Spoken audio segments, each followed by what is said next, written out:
tall ears pointed, a smell about them of heat and fur and stored power. In the barracks, almost everyone was sleeping. I made my way along a dim wall. The massed bodies lay in heavy rest, seeming to emit a single nasal sigh. Figures stirred. A wide-eyed Asian child watched me step among a dozen clustered sleeping bags. Colored lights skipped past my right ear. I heard a toilet flush. Babette was curled on an air mattress, covered in her coat. My son slept sitting in a chair like some boozed commuter, head rolling on his chest. I carried a camp chair over to the cot where the younger children were. Then I sat there, leaning forward to watch them sleep. A random tumble of heads and dangled limbs. In those soft, warm faces was a quality of trust so absolute and pure that I did not want to think it might be misplaced. There must be something, somewhere, large and grand and redoubtable enough to justify this shining reliance and implicit belief. A feeling of desperate piety swept over me. It was cosmic in nature, full of yearnings and reachings. It spoke of vast distances, awesome but subtle forces. These sleeping children were like figures in an ad for the Rosicrucians, drawing a powerful beam of light from somewhere off the page. Steffi turned slightly, then muttered something in her sleep. It seemed important that I know what it was. In my current state, bearing the death impression of the Naiodine cloud, I was ready to search anywhere for signs and hints, intimations of odd comfort. I pulled my chair up closer. Her face, in pouchy sleep, might have been a structure designed solely to protect the eyes, those great, large, and apprehensive things, prone to color phases and a darting alertness, to a perception of distress in others. I sat there watching her. Moments later, she spoke again. Distinct syllables this time, not some dreamy murmur, but a language not quite of this world. I struggled to understand. I was convinced she was saying something, fitting together units of stable meaning. I watched her face, waited. 10 minutes passed. She uttered two clearly audible words, familiar and elusive at the same time, words that seemed to have a ritual meaning, part of a verbal spell or ecstatic chant. Toyota Celica. A long moment passed before I realized this was the name of an automobile. The truth only amazed me more. The utterance was beautiful and mysterious, gold-shot with looming wonder. It was like the name of an ancient power in the sky, tablet carved in cuneiform. It made me feel that something hovered. But how could this be? A simple brand name? An ordinary car? How could these near-nonsense words, murmured in a child's restless sleep, make me sense a meaning, a presence? She was only repeating some TV voice. Toyota Corolla, Toyota Celica, Toyota Cressida. Supranational names, computer-generated, more or less universally pronounceable. Part of every child's brain noise, the substatic regions too deep to probe. Whatever its source, the utterance struck me with the impact of a moment of splendid transcendence. I depend on my children for that. I sat a while longer, watching Denise, watching Wilder, feeling selfless and spiritually large. There was an empty air mattress on the floor, but I wanted to share Babette's, and eased myself next to her body, a dreaming mound.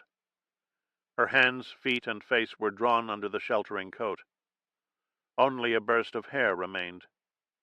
I fell at once into marine oblivion, a deep-dwelling, crab-like consciousness, silent and dreamless. It seemed only minutes later that I was surrounded by noise and commotion. I opened my eyes to find Denise pounding on my arms and shoulders. When she saw I was awake, she began battering her mother. All around us, people were dressing and packing. The major noise issued from sirens in the ambulettes outside. A voice was instructing us through a bullhorn. In the distance, I heard a clanging bell and then a series of automobile horns, the first of what would become a universal bleat, a herd panic of terrible wailing proportions as vehicles of all sizes and types tried to reach the parkway in the quickest possible time.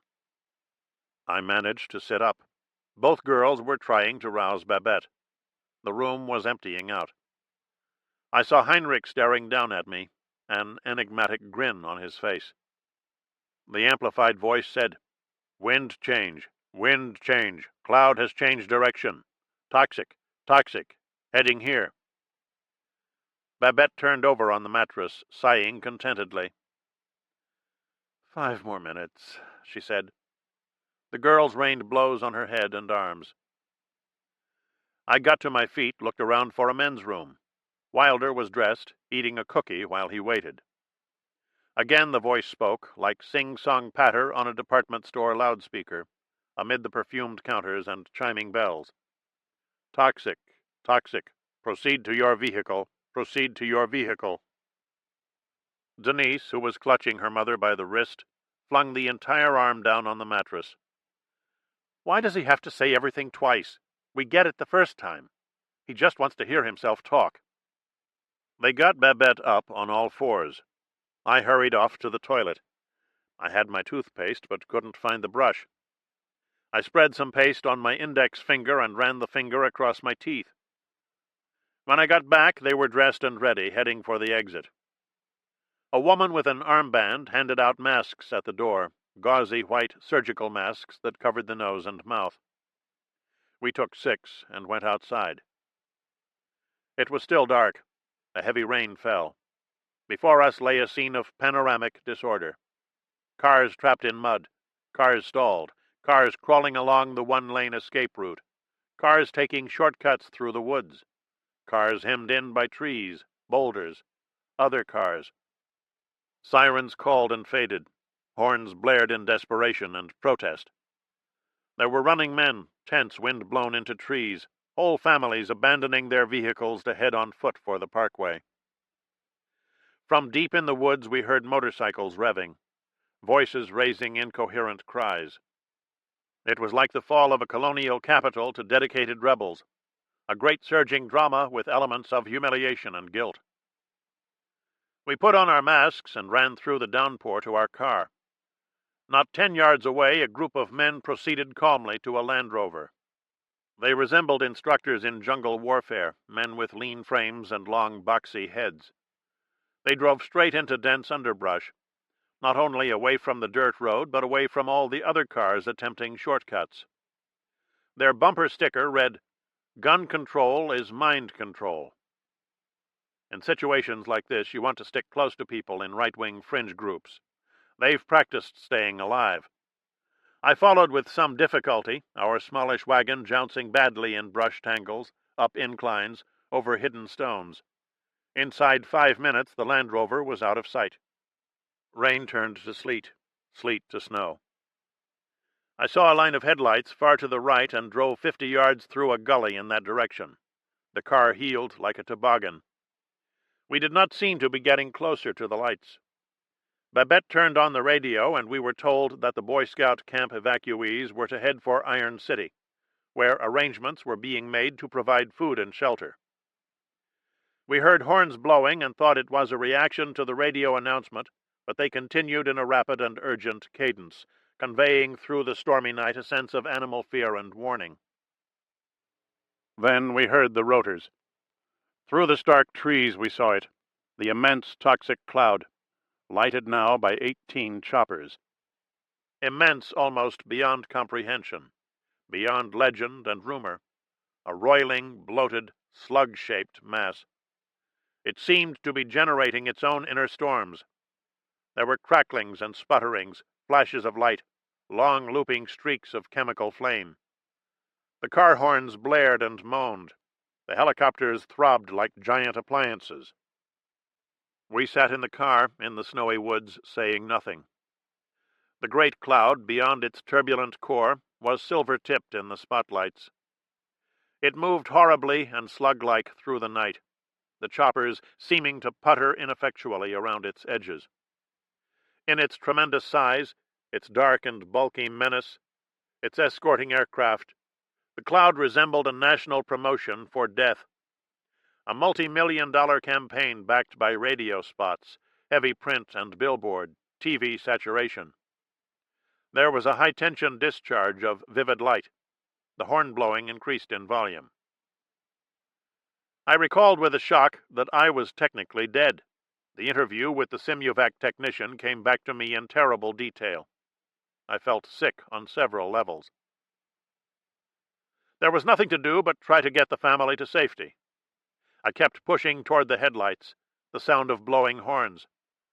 Wilder was asleep, planing in uniform spaces. I hit the accelerator, jerked the wheel, arm-wrestled the car through a stand of white pine.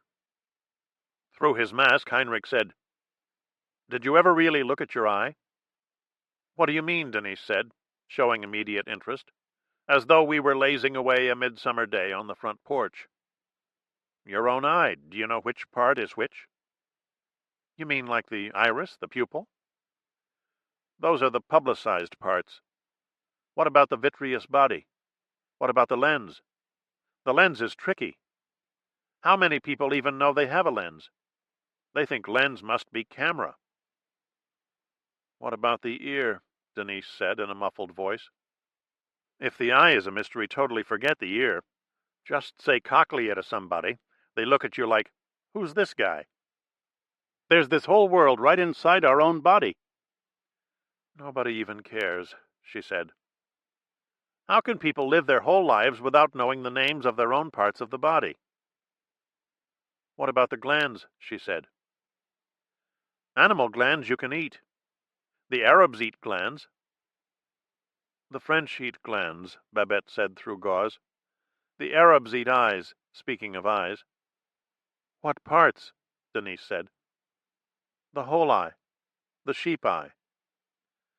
"They don't eat the lashes," Heinrich said. "Do sheep have lashes?" Steffi said. "Ask your father," Babette said. The car forded a creek which I didn't know was there until we were in it. I struggled to get us over the opposite bank.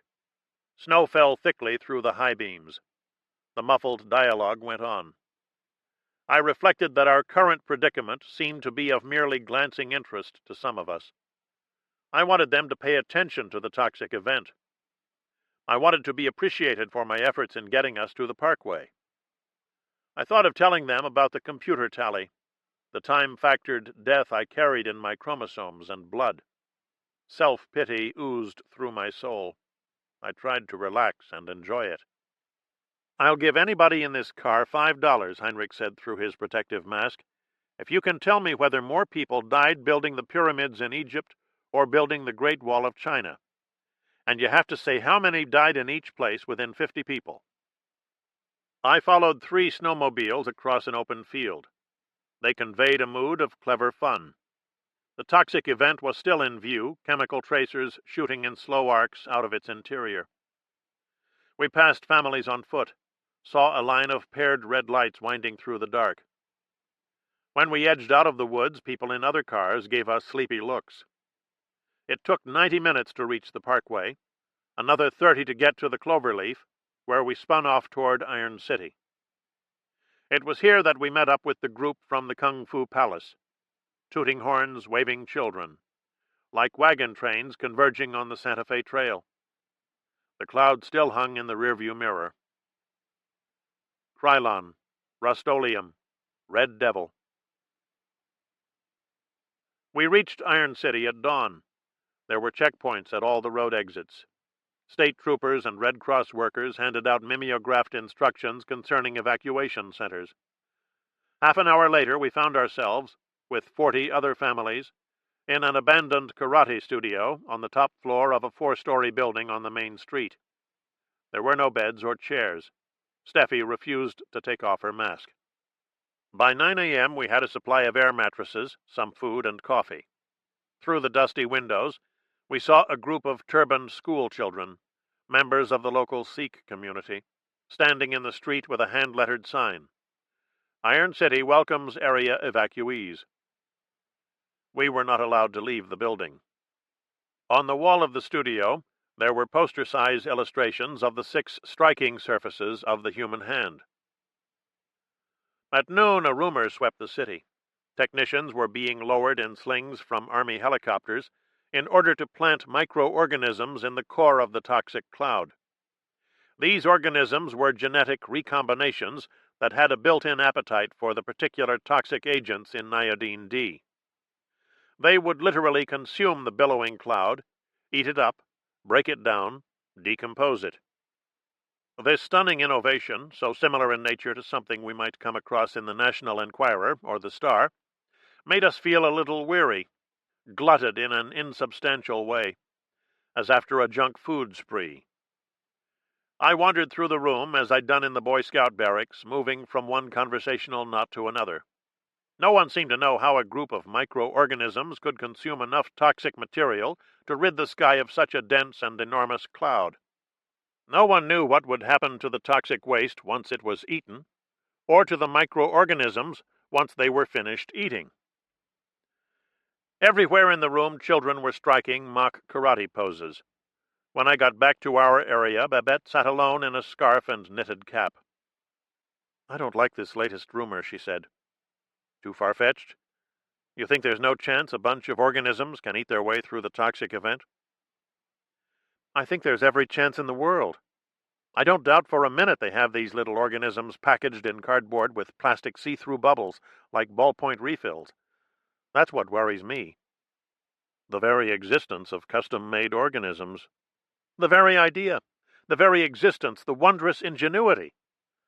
On the one hand, I definitely admire it. Just to think there are people out there who can conjure such things. A cloud-eating microbe or whatever. There is just no end of surprise.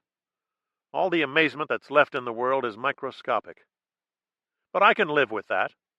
What scares me is have they thought it through completely." "You feel a vague foreboding," I said. "I feel they're working on the superstitious part of my nature. Every advance is worse than the one before because it makes me more scared." "Scared of what?" "The sky, the earth, I don't know." "The greater the scientific advance, the more primitive the fear." "Why is that?" she said.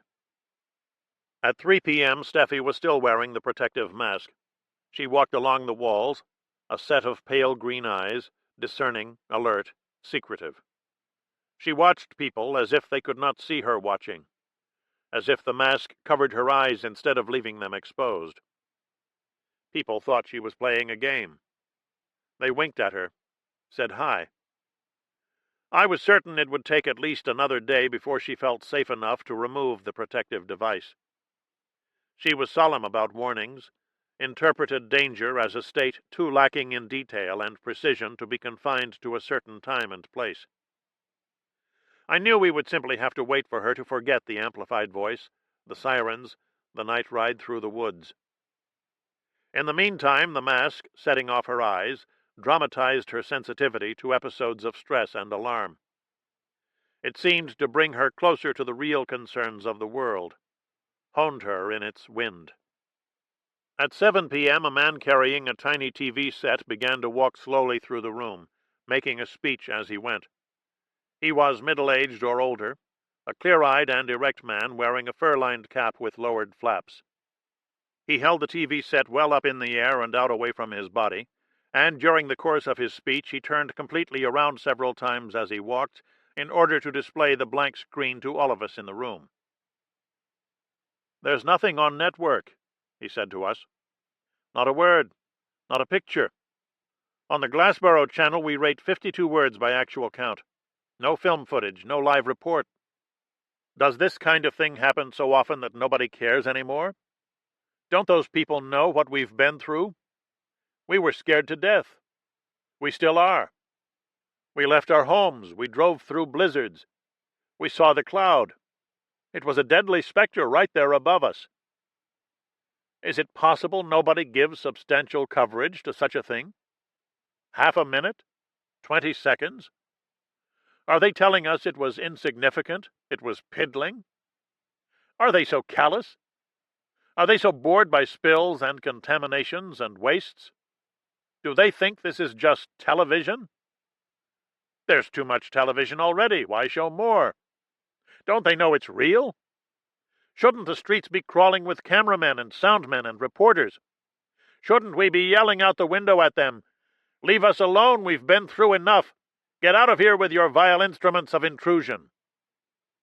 Do they have to have 200 dead, rare disaster footage, before they come flocking to a given site in their helicopters and network limos? What exactly has to happen before they stick microphones in our faces and hound us to the doorsteps of our homes, camping out on our lawns, creating the usual media circus? Haven't we earned the right to despise their idiot questions?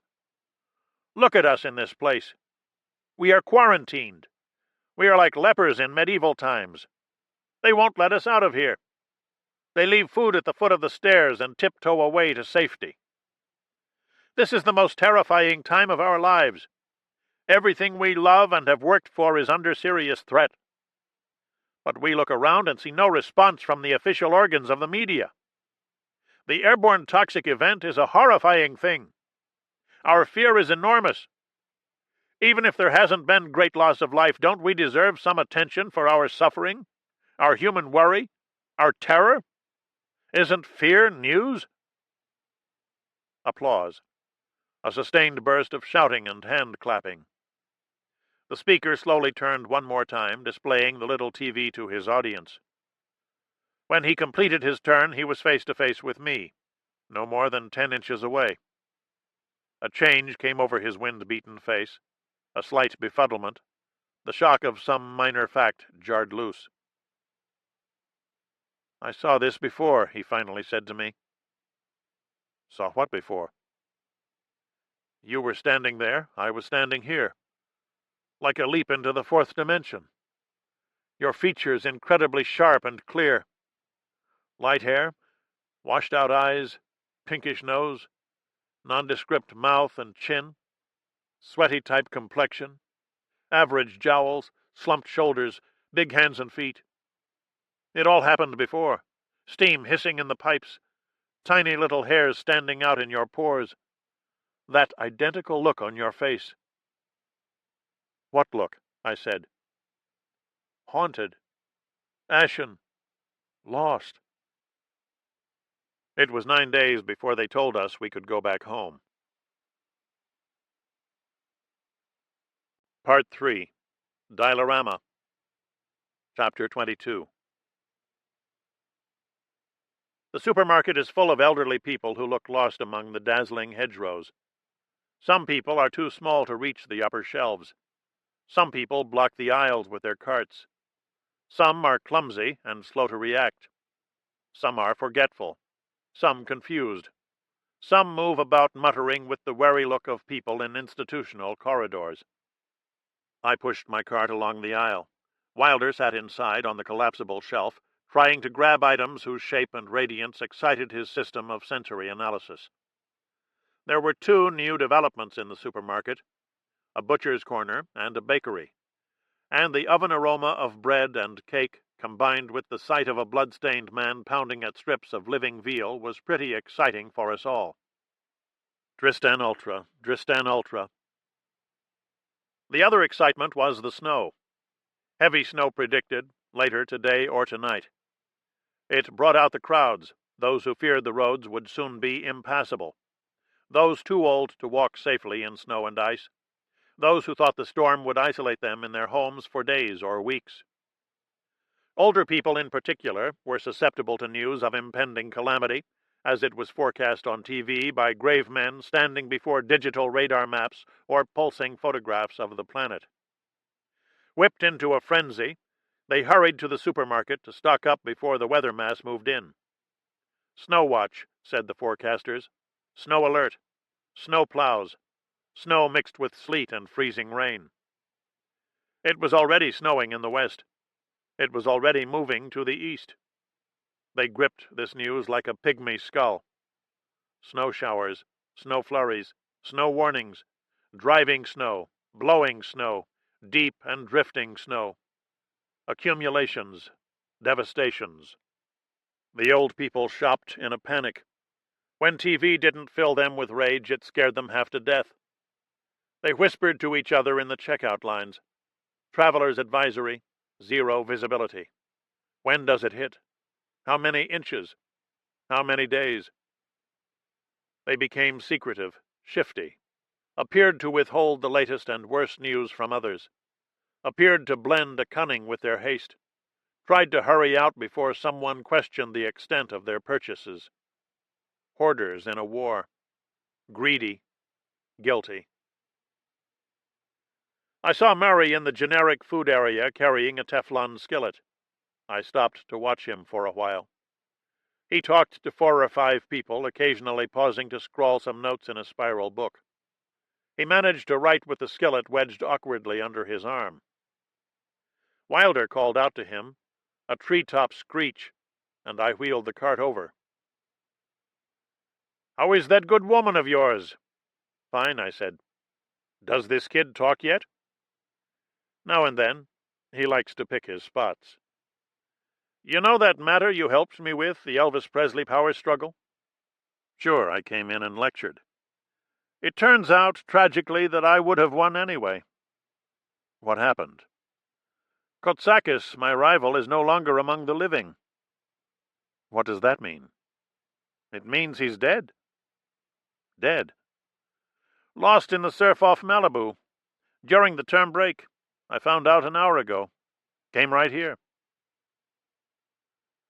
I was suddenly aware of the dense environmental texture. The automatic doors opened and closed, breathing abruptly. Colors and odors seemed sharper. The sound of gliding feet emerged from a dozen other noises, from the subliteral drone of maintenance systems, from the rustle of newsprint as shoppers scanned their horoscopes in the tabloids up front, from the whispers of elderly women with talcumed faces, from the steady rattle of cars going over a loose manhole cover just outside the entrance. Gliding feet. I heard them clearly, a sad, numb shuffle in every aisle. "How are the girls?" Murray said. "Fine." "Back in school?" "Yes." "Now that the scare is over?" "Yes." "Steffi no longer wears her protective mask." "I want to buy some New York cuts," he said, gesturing toward the butcher. The phrase seemed familiar, but what did it mean? "Unpackaged meat, fresh bread," he went on. "Exotic fruits, rare cheeses, products from 20 countries. It's like being at some crossroads of the ancient world, a Persian bazaar or boomtown on the Tigris." "How are you, Jack?" What did he mean, how are you? "Poor Kotsakis, lost in the surf," I said. "That enormous man." "That's the one." I don't know what to say. "He was big, all right." "Enormously so." "I don't know what to say either, except better him than me." "He must have weighed 300 pounds." "Oh, easily." "What do you think? 290, 300? 300 easily." "Dead. A big man like that." "What can we say?" "I thought I was big." "He was on another level. You're big on your level." "Not that I knew him." "I didn't know him at all." "It's better not knowing them when they die. It's better them than us." To be so enormous, then to die. To be lost without a trace, to be swept away. I can picture him so clearly. "It's strange in a way, isn't it," he said, "that we can picture the dead?" I took Wilder along the fruit bins. The fruit was gleaming and wet, hard-edged. There was a self-conscious quality about it. It looked carefully observed, like 4-color fruit in a guide to photography. We veered right at the plastic jugs of spring water and headed for the checkout. I liked being with Wilder. The world was a series of fleeting gratifications. He took what he could, then immediately forgot it in the rush of a subsequent pleasure. It was this forgetfulness I envied and admired. The woman at the terminal asked him a number of questions, providing her own replies in a babyish voice. Some of the houses in town were showing signs of neglect. The park benches needed repair. The broken streets needed resurfacing. Signs of the times. But the supermarket did not change, except for the better. It was well-stocked, musical, and bright. This was the key, it seemed to us. Everything was fine, would continue to be fine, would eventually get even better as long as the supermarket did not slip. Early that evening, I drove Babette to her class in posture. We stopped on the Parkway overpass and got out to look at the sunset. Ever since the airborne toxic event, the sunsets had become almost unbearably beautiful. Not that there was a measurable connection. If the special character of niodine derivative, added to the everyday drift of effluents, pollutants, contaminants, and deliriants, had caused this aesthetic leap from already brilliant sunsets to broad, towering, ruddled, visionary skyscapes tinged with dread, no one had been able to prove it. "What else can we believe?" Babette said. "How else can we explain?" "I don't know. We're not at the edge of the ocean or desert. We ought to have timid winter sunsets. But look at the blazing sky. It's so beautiful and dramatic. Sunsets used to last 5 minutes. Now they last an hour." "Why is that?" "Why is that?" she said. This spot on the overpass offered a broad prospect west. People had been coming here ever since the first of the new sunsets, parking their own cars, standing around in the bitter wind to chat nervously and look. There were 4 cars here already, others certain to come. The overpass had become a scenic lookout. The police were reluctant to enforce the parking ban. It was one of those situations, like the Olympics for the handicapped, that make all the restrictions seem petty. Later, I drove back to the Congregational Church to pick her up. Denise and Wilder came along for the ride. Babette in jeans and leg warmers was a fine and stirring sight. Leg warmers lend a note of paramilitary poise, a hint of archaic warriorhood. When she shoveled snow, she wore a furry headband as well. It made me think of the 5th century AD men standing around campfires, speaking in subdued tones in their Turkic and Mongol dialects. Clear skies, the fearless, exemplary death of Attila the Hun. "How was class?" Denise said. "It's going so well they want me to teach another course." "In what?" "Jack won't believe this." "In what?" I said. "Eating and drinking. It's called Eating and Drinking Basic Parameters, which I admit is a little more stupid than it absolutely has to be." "What could you teach?" Denise said. "That's just it. It's practically inexhaustible. Eat light foods in warm weather. Drink plenty of liquids." "But everybody knows that." "Knowledge changes every day. People like to have their beliefs reinforced. Don't lie down after eating a heavy meal. Don't drink liquor on an empty stomach. If you must swim, wait at least an hour after eating." The world is more complicated for adults than it is for children. We didn't grow up with all these shifting facts and attitudes. One day they just started appearing. So people need to be reassured by someone in a position of authority that a certain way to do something is the right way or the wrong way, at least for the time being. I'm the closest they could find, that's all. A staticky piece of lint clung to the TV screen. In bed we lay quietly, my head between her breasts, cushioned as if against some remorseless blow.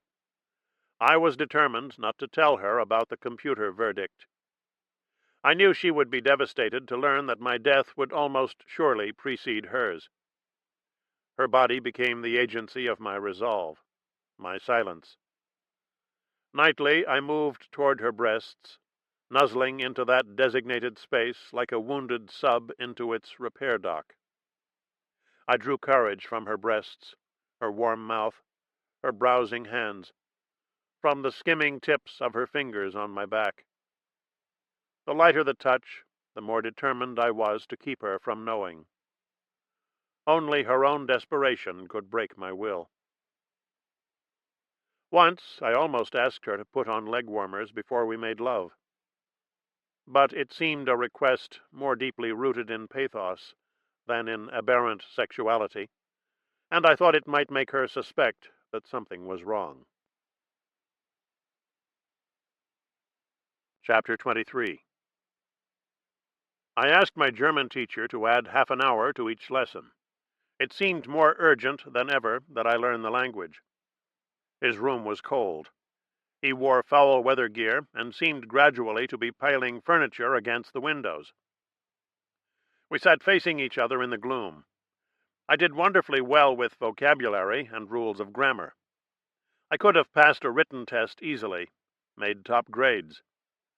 But I continued to have trouble pronouncing the words. Dunlop did not seem to mind. He enunciated for me over and over, scintillas of dry spit flying toward my face.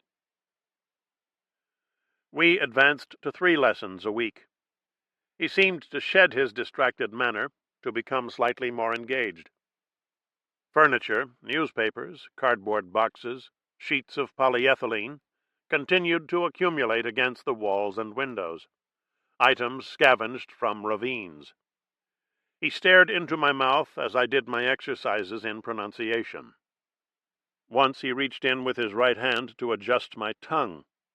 It was a strange and terrible moment, an act of haunting intimacy.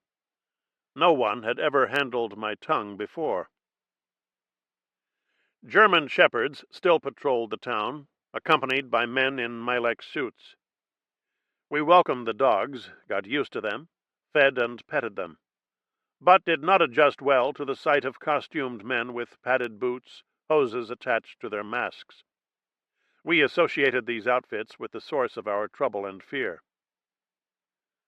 At dinner, Denise said, "Why can't they dress in normal clothes?" "This is what they wear on duty," Babette said. "It doesn't mean we're in danger. The dogs have sniffed out only a few traces of toxic material on the edge of town." "That's what we're supposed to believe," Heinrich said. "If they release the true findings, there'd be billions of dollars in lawsuits, not to mention demonstrations, panic, violence, and social disorder." He seemed to take pleasure in the prospect. Babette said, "Oh, that's a little extreme, isn't it?" "What's extreme, what I said, or what would happen?" "Both. There's no reason to think the results aren't true as published." "Do you really believe that?" he said. "Why shouldn't I believe it? Industry would collapse if the true results of any of these investigations were released." "What investigations?" "The ones that are going on all over the country." "That's the point," she said. "Every day on the news there's another toxic spill. Cancerous solvents from storage tanks, arsenic from smokestacks, radioactive water from power plants. How serious can it be if it happens all the time? Isn't the definition of a serious event based on the fact that it's not an everyday occurrence?" The 2 girls looked at Heinrich, anticipating a surgically deft rejoinder. "Forget these spills," he said. "These spills are nothing." This wasn't the direction any of us had expected him to take. Babette watched him carefully. He cut a lettuce leaf on his salad plate into 2 equal pieces. "I wouldn't say they were nothing," she said cautiously. "They're small, everyday seepages. They're controllable. But they're not nothing. We have to watch them. The sooner we forget these spills, the sooner we can come to grips with the real issue." "What's the real issue?" I said. He spoke with his mouth full of lettuce and cucumber. "The real issue is the kind of radiation that surrounds us every day. Your radio, your TV, your microwave oven, your power lines just outside the door, your radar speed trap on the highway. For years they told us these low doses weren't dangerous." "And now?" Babette said. We watched him use his spoon to mold the mashed potatoes on his plate into the shape of a volcanic mountain. He poured gravy ever so carefully into the opening at the top. Then he set to work ridding his steak of fat, veins, and other imperfections. It occurred to me that eating is the only form of professionalism most people ever attain. "This is the big new worry," he said. "Forget spills, fallouts, leakages. It's the things right around you in your own house that'll get you sooner or later. It's the electrical and magnetic fields. Who in this room would believe me if I said that the suicide rate hits an all-time record among people who live near high-voltage power lines? What makes these people so sad and depressed? Just the sight of ugly wires and utility poles? Or does something happen to their brain cells from being exposed to constant rays? He immersed a piece of steak in the gravy that sat in the volcanic depression, then put it in his mouth. But he did not begin chewing until he'd scooped some potatoes from the lower slopes and added it to the meat. A tension seemed to be building around the question of whether he could finish the gravy before the potatoes collapsed. "Forget headaches and fatigue," he said as he chewed. "What about nerve disorders, strange and violent behavior in the home? There are scientific findings. Where do you think all the deformed babies are coming from? Radio and TV, that's where." The girls looked at him admiringly. I wanted to argue with him. I wanted to ask him why I should believe these scientific findings, but not the results that indicated we were safe from iodine contamination. But what could I say, considering my condition? I wanted to tell him that statistical evidence of the kind he was quoting from was by nature inconclusive and misleading. I wanted to say that he would learn to regard all such catastrophic findings with equanimity as he matured, grew out of his confining literalism, developed a spirit of informed and skeptical inquiry, advanced in wisdom and rounded judgment, got old, declined, died. But I only said, "Terrifying data is now an industry in itself. Different firms compete to see how badly they can scare us." "I've got news for you," he said. "The brain of a white rat releases calcium ions when it's exposed to radio frequency waves. Does anyone at this table know what that means?" Denise looked at her mother. "Is this what they teach in school today?" Babette said. "What happened to civics? How a bill becomes a law? The square of the hypotenuse is equal to the sum of the squares of the two sides. I still remember my theorems. The Battle of Bunker Hill was really fought on Breed's Hill. Here's one: Latvia, Estonia, and Lithuania." "Was it the Monitor or the Merrimack that got sunk?" I said. "I don't know, but it was Tippecanoe and Tyler, too." "What was that?" Steffi said. "I want to say he was an Indian running for office. Here's one: Who invented the mechanical reaper, and how did it change the face of American agriculture?" "I'm trying to remember the three kinds of rock," I said. "Igneous, sedimentary, and something else." "What about your logarithms? What about the causes of economic discontent leading up to the Great Crash? Here's one: Who won the Lincoln-Douglas debates? Careful, it's not as obvious as it seems." "Anthracite and bituminous," I said. "Isosceles and scalene." The mysterious words came back to me in a rush of confused schoolroom images. "Here's one: Angles, Saxons, and Jutes." Déjà vu was still a problem in the area. A toll-free hotline had been set up. There were counselors on duty around the clock to talk to people who were troubled by recurring episodes. Perhaps déjà vu and other tics of the mind and body were the durable products of the airborne toxic event. But over a period of time it became possible to interpret such things as signs of a deep-reaching isolation we were beginning to feel. There was no large city with a vaster torment we might use to see our own dilemma in some soothing perspective. No large city to blame for our sense of victimization. No city to hate and fear. No panting megacenter to absorb our woe, to distract us from our unremitting sense of time. Time as the agent of our particular ruin, our chromosome breaks, hysterically multiplying tissue. "Baba," I whispered between her breasts, that night in bed.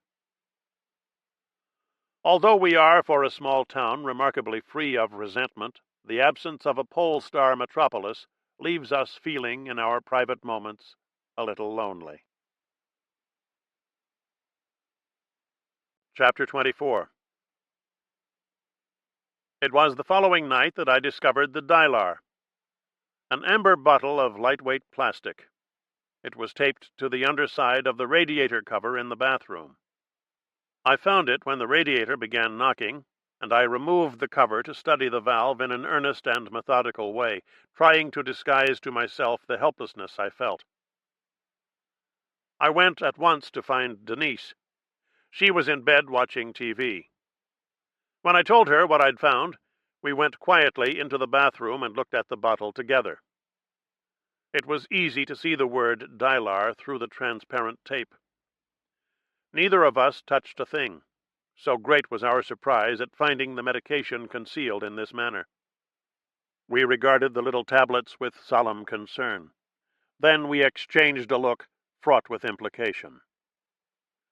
Without a word, we replaced the radiator cover, bottle intact, and went back to Denise's room. The voice at the end of the bed said, "Meanwhile, here is a quick and attractive lemon garnish suitable for any seafood." Denise sat on the bed, looking past me, past the TV set, past the posters and souvenirs. Her eyes were narrowed, her face set in a thoughtful scowl. "We say nothing to Baba." "All right," I said. "She'll only say she doesn't remember why she put it there." "What is Dylar? That's what I want to know. There are only 3 or 4 places she could have gone to get the prescription filled within a reasonable distance. A pharmacist can tell us what the stuff is for. I'll get in the car first thing in the morning." "I already did that," she said. "When?" "Around Christmas. I went to 3 drugstores and talked to the Indians behind the counters in the back. I think they're Pakistanis. Whatever." "What did they tell you about Dylar?" "Never heard of it." "Did you ask them to look it up? They must have lists of the most recent medications. Supplements, updates." "They looked. It's not on any list." "Unlisted," I said. "We'll have to call her doctor." "I'll call him now. I'll call him at home." "Surprise him," she said with a certain ruthlessness. "If I get him at home, he won't be screened by an answering service, a receptionist, a nurse, the young and good-humored doctor who shares his suite of offices, and whose role in life is to treat the established doctor's rejects. Once you're shunted from the older doctor to the younger doctor, it means that you and your disease are second-rate." "Call him at home," she said. "Wake him up. Trick him into telling us what we want to know." The only phone was in the kitchen. I ambled down the hall, glancing into our bedroom to make sure Babette was still there, ironing blouses and listening to a call-in show on the radio, a form of entertainment she'd recently become addicted to. I went down to the kitchen, found the doctor's name in the phone book, and dialed his home number. The doctor's name was Hook Stratton. It sounded sort of German. I'd met him once, a stooped man with a bird-wattled face and deep voice.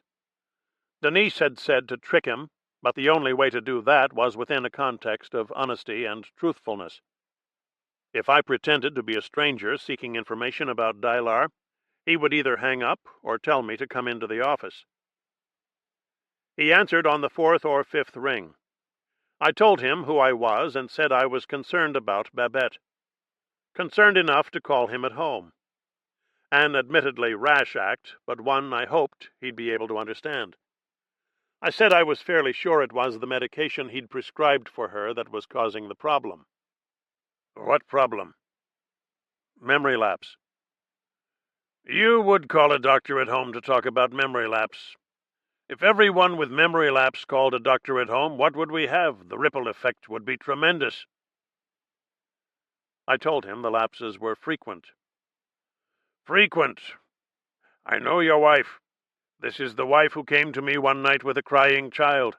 My child is crying. She would come to a medical doctor who is a private corporation and ask him to treat a child for crying. Now I pick up the phone and it's the husband. You would call a doctor in his home after 10 o'clock at night. You would say to him, 'Memory lapse. Why not tell me she has gas? Call me at home for gas.'" "Frequent and prolonged, doctor. It has to be the medication." What medication? Dylar. Never heard of it. A small white tablet. Comes in an amber bottle. You would describe a tablet as small and white and expect a doctor to respond, at home after 10 at night? Why not tell me it is round? This is crucial to our case. It's an unlisted drug. I never saw it. I certainly never prescribed it for your wife. She's a very healthy woman so far as it's within my ability to ascertain such things, being subject as I am to the same human failings as the next fellow. This sounded like a malpractice disclaimer. Maybe he was reading it from a printed card like a detective informing a suspect of his constitutional rights. I thanked him, hung up, called my own doctor at home. He answered on the 7th ring, said he thought Dylar was an island in the Persian Gulf, one of those oil terminals crucial to the survival of the West. A woman did the weather in the background. I went upstairs and told Denise not to worry. I would take a tablet from the bottle and have it analyzed by someone in the chemistry department at the college. I waited for her to tell me she'd already done that. But she just nodded grimly, and I headed down the hall, stopping in Heinrich's room to say good night. He was doing chinning exercises in the closet, using a bar clamped to the doorway. Where did you get that? It's Mercator's. Who's that? He's this senior I hang around with now. He's almost 19 and he's still in high school. To give you some idea. Some idea of what? How big he is. He bench presses these awesome amounts. Why do you want a chin? What does chinning accomplish? What does anything accomplish? Maybe I just want to build up my body to compensate for other things. What other things? My hairline's getting worse, to name just one. It's not getting worse. Ask Baba if you don't believe me. She has a sharp eye for things like that. My mother told me to see a dermatologist. I don't think that's necessary at this stage. I already went. What did he say? It was a she. My mother told me to go to a woman. What did she say? She said I have a dense donor site. What does that mean? She can take hair from other parts of my head and surgically implant it where it's needed. Not that it makes any difference. I'd just as soon be bald. I can easily see myself totally bald. There are kids my age with cancer. Their hair falls out from chemotherapy. Why should I be different? He was standing in the closet, peering out at me. I decided to change the subject. If you really think chinning helps, why don't you stand outside the closet and do your exercises facing in? Why stand in that dark, musty space? If you think this is strange, you ought to see what Mercator's doing. What's he doing? He's training to break the world endurance record for sitting in a cage full of poisonous snakes for the Guinness Book of Records. He goes to Glassboro 3 times a week, where they have this exotic pet shop. The owner lets him feed the mamba and the puff adder to get him accustomed. Totally forget your North American rattlesnake. The puff adder is the most venomous snake in the world. Every time I see news film of someone in his 4th week of sitting in a cage full of snakes, I find myself wishing he'd get bitten. So do I, Heinrich said. Why is that? He's asking for it. That's right. Most of us spend our lives avoiding danger. Who do these people think they are? They ask for it. Let them get it. I paused a while, savoring the rare moment of agreement. What else does your friend do to train? He sits for long periods in one place, getting his bladder accustomed. He's down to 2 meals a day. He sleeps sitting up 2 hours at a time. He wants to train himself to wake up gradually, without sudden movements, which could startle a mamba. It seems a strange ambition. Mambas are sensitive. But if it makes him happy. He thinks he's happy, but it's just a nerve cell in his brain that's getting too much stimulation or too little stimulation. I got out of bed in the middle of the night and went to the small room at the end of the hall to watch Steffi and Wilder sleep. I remained at this task, motionless, for nearly half an hour, feeling refreshed and expanded in unnameable ways. I was surprised, entering our bedroom, to find Babette standing at a window looking out into the steely night. She gave no sign that she'd noticed my absence from the bed, and did not seem to hear when I climbed back in, burying myself beneath the covers. Chapter 25. Our newspaper is delivered by a middle-aged Iranian driving a Nissan Sentra. Something about the car makes me uneasy. The car waiting with its headlights on, at dawn, as the man places the newspaper on the front steps. I tell myself I have reached an age, the age of unreliable menace. The world is full of abandoned meanings. In the commonplace, I find unexpected themes and intensities. I sat at my desk in the office, staring down at the white tablet. It was more or less flying saucer-shaped, a streamlined disk with the tiniest of holes at one end. It was only after moments of intense scrutiny that I'd been able to spot the hole. The tablet was not chalky like aspirin, and not exactly capsule-slick either. It felt strange in my hand, curiously sensitive to the touch, but at the same time giving the impression that it was synthetic, insoluble, elaborately engineered. I walked over to a small domed building known as the Observatory, and gave the tablet to Winnie Richards, a young research neurochemist whose work was said to be brilliant. She was a tall, gawky, furtive woman who blushed when someone said something funny. Some of the New York émigrés liked to visit her cubicle and deliver rapid-fire one-liners, just to see her face turn red. I watched her sit at the cluttered desk for 2 or 3 minutes, slowly rotating the tablet between her thumb and index finger. She licked it and shrugged. Certainly doesn't taste like much. How long will it take to analyze the contents? There's a dolphin's brain in my inbox, but come see me in 48 hours. Winnie was well known on the Hill for moving from place to place without being seen. No one knew how she managed this or why she found it necessary. Maybe she was self-conscious about her awkward frame, her craning look and odd lope. Maybe she had a phobia concerning open spaces, although the spaces at the college were mainly snug and quaint. Perhaps the world of people and things had such an impact on her, struck her with the force of some rough and naked body, made her blush, in fact, that she found it easier to avoid frequent contact. Maybe she was tired of being called brilliant. In any case, I had trouble locating her all the rest of that week. She was not to be seen on the lawns and walks, was absent from her cubicle whenever I looked in. At home, Denise made it a point not to bring up the subject of Dylar. She did not want to put pressure on me, and even avoided eye contact, as if an exchange of significant looks was more than our secret knowledge could bear. Babette, for her part, could not seem to produce a look that wasn't significant. In the middle of conversations, she turned to gaze at snowfalls, sunsets, or parked cars, in a sculptured and eternal way. These contemplations began to worry me. She'd always been an outward-looking woman with a bracing sense of particularity, a trust in the tangible and real. This private gazing was a form of estrangement, not only from those of us around her, but from the very things she watched so endlessly.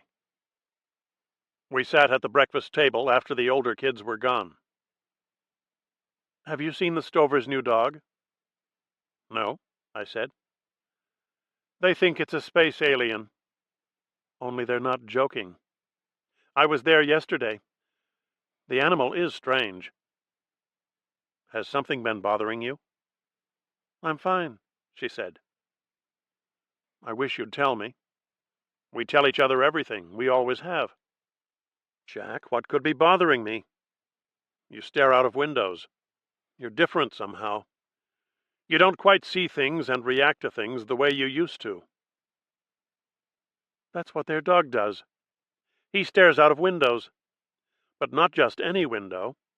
He goes upstairs to the attic and puts his paws up on the sill to look out the highest window. They think he's waiting for instructions. Denise would kill me if she knew I was going to say this. What? I found the Dylar. What Dylar? It was taped to the radiator cover. Why would I tape something to the radiator cover? That's exactly what Denise predicted you would say. She's usually right. I talked to Hook Stratton, your doctor. I'm in super shape, really. That's what he said. Do you know what these cold, gray, leaden days make me want to do? What? Crawl into bed with a good-looking man. I'll put Wilder in his play tunnel. You go shave and brush your teeth. Meet you in the bedroom in 10 minutes. That afternoon I saw Winnie Richards slip out a side door of the observatory and go loping down a small lawn toward the new buildings. I hurried out of my office and went after her. She kept close to walls, moving in a long-gaited stride. I felt I had made an important sighting of an endangered animal, or some phenomenal subhuman like a Yeti or Sasquatch. It was cold and still leaden. I found I could not gain on her without breaking into a trot. She hurried around the back of Faculty House, and I picked up the pace, fearing I was on the verge of losing her. It felt strange to be running. I hadn't run in many years and didn't recognize my body in this new format. Didn't recognize the world beneath my feet, hard-surfaced and abrupt. I turned a corner and picked up speed, aware of floating bulk. Up, down, life, death. My robe flew behind me. I caught up to her in the empty corridor of a one-story building that smelled of embalming fluids. She stood against the wall in a pale green tunic and tennis sneakers. I was too winded to speak and raised my right arm, requesting a delay. Winnie led me to a table in a small room full of bottled brains. The table was fitted with a sink and covered with notepads and lab instruments. She gave me water in a paper cup. I tried to dissociate the taste of the tap water from the sight of the brains and the general odor of preservatives and disinfectants. Have you been hiding from me? I said. I've left notes, phone messages. Not from you, Jack, or anyone in particular. Then why have you been so hard to find? Isn't this what the 20th century is all about? What? People go into hiding even when no one is looking for them. Do you really think that's true? It's obvious, she said. What about the tablet? An interesting piece of technology. What's it called? Dylar. Never heard of it, she said. What can you tell me about it? Try not to be too brilliant. I haven't eaten lunch yet. I watched her blush. It's not a tablet in the old sense, she said. It's a drug delivery system. It doesn't dissolve right away or release its ingredients right away. The medication in Dylar is encased in a polymer membrane. Water from your gastrointestinal tract seeps through the membrane at a carefully controlled rate. What does the water do? It dissolves the medication encased in the membrane. Slowly, gradually, precisely. The medicine then passes out of the polymer tablet through a single small hole. Once again, the rate is carefully controlled. It took me a while to spot the hole. That's because it's laser drilled. It's not only tiny, but stunningly precise in its dimensions. Lasers? Polymers? I'm not an expert in any of this, Jack, but I can tell you it's a wonderful little system. What's the point of all this precision? I would think the controlled dosage is meant to eliminate the hit-or-miss effect of pills and capsules. The drug is delivered at specified rates for extended periods. You avoid the classic pattern of overdosage followed by underdosage. You don't get a burst of medication followed by the merest trickle. No upset stomach, queasiness, vomiting, muscle cramps, etc. This system is efficient. I'm impressed. I'm even dazzled. But what happens to the polymer tablet after the medication is pumped out of it? It self-destructs. It implodes minutely of its own massive gravitation. We've entered the realm of physics. Once the plastic membrane is reduced to microscopic particles, it passes harmlessly out of the body in the time-honored way. Fantastic. Now tell me what the medication is designed to do. What is Dylar? What are the chemical components? I don't know, she said. Of course you know. You're brilliant. Everyone says so. What else can they say? I do neurochemistry. No one knows what that is. Other scientists have some idea. They must. And they say you're brilliant. We're all brilliant. Isn't that the understanding around here? You call me brilliant, I call you brilliant. It's a form of communal ego. No one calls me brilliant. They call me shrewd. They say I latched onto something big. I filled an opening no one knew existed.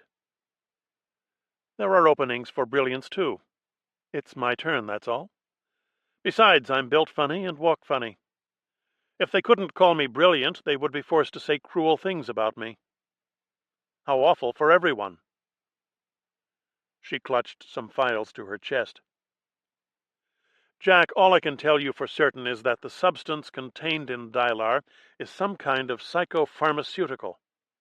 It's probably designed to interact with a distant part of the human cortex. Look around you. Brains everywhere. Sharks, whales, dolphins, great apes. None of them remotely matches the human brain in complexity. The human brain is not my field. I have only a bare working knowledge of the human brain, but it's enough to make me proud to be an American. Your brain has 1 trillion neurons, and every neuron has 10,000 little dendrites. The system of intercommunication is awe-inspiring. It's like a galaxy that you can hold in your hand, only more complex, more mysterious. Why does this make you proud to be an American? The infant's brain develops in response to stimuli. We still lead the world in stimuli. I sipped my water. I wish I knew more, she said, but the precise nature of the medication eludes me. I can tell you one thing. It is not on the market. But I found it in an ordinary prescription vial. I don't care where you found it. I'm pretty sure I'd recognize the ingredients of a known brain receptor drug. This one is unknown. She began to shoot quick looks toward the door. Her eyes were bright and fearful. I realized there were noises in the corridor. Voices, shuffling feet. I watched Winnie back toward a rear door. I decided I wanted to see her blush one more time.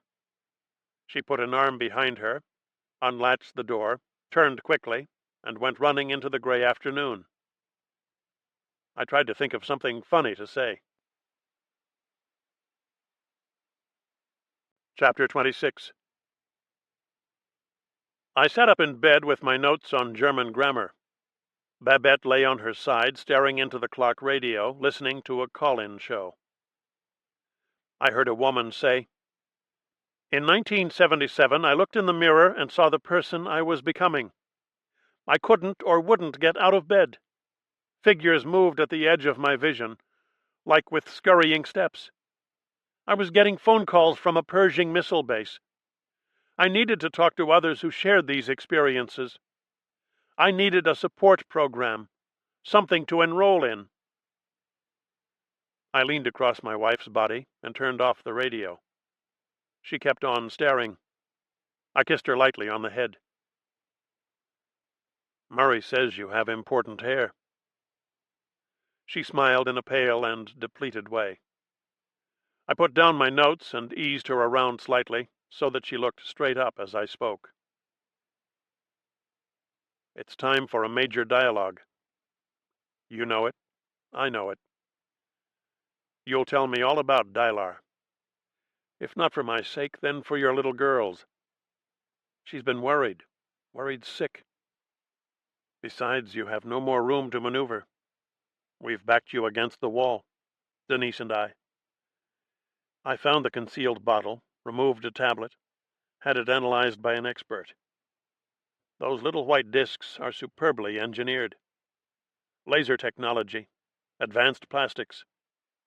Dylar is almost as ingenious as the microorganisms that ate the billowing cloud. Who would have believed in the existence of a little white pill that works as a pressure pump in the human body to provide medication safely and effectively, and self-destructs as well? I am struck by the beauty of this. We know something else, something crucially damaging to your case. We know Dylar is not available to the general public. This fact alone justifies our demands for an explanation. There's really very little left for you to say. Just tell us the nature of the drug. As you well know, I don't have the temperament to hound people. But Denise is a different kind of person. I've been doing all I can to restrain her. If you don't tell me what I want to know, I'll unleash your little girl. She'll come at you with everything she has. She won't waste time trying to make you feel guilty. Denise believes in a frontal attack. She'll hammer you right into the ground. You know I'm right, Babette. About 5 minutes passed. She lay there staring into the ceiling. Just let me tell it in my own way, she said in a small voice. Would you like a liqueur? No, thank you. Take your time, I said. We've got all night. If there's anything you want or need, just say so. You have only to ask. I'll be right here for as long as it takes. Another moment passed. I don't know exactly when it started. Maybe a year and a half ago. I thought I was going through a phase, some kind of watermark period in my life. Landmark, I said, or watershed. A kind of settling in period, I thought. Middle age, something like that. The condition would go away and I'd forget all about it. But it didn't go away. I began to think it never would. What condition? Never mind that for now. You've been depressed lately. I've never seen you like this. This is the whole point of Babette. She's a joyous person. She doesn't succumb to gloom or self-pity. Let me tell it, Jack. All right. You know how I am. I think everything is correctable. Given the right attitude and the proper effort, a person can change a harmful condition by reducing it to its simplest parts. You can make lists, invent categories, devise charts and graphs. This is how I am able to teach my students how to stand, sit, and walk, even though I know you think these subjects are too obvious and nebulous and generalized to be reduced to component parts. I'm not a very ingenious person, but I know how to break things down, how to separate and classify. We can analyze posture. We can analyze eating, drinking, and even breathing. How else do you understand the world, is my way of looking at it. I'm right here, I said. If there's anything you want or need, only say the word. When I realized this condition was not about to go away, I set out to understand it better by reducing it to its parts. First, I had to find out if it had any parts. I went to libraries and bookstores, read magazines and technical journals, watched cable TV, made lists and diagrams, made multicolored charts, made phone calls to technical writers and scientists, talked to a sick holy man in Iron City, and even studied the occult, hiding the books in the attic so you and Denise wouldn't find them and wonder what was going on. All this without my knowing. The whole point of Babette is that she speaks to me. She reveals and confides. This is not a story about your disappointment at my silence. The theme of this story is my pain and my attempts to end it. I'll make some hot chocolate. Would you like that? Stay. This is a crucial part. All this energy, this research, study, and concealment. But I was getting nowhere. The condition would not yield. It hung over my life, gave me no rest. Then, one day, I was reading to Mr. Treadwell from the National Examiner. An ad caught my eye. Never mind exactly what it said. Volunteers wanted for secret research. This is all you have to know. I thought it was my former wives who practiced guile. Sweet deceivers, tense, breathy, high cheek-boned, bilingual. I answered the ad and was interviewed by a small firm doing research in psychobiology. Do you know what that is? No. Do you know how complex the human brain is? I have some idea. No, you don't. Let's call the company Gray Research, although that's not the true name. Let's call my contact Mr. Gray. Mr. Gray is a composite. I was eventually in touch with 3 or 4 or more people at the firm. One of those long, low, pale brick buildings with electrified fencing and low-profile shrubbery. I never saw their headquarters. Never mind why. The point is, I took test after test. Emotional, psychological, motor response, brain activity. Mr. Gray said there were 3 finalists, and I was one of them. Finalists for what? We were to be test subjects in the development of a super experimental and top-secret drug, codenamed Dylar, that he'd been working on for years. He'd found a Dylar receptor in the human brain and was putting the finishing touches on the tablet itself. But he also told me there were dangers in running tests on a human. I could die. I could live, but my brain could die. The left side of my brain could die, but the right side could live. This would mean that the left side of my body would live, but the right side would die. There were many grim specters. I could walk sideways, but not forward. I could not distinguish words from things, so that if someone said speeding bullet, I would fall to the floor and take cover. Mr. Gray wanted me to know the risks. There were releases and other documents for me to sign. The firm had lawyers, priests.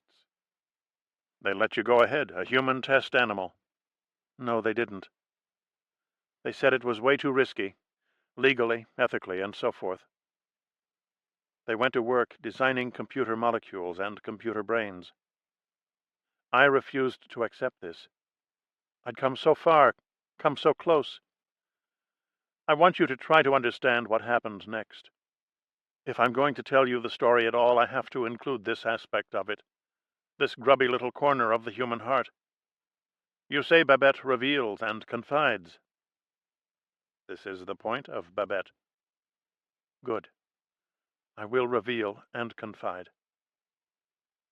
Mr. Gray and I made a private arrangement. Forget the priests, the lawyers, the psychobiologists. We would conduct the experiments on our own. I would be cured of my condition. He would be acclaimed for a wonderful medical breakthrough. What's so grubby about this? It involved an indiscretion. This was the only way I could get Mr. Gray to let me use the drug. It was my last resort, my last hope. First, I'd offered him my mind. Now I offered my body. I felt a sensation of warmth creeping up my back and radiating outward across my shoulders. Babette looked straight up. I was propped on an elbow, facing her, studying her features. When I spoke finally, it was in a reasonable and inquiring voice, the voice of a man who seeks genuinely to understand some timeless human riddle. How do you offer your body to a composite of 3 or more people? This is a compound person. He is like a police sketch of one person's eyebrows, another person's nose. Let's concentrate on the genitals. How many sets are we talking about? Just one person's, Jack. A key person. The project manager. So we are no longer referring to the Mr. Gray who is a composite. He is now one person. We went to a grubby little motel room. Never mind where or when. It had the TV up near the ceiling. This is all I remember. Grubby. Tacky. I was heartsick. But so desperate. You call this an indiscretion as if we haven't had a revolution in frank and bold language. Call it what it was. Describe it honestly. Give it the credit it deserves. You entered a motel room, excited by its impersonality, the functionalism and bad taste of the furnishings. You walked barefoot on the fire-retardant carpet. Mr. Gray went around opening doors, looking for a full-length mirror. He watched you undress. You lay on the bed, embracing. Then he entered you. Don't use that term. You know how I feel about that usage. He effected what is called entry. In other words, he inserted himself. 1 minute he was fully dressed, putting the car rental keys on the dresser. The next minute, he was inside you. No one was inside anyone. That is a stupid usage. I did what I had to do. I was remote.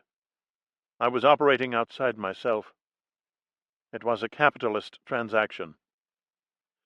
You cherish the wife who tells you everything. I am doing my best to be that person. All right. I'm only trying to understand. How many times did you go to this motel?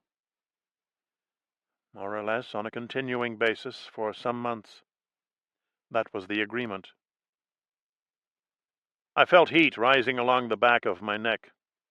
I watched her carefully. A sadness showed in her eyes. I lay back and looked at the ceiling. The radio came on. She began to cry softly. There's some Jell-O with banana slices, I said. Steffi made it. She's a good girl. I can easily get you some. No, thank you. Why did the radio come on? The auto timer is broken. I'll take it to the shop tomorrow. I'll take it. It's all right, she said. It's no trouble. I can easily take it. Did you enjoy having sex with him? I only remember the TV up near the ceiling, aimed down at us. Did he have a sense of humor? I know women appreciate men who can joke about sex. I can't, unfortunately, and after this I don't think there's much chance I'll be able to learn. It's better if you know him as Mr. Gray. That's all. He's not tall, short, young, or old. He doesn't laugh or cry. It's for your own good. I have a question. Why didn't Gray Research run tests on animals? Animals must be better than computers in some respects. That's just the point. No animal has this condition. This is a human condition. Animals fear many things, Mr. Gray said, but their brains aren't sophisticated enough to accommodate this particular state of mind. For the first time, I began to get an inkling of what she'd been talking about all along. My body went cold. I felt hollow inside. I rose from my supine position, once again propping myself on an elbow to look down at her. She started to cry again. You have to tell me, Babette. You've taken me this far, put me through this much. I have to know. What's the condition? The longer she wept, the more certain I became that I knew what she was going to say. I felt an impulse to get dressed and leave, take a room somewhere until this whole thing blew over. Babette raised her face to me, sorrowing and pale, her eyes showing a helpless desolation. We faced each other, propped on elbows, like a sculpture of lounging philosophers in a classical academy. The radio turned itself off. I'm afraid to die, she said. I think about it all the time. It won't go away. Don't tell me this. This is terrible. I can't help it. How can I help it? I don't want to know. Save it for our old age. You're still young. You get plenty of exercise. This is not a reasonable fear. It haunts me, Jack. I can't get it off my mind. I know I'm not supposed to experience such a fear so consciously and so steadily. What can I do? It's just there. That's why I was so quick to notice Mr. Gray's ad in the tabloid I was reading aloud. The headline hit home. Fear of death, it said. I think about it all the time. You're disappointed, I can tell. Disappointed? You thought the condition would be more specific. I wish it was. But a person doesn't search for months and months to corner the solution to some daily little ailment. I tried to talk her out of it. How can you be sure it is death you fear? Death is so vague. No one knows what it is, what it feels like or looks like. Maybe you just have a personal problem that surfaces in the form of a great universal subject. What problem? Something you're hiding from yourself. Your weight, maybe. I've lost weight. What about my height? I know you've lost weight. That's just my point. You practically ooze good health. You reek of it. Hookstratton confirms this, your own doctor. There must be something else, an underlying problem. What could be more underlying than death? I tried to persuade her it was not as serious as she thought. Baba, everyone fears death. Why should you be different? You yourself said earlier it is a human condition. There's no one who has lived past the age of 7 who hasn't worried about dying. At some level, everyone fears death. I fear it right up front. I don't know how or why it happened. But I can't be the only one, or why would Gray Research spend millions on a pill? That's what I said. You're not the only one. There are hundreds of thousands of people. Isn't it reassuring to know that? You're like the woman on the radio who got phone calls from a missile base. She wanted to find others whose own psychotic experiences would make her feel less isolated. But Mr. Gray said I was extra sensitive to the terror of death. He gave me a battery of tests.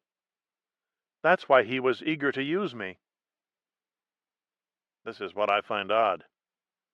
You concealed your terror for so long. If you're able to conceal such a thing from a husband and children, maybe it is not so severe.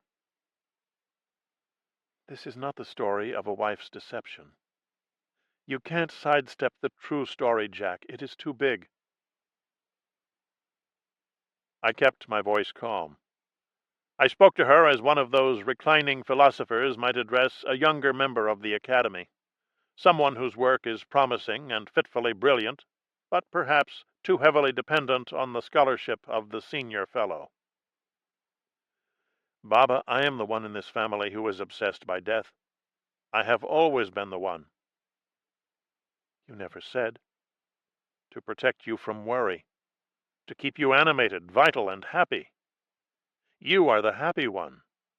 I am the doomed fool. That's what I can't forgive you for, telling me you're not the woman I believed you were. I'm hurt. I'm devastated. I always thought of you as someone who might muse on death. You might take walks and muse. But all those times we talked about who will die first, you never said you were afraid. The same goes for you. As soon as the kids are grown, you made it sound like a trip to Spain. I do want to die first, she said. But that doesn't mean I'm not afraid. I'm terribly afraid. I'm afraid all the time. I've been afraid for more than half my life. What do you want me to say? Your fear is older and wiser than mine? I wake up sweating. I break out in killer sweats. I chew gum because my throat constricts. I have no body. I'm only a mind or a self alone in a vast space. I seize up, she said. I'm too weak to move, I lack all sense of resolve, determination. I thought about my mother dying. Then she died. I think about everyone dying, not just myself. I lapse into terrible reveries. I felt so guilty. I thought her death was connected to my thinking about it. I feel the same way about my own death. The more I think about it, the sooner it will happen. How strange it is. We have these deep, terrible, lingering fears about ourselves and the people we love. Yet we walk around, talk to people, eat and drink. We manage to function. The feelings are deep and real. Shouldn't they paralyze us? How is it we can survive them, at least for a while? We drive a car. We teach a class.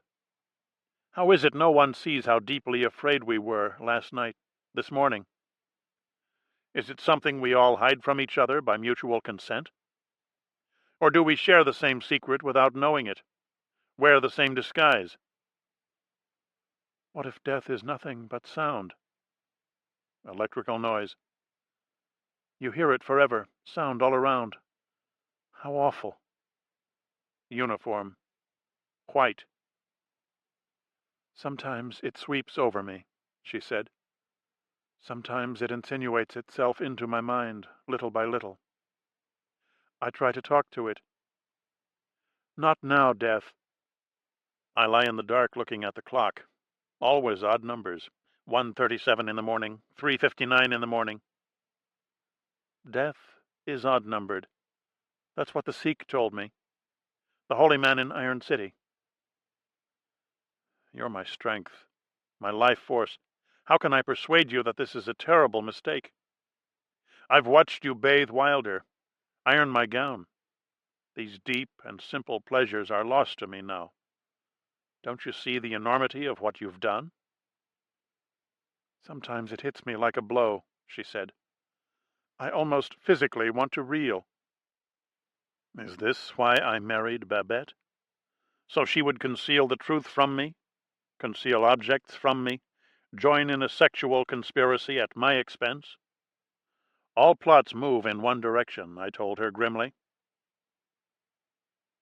We held each other tightly for a long time, our bodies clenched in an embrace that included elements of love, grief, tenderness, sex, and struggle. How subtly we shifted emotions, found shadings, using the scantest movement of our arms, our loins, the slightest intake of breath, to reach agreement on our fear, to advance our competition, to assert our root desires against the chaos in our souls. Leaded, unleaded, super unleaded. We lay naked after love, wet and gleaming. I pulled the covers up over us. We spoke in drowsy whispers for a while. The radio came on. I'm right here, I said. Whatever you want or need, however difficult, tell me and it's done. A drink of water. Of course. I'll go with you, she said. Stay. Rest. I don't want to be alone. We put on our robes, went to the bathroom for water. She drank while I pissed. On our way back to the bedroom, I put my arm around her, and we walked half-toppling toward each other, like adolescents on a beach. I waited by the side of the bed as she rearranged the sheets neatly, put the pillows in place. She curled up immediately for sleep, but there were still things I wanted to know, things I had to say. Precisely what was accomplished by the people at Gray Research? They isolated the fear of death part of the brain. Dylar speeds relief to that sector. Incredible. It's not just a powerful tranquilizer. The drug specifically interacts with neurotransmitters in the brain that are related to the fear of death. Every emotion or sensation has its own neurotransmitters. Mr. Gray found fear of death and then went to work on finding the chemicals that would induce the brain to make its own inhibitors. Amazing and frightening. Everything that goes on in your whole life is a result of molecules rushing around somewhere in your brain. Heinrich's brain theories. They're all true. We're the sum of our chemical impulses. Don't tell me this. It's unbearable to think about. They can trace everything you say, do, and feel to the number of molecules in a certain region. What happens to good and evil in this system? Passion, envy, and hate. Do they become a tangle of neurons? Are you telling me that a whole tradition of human failings is now at an end? That cowardice, sadism, molestation are meaningless terms? Are we being asked to regard these things nostalgically? What about murderous rage? A murderer used to have a certain fearsome size to him. His crime was large. What happens when we reduce it to cells and molecules? My son plays chess with a murderer. He told me all this. I didn't want to listen. Can I sleep now? Wait. If Dylar speeds relief, why have you been so sad these past days, staring into space? Simple. The drug's not working. Her voice broke when she said these words. She raised the comforter over her head. I could only stare at the hilly terrain. A man on talk radio said, I was getting mixed messages about my sexuality. I stroked her head and body over the quilted bedspread. Can you elaborate, Baba? I'm right here. I want to help. Mr. Gray gave me 60 tablets in 2 bottles. This would be more than enough, he said. 1 tablet every 72 hours. The discharge of medication is so gradual and precise that there's no overlapping from one pill to the next. I finished the first bottle sometime in late November, early December. Denise found it. She did? She's been on your trail ever since. Where did I leave it? In the kitchen trash. Why did I do that? That was careless. What about the second bottle? I said. You found the second bottle. I know. I'm asking how many tablets you've taken. I've now taken 25 from that bottle. That's 55 all told. 5 left. 4 left. I had 1 analyzed. Did you tell me that? Yes. And has there been any change at all in your condition? She allowed the top of her head to emerge. At first I thought so. The very beginning was the most hopeful time. Since then, no improvement. I've grown more and more discouraged. Let me sleep now, Jack. Remember we had dinner at Murray's one night? On the way home we talked about your memory lapses. You said you weren't sure whether or not you were taking medication. You couldn't remember, you said. This was a lie, of course. I guess so, she said. But you weren't lying about memory lapses in general. Denise and I assumed your forgetfulness was a side effect of whatever drug you were taking. The whole head emerged. Totally wrong, she said. It wasn't a side effect of the drug. It was a side effect of the condition. Mr. Gray said my loss of memory is a desperate attempt to counteract my fear of death. It's like a war of neurons. I am able to forget many things, but I fail when it comes to death. And now Mr. Gray has failed as well. Does he know that? I left a message on his answering machine. What did he say when he called back? He sent me a tape in the mail, which I took over to the Stovers to play. He said he was literally sorry, whatever that means. He said I was not the right subject after all. He is sure it will work someday, soon, with someone, somewhere. He said he made a mistake with me. It was too random. He was too eager. It was the middle of the night. We were both exhausted. But we'd come so far, said so much, that I knew we couldn't stop just yet. I took a deep breath. Then I lay back, staring into the ceiling. Babette leaned across my body to turn off the lamp. Then she pressed a button on the radio, killing the voices. 1,000 other nights had ended more or less like this. I felt her sink into the bed. There's something I promised myself I wouldn't tell you. Can it wait until morning? She said. I'm tentatively scheduled to die. It won't happen tomorrow or the next day, but it is in the works. I went on to tell her about my exposure to Niodine D, speaking matter-of-factly, tonelessly, in short, declarative sentences. I told her about the computer technician, the way he'd tapped into my history to produce a pessimistic massive tally. We are the sum total of our data, I told her, just as we are the sum total of our chemical impulses. I tried to explain how hard I'd struggled to keep the news from her. But, after her own revelations, this seemed the wrong kind of secret to be keeping. So we are no longer talking about fear and floating terror, I said. This is the hard and heavy thing. The fact itself.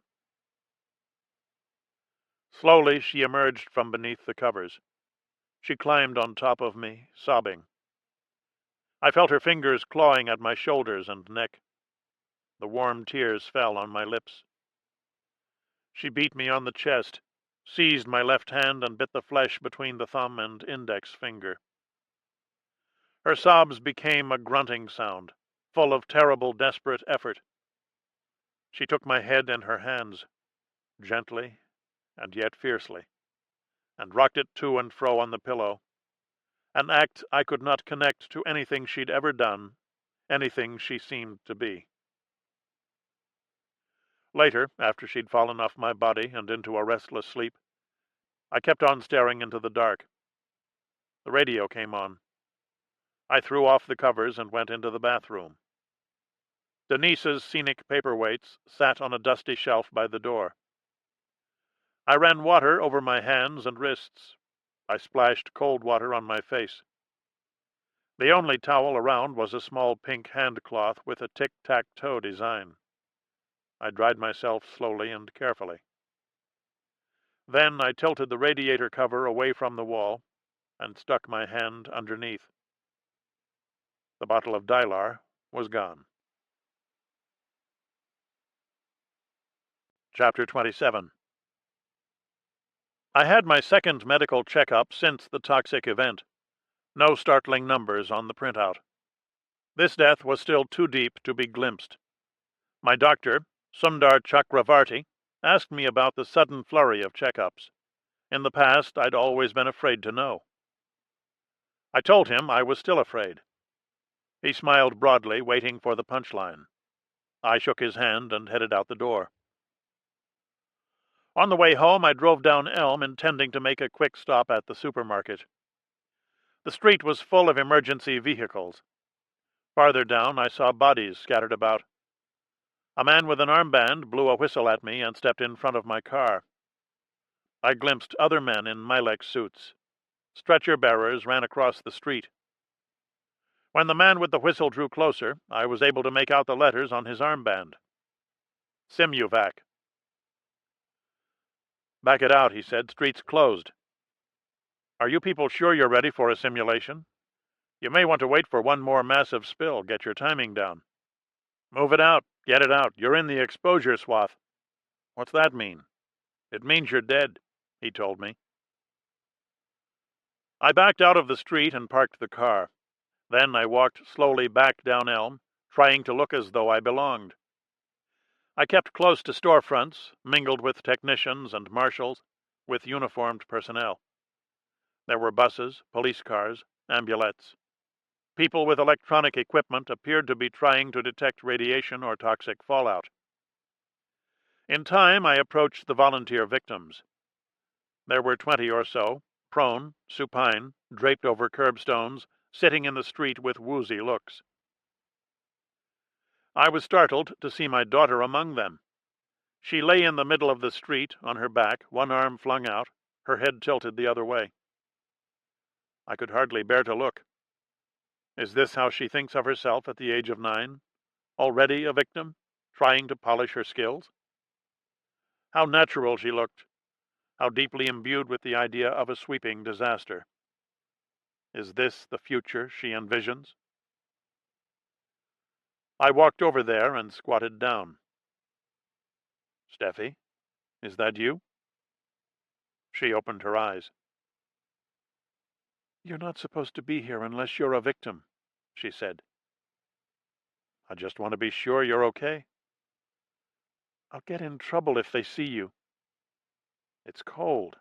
You'll get sick. Does Baba know you're here?" "I signed up in school an hour ago." "They at least should hand out blankets," I said. She closed her eyes. I spoke to her a while longer, but she wouldn't answer. There was no trace of irritation or dismissal in her silence, just conscientiousness. She had a history of being devout in her victimhood. I went back to the sidewalk. A man's amplified voice boomed across the street from somewhere inside the supermarket. "I want to welcome all of you on behalf of Advanced Disaster Management, a private consulting firm that conceives and operates simulated evacuations. We are interfacing with 22 state bodies in carrying out this advanced disaster drill. The first, I trust, of many. The more we rehearse disaster, the safer we'll be from the real thing. Life seems to work that way, doesn't it? You take your umbrella to the office 17 straight days, not a drop of rain. The first day you leave it at home, record-breaking downpour. Never fails, does it? This is the mechanism we hope to employ, among others. All right, on to business. When the siren sounds 3 long blasts, thousands of hand-picked evacuees will leave their homes and places of employment, get into their vehicles, and head for well-equipped emergency shelters. Traffic directors will race to their computerized stations. Updated instructions will be issued on the SimuVac broadcast system. Air sampling people will deploy along the cloud exposure swath. Dairy samplers will test milk and randomized foodstuffs over the next 3 days along the ingestion swath. We are not simulating a particular spillage today. This is an all-purpose leak or spill. It could be radioactive steam, chemical cloudlets, a haze of unknown origin. The important thing is movement. Get those people out of the swath. We learned a lot during the night of the billowing cloud. But there is no substitute for a planned simulation. If reality intrudes in the form of a car crash or a victim falling off a stretcher, it is important to remember that we are not here to mend broken bones or put out real fires. We are here to simulate. Interruptions can cost lives in a real emergency. If we learn to work around interruptions now, we'll be able to work around them later when it counts. All right. When the siren sounds 2 melancholy wails, street captains will make house-to-house searches for those who may have been inadvertently left behind. Birds, goldfish, elderly people, handicapped people, invalids, shut-ins, whatever. 5 minutes, victims. All you rescue personnel, remember this is not a blast simulation. Your victims are overcome but not traumatized. Save your tender, loving care for the nuclear fireball in June. We're at 4 minutes and counting. Victims, go limp. And remember, you're not here to scream or thrash about. We like a low-profile victim. This isn't New York or L.A. Soft moans will suffice. I decided I didn't want to watch. I went back to the car and headed home. The sirens emitted the first 3 blasts as I pulled up in front of the house. Heinrich was sitting on the front steps, wearing a reflector vest and his camouflage cap. With him was an older boy. He had a powerful, compact body of uncertain pigmentation. No one on our street seemed to be evacuating. Heinrich consulted a clipboard. "What's going on?" "I'm a street captain," he said. "Did you know Steffi was a victim?" "She said she might be." "Why didn't you tell me?" "So they pick her up and put her in an ambulance. What's the problem?" "I don't know what the problem is. If she wants to do it, she should do it." "She seems so well adjusted to the role." "It could save her life someday," he said. "How can pretending to be injured or dead save a person's life?" If she does it now, she might not have to do it later. The more you practice something, the less likely it is to actually happen. That's what the consultant said. It's a gimmick, but it works. Who's this? This is Orest Mercator. He's going to help me check for leftovers. You're the one who wants to sit in a cage full of deadly snakes. Can you tell me why? Because I'm going for the record, Orest said. Why would you want to get killed going for a record? What killed? Who said anything about killed? You'll be surrounded by rare and deadly reptiles. They're the best at what they do. I want to be the best at what I do. What do you do? I sit in a cage for 67 days. That's what it takes to break the record.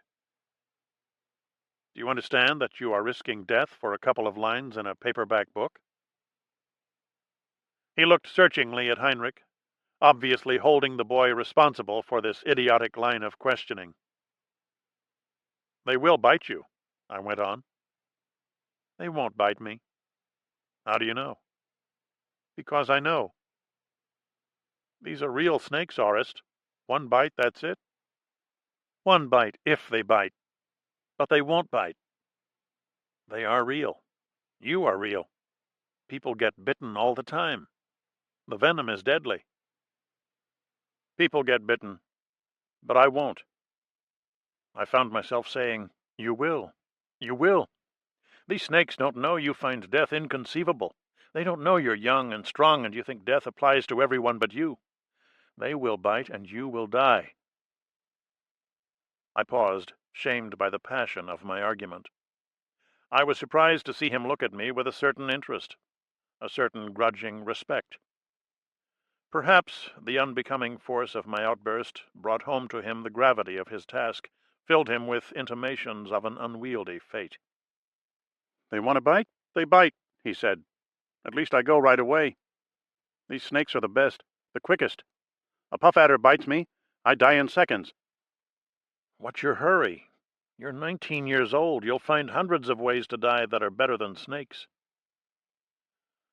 What kind of name is Orest? I studied his features. He might have been Hispanic, Middle Eastern, Central Asian, a dark-skinned Eastern European, a light-skinned black. Did he have an accent? I wasn't sure. Was he a Samoan, a native North American, a Sephardic Jew? It was getting hard to know what you couldn't say to people. He said to me, How many pounds can you bench press? I don't know. Not very many. Did you ever punch somebody in the face? Maybe a glancing blow, once, a long time ago. I'm looking to punch somebody in the face, bare-fisted, hard as I can, to find out what it feels like. Heinrich grinned like a stool pigeon in the movies. The siren began to sound, 2 melancholy blasts. I went inside as the 2 boys checked the clipboard for house numbers. Babette was in the kitchen giving Wilder some lunch. He's wearing a reflector vest, I said. It's in case there's haze. He won't get hit by fleeing vehicles. I don't think anyone's bothered to flee. How do you feel? Better, she said. So do I. I think it's being with Wilder that picks me up. I know what you mean. I always feel good when I'm with Wilder. Is it because pleasures don't cling to him? He is selfish without being grasping, selfish in a totally unbounded and natural way. There's something wonderful about the way he drops one thing, grabs for another. I get annoyed when the other kids don't fully appreciate special moments or occasions. They let things slide away that should be kept and savored. But when Wilder does it, I see the spirit of genius at work. That may be true, but there's something else about him that gives me a lift. Something bigger, grander, that I can't quite put my finger on. Remind me to ask Murray, I said. She spooned soup into the child's mouth, creating facial expressions for him to mimic, and saying, Yes, yes, yes, yes, yes, yes, yes. One thing I have to ask. Where is the Dylar? Forget it, Jack. Fool's gold or whatever the appropriate term. A cruel illusion, I know. But I'd like to keep the tablets in a safe place, if only as physical evidence that Dylar exists. If your left brain should decide to die, I want to be able to sue someone. There are 4 tablets left. Where are they? Are you telling me they're not behind the radiator cover? That's right. I didn't move them, honest. Is it possible you threw them away in an angry or depressed moment? I only want them for the sake of historical accuracy. Like White House tapes. They go into the archives. You haven't been pre-tested, she said. Even one pill can be dangerous to ingest. I don't want to ingest. Yes, you do. We are being coaxed out of the ingestion swath. Where is Mr. Gray? I may want to sue him as a matter of principle. We made a pact, he and I. Tuesdays and Fridays, the Grayview Motel. That's not what I mean. I promised not to reveal his true identity to anyone. Considering what you're after, that promise goes double. It's more for your good than his. I'm not telling, Jack. Let's just resume our lives. Let's tell each other we'll do the best we can. Yes, yes, yes, yes, yes. I drove to the grade school and parked across the street from the main entrance. 20 minutes later, they came surging out. About 300 kids, babbling, gleeful, casually amuck. They called brilliant insults, informed and spacious obscenities, hit each other with book bags, knit caps. I sat in the driver's seat scanning the mass of faces, feeling like a dope dealer or pervert. When I spotted Denise, I blew the horn and she came over. This was the first time I'd ever picked her up at school, and she gave me a wary and hard-eyed look as she passed in front of the car. A look that indicated she was in no mood for news of a separation or divorce. I took the river road home.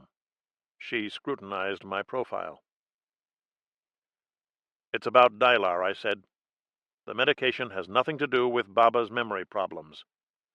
In fact, just the opposite. She takes Dylar to improve her memory. I don't believe you. Why not? Because you wouldn't come and get me at school just to tell me that. Because we already found out you can't get it with a prescription. Because I talked to her doctor and he never heard of it. You called him at home?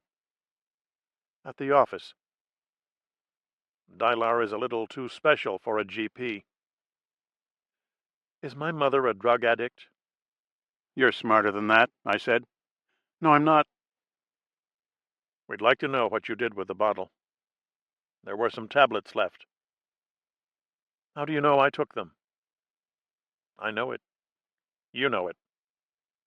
If somebody wants to tell me what Dylar really is, maybe we'll get somewhere. There's something you don't know, I said. Your mother no longer takes the medication. Whatever your reason for holding the bottle, it's just not valid anymore.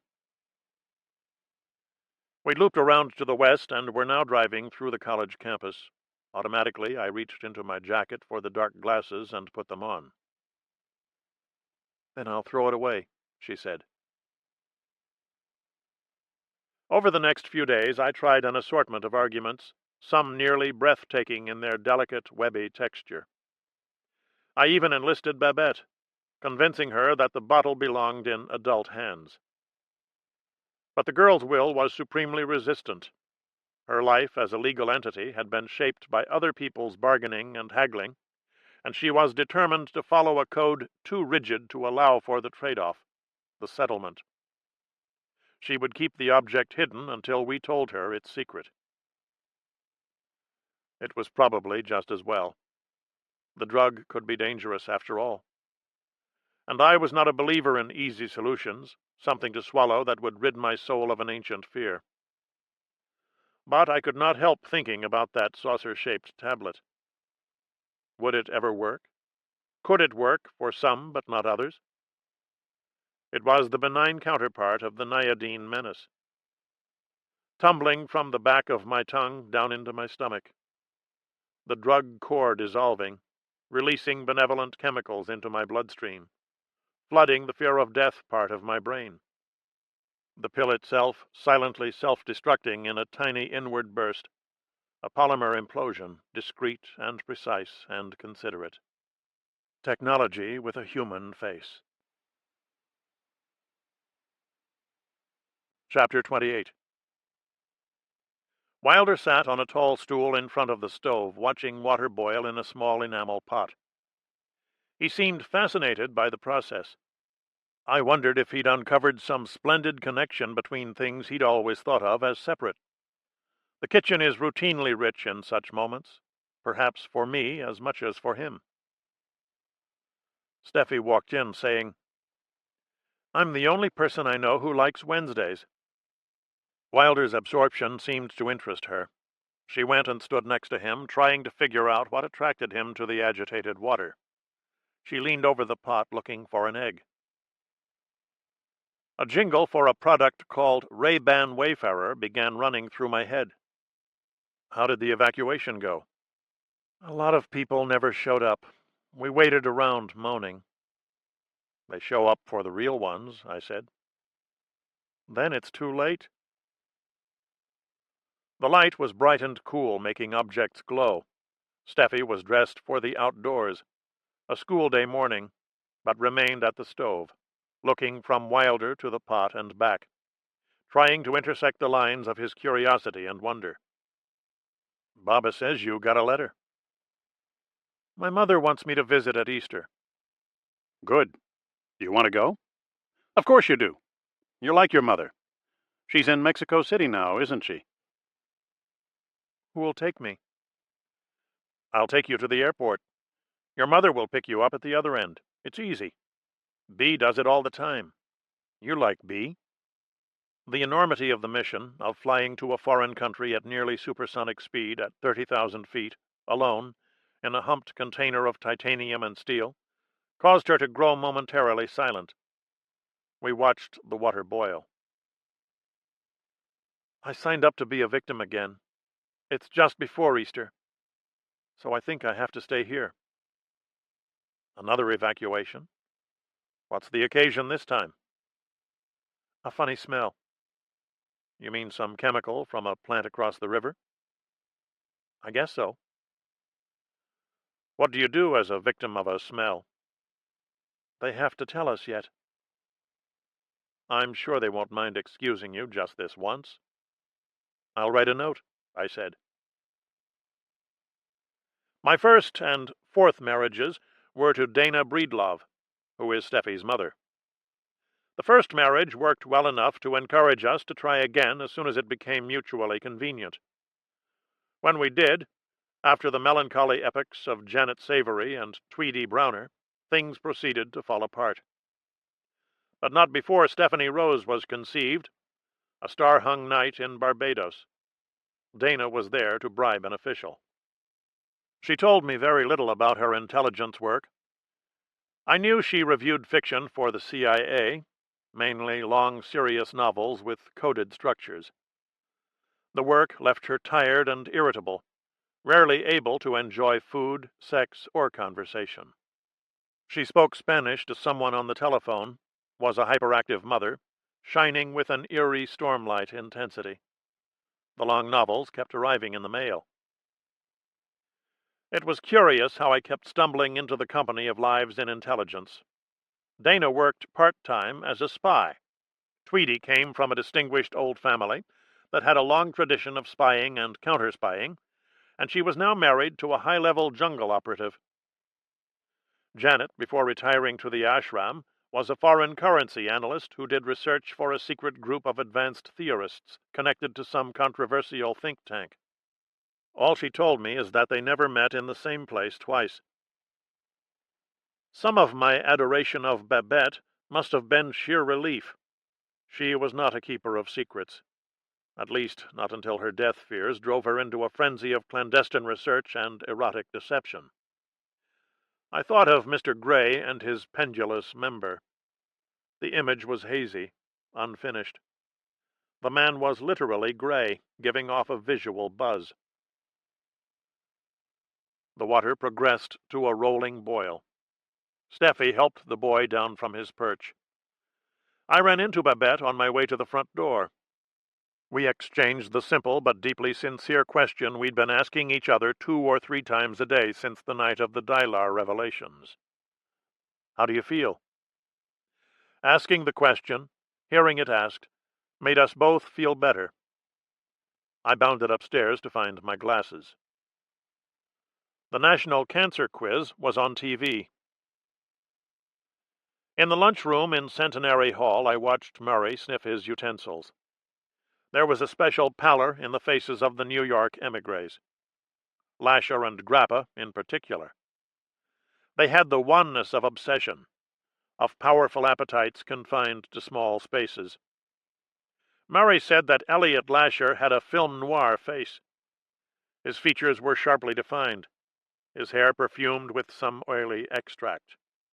I had the curious thought that these men were nostalgic for black and white, their longings dominated by achromatic values, personal extremes of post-war urban gray. Alphonse Stompanato sat down, radiating aggression and threat. He seemed to be watching me, one department head measuring the aura of another. There was a Brooklyn Dodger emblem sewed to the front of his gown. Lasher wadded up a paper napkin and tossed it at someone 2 tables away. Then he stared at Grappa.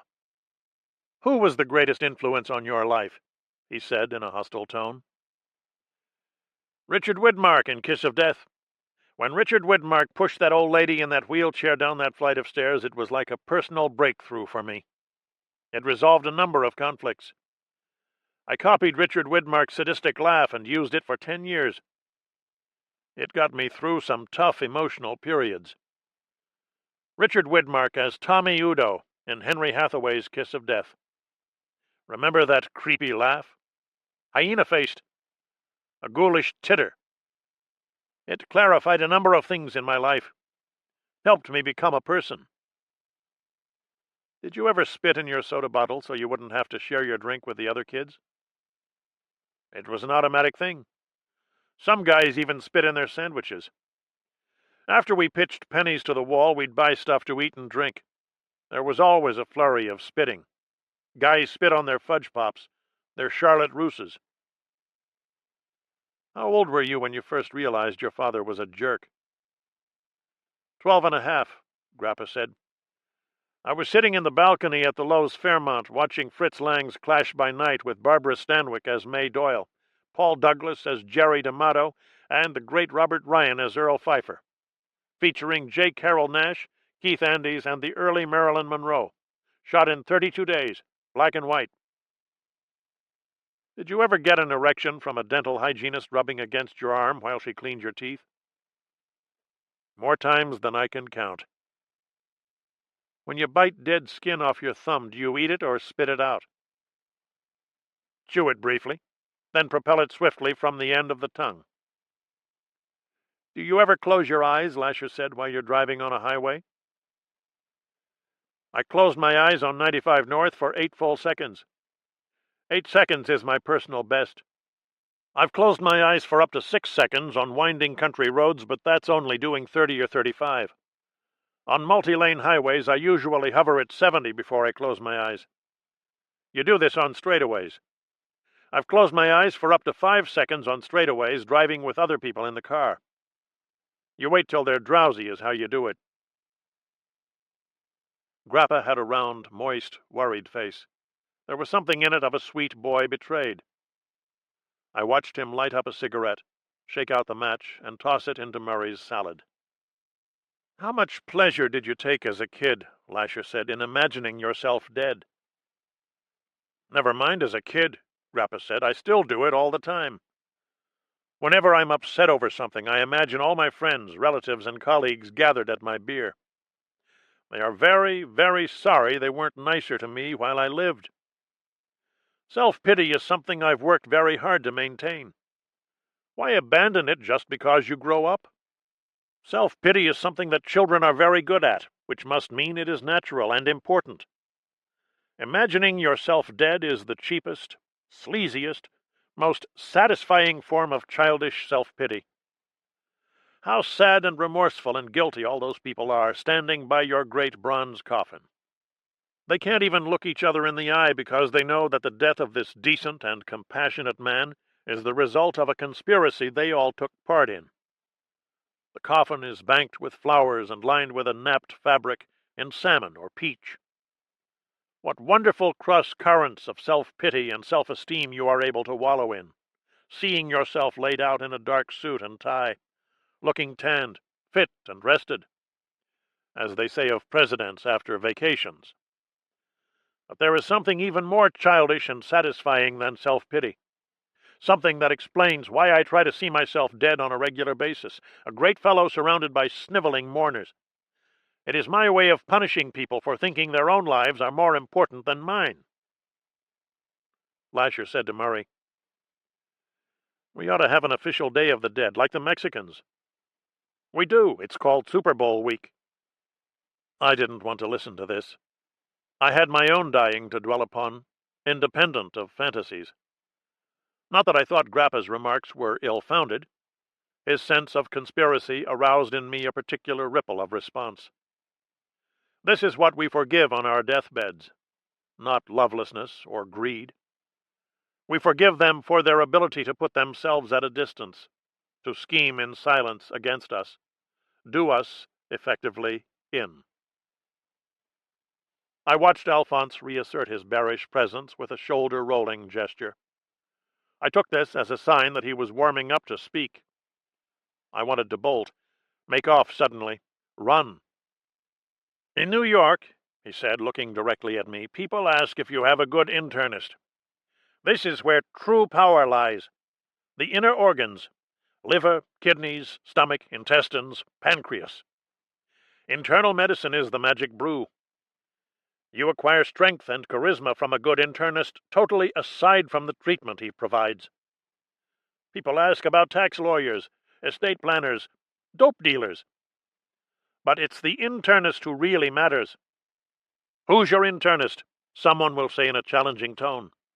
The question implies that if your internist's name is unfamiliar, you are certain to die of a mushroom-shaped tumor on your pancreas. You are meant to feel inferior and doomed, not just because your inner organs may be trickling blood, but because you don't know who to see about it, how to make contacts, how to make your way in the world. Never mind the military-industrial complex. The real power is wielded every day in these little challenges and intimidations by people just like us." I gulped down my dessert and slipped away from the table. Outside, I waited for Murray. When he emerged, I held his arm just above the elbow, and we walked across campus like a pair of European senior citizens, heads bowed in conversation. "How do you listen to that?" I said. "Death and disease? Do they talk like that all the time?" "When I covered sports, I used to get together with the other writers on the road. Hotel rooms, planes, taxis, restaurants. There was only one topic of conversation: sex and death." "That's two topics." "You're right, Jack." "I would hate to believe they are inextricably linked." "It's just that on the road everything is linked. Everything and nothing, to be precise." We walked past small mounds of melting snow. "How is your car crash seminar progressing?" "We've looked at hundreds of crash sequences. Cars with cars, cars with trucks, trucks with buses, motorcycles with cars with helicopters, trucks with trucks. My students think these movies are prophetic. They mark the suicide wish of technology, the drive to suicide, the hurtling rush to suicide." "What do you say to them?" "These are mainly B-movies, TV movies, rural drive-in movies. I tell my students not to look for apocalypse in such places. I see these car crashes as part of a long tradition of American optimism. They are positive events, full of the old can-do spirit. Each car crash is meant to be better than the last. There is a constant upgrading of tools and skills, a meeting of challenges. A director says, I need this flatbed truck to do a mid-air double somersault that produces an orange ball of fire with a 36-foot diameter, which the cinematographer will use to light the scene. I tell my students if they want to bring technology into it, they have to take this into account, this tendency toward grandiose deeds, toward pursuing a dream. A dream? How do your students reply? Just the way you did. A dream? All that blood and glass, that screeching rubber? What about the sheer waste? The sense of a civilization in a state of decay? What about it? I said. I tell them it's not decay they are seeing, but innocence. The movie breaks away from complicated human passions to show us something elemental, something fiery and loud and head-on. It's a conservative wish fulfillment, a yearning for naivete. We want to be artless again. We want to reverse the flow of experience, of worldliness and its responsibilities. My students say, "Look at the crushed bodies, the severed limbs. What kind of innocence is this?" What do you say to that? I tell them they can't think of a car crash in a movie as a violent act. It's a celebration, a reaffirmation of traditional values and beliefs. I connect car crashes to holidays like Thanksgiving and the 4th. We don't mourn the dead or rejoice in miracles. These are days of secular optimism, of self-celebration. We will improve, prosper, perfect ourselves. Watch any car crash in any American movie. It is a high-spirited moment like old-fashioned stunt flying, walking on wings. The people who stage these crashes are able to capture a light-heartedness, a carefree enjoyment that car crashes in foreign movies can never approach. Look past the violence. Exactly! Look past the violence, Jack. There is a wonderful brimming spirit of innocence and fun. Chapter 29. Babette and I moved down the wide aisle, each with a gleaming cart. We passed a family shopping in sign language. I kept seeing colored lights. "How do you feel?" she said. "I'm fine. I feel good. How are you?" "Why don't you have a checkup? Wouldn't you feel better if you found out nothing was there?" "I've had 2 checkups. Nothing is there." "What did Dr. Chakravarti say?" "What could he say?" "He speaks English beautifully. I love to hear him speak." "Not as much as he loves to speak." "What do you mean he loves to speak? Do you mean he takes every possible opportunity to speak?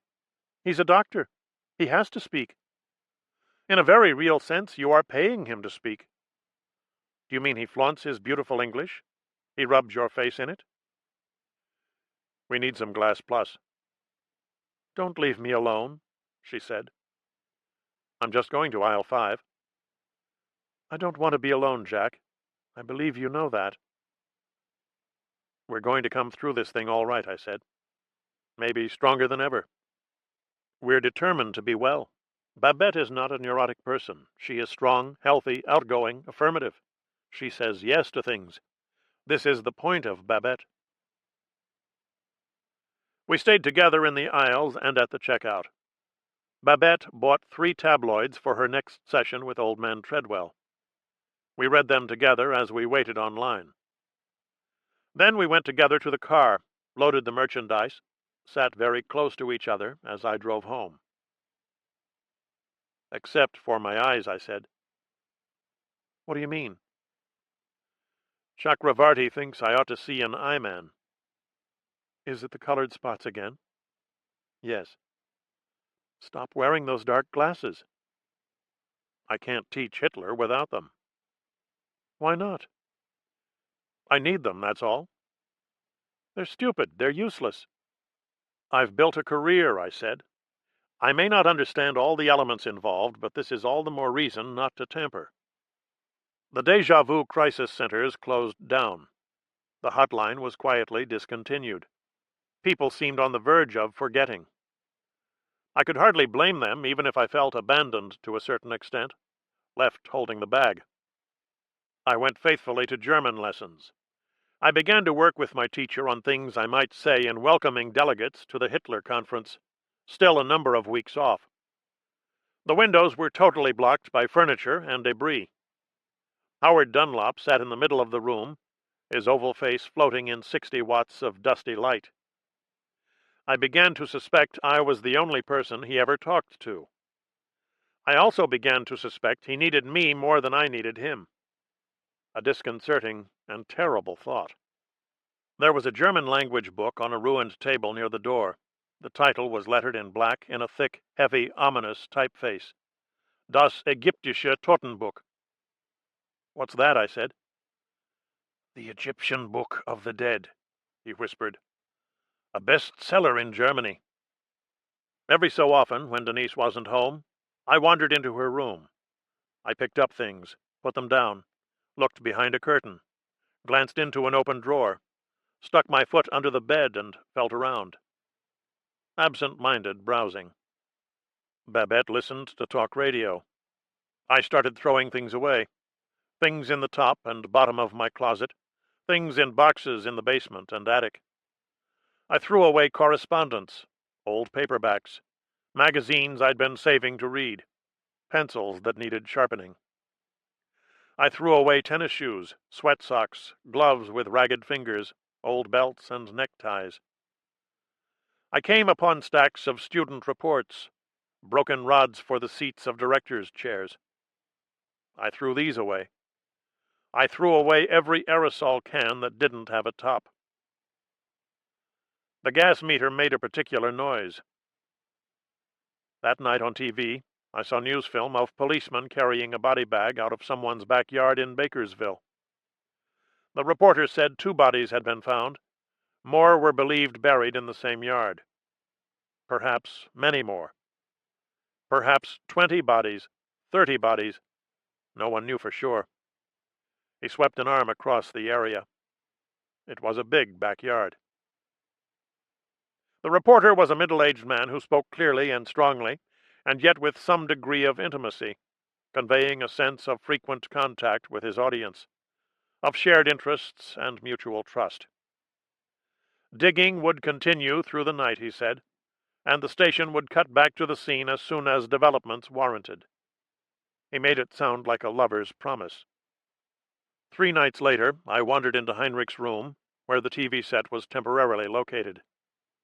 He sat on the floor in a hooded sweatshirt, watching live coverage of the same scene. The backyard was floodlit. Men with picks and shovels worked amid mounds of dirt. In the foreground stood the reporter, bareheaded, in a sheepskin coat, in a light snow, giving an update. The police said they had solid information. The diggers were methodical and skilled. The work had been going on for over 72 hours. But no more bodies had been found. The sense of failed expectations was total. A sadness and emptiness hung over the scene. A dejection, a sorry gloom. We felt it ourselves, my son and I, quietly watching. It was in the room, seeping into the air from pulsing streams of electrons. The reporter seemed at first merely apologetic.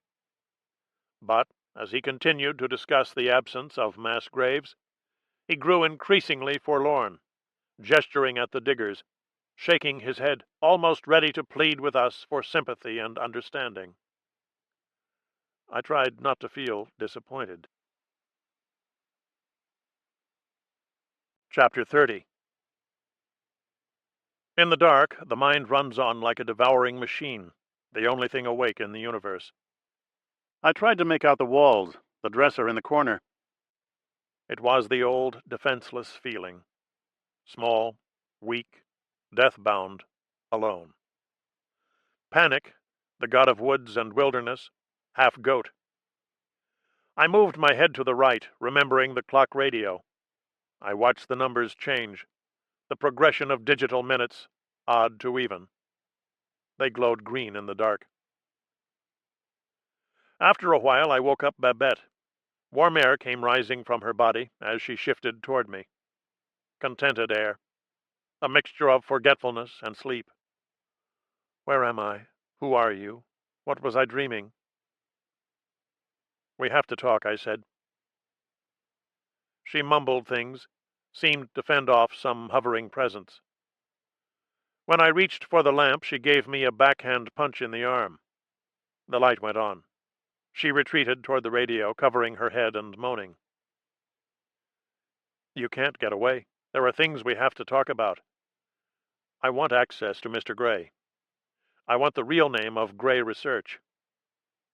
All she could do was moan. No. I'm reasonable about this. I have a sense of perspective. No huge hopes or expectations. I only want to check it out, give it a try. I don't believe in magical objects. I only say, let me try, let me see. I've been lying here for hours, practically paralyzed. I'm drenched in sweat. Feel my chest, Babette. 5 more minutes. I need to sleep. Feel. Give me your hand. See how wet? We all sweat, she said. What is sweat? There are rivulets here. You want to ingest. No good, Jack. All I ask is a few minutes alone with Mr. Gray to find out if I qualify. He'll think you want to kill him. But that's crazy. I'd be crazy. How can I kill him? He'll know I told you about the motel. The motel is over and done. I can't change the motel. Do I kill the only man who can relieve my pain? Feel under my arms if you don't believe me. He'll think you're a husband with a grudge. The motel is frankly small grief. Do I kill him and feel better? He doesn't have to know who I am. I make up an identity. I invent a context. Help me, please. Don't tell me you sweat. What is sweat? I gave the man my word. In the morning, we sat at the kitchen table. The clothes dryer was running in the entranceway. I listened to the tapping sound of buttons and zippers as they struck the surface of the drum. I already know what I want to say to him. I'll be descriptive, clinical. No philosophy or theology. I'll appeal to the pragmatist in him. He's bound to be impressed by the fact that I'm actually scheduled to die. This is frankly more than you could claim. My need is intense. I believe he'll respond to this. Besides, he'll want another crack at a live subject. That's the way these people are. How do I know you won't kill him? You're my wife. Am I a killer? You're a man, Jack. We all know about men and their insane rage. This is something men are very good at. Insane and violent jealousy. Homicidal rage. When people are good at something, it's only natural that they look for a chance to do this thing. If I were good at it, I would do it. It happens I'm not. So instead of going into homicidal rages, I read to the blind. In other words, I know my limits. I am willing to settle for less. What did I do to deserve this? This is not like you. Sarcastic, mocking. Leave it alone, she said. Dylar was my mistake. I won't let you make it yours as well. We listened to the tap and scratch of buttons and zipper tabs. It was time for me to leave for school. The voice upstairs remarked, "A California think tank says the next World War may be fought over salt." All afternoon I stood by the window in my office, watching the observatory. It was growing dark when Winnie Richards appeared at the side door, looked both ways, then began moving in a wolf trot along the sloping turf. I hurried out of my office and down the stairs. In seconds I was out on a cobbled path, running. Almost at once I experienced a strange elation, the kind of bracing thrill that marks the recovery of a lost pleasure. I saw her turn a corner in a controlled skid before she disappeared behind a maintenance building. I ran as fast as I could, cutting loose, cutting into the wind, running chest out, head high, my arms pumping hard.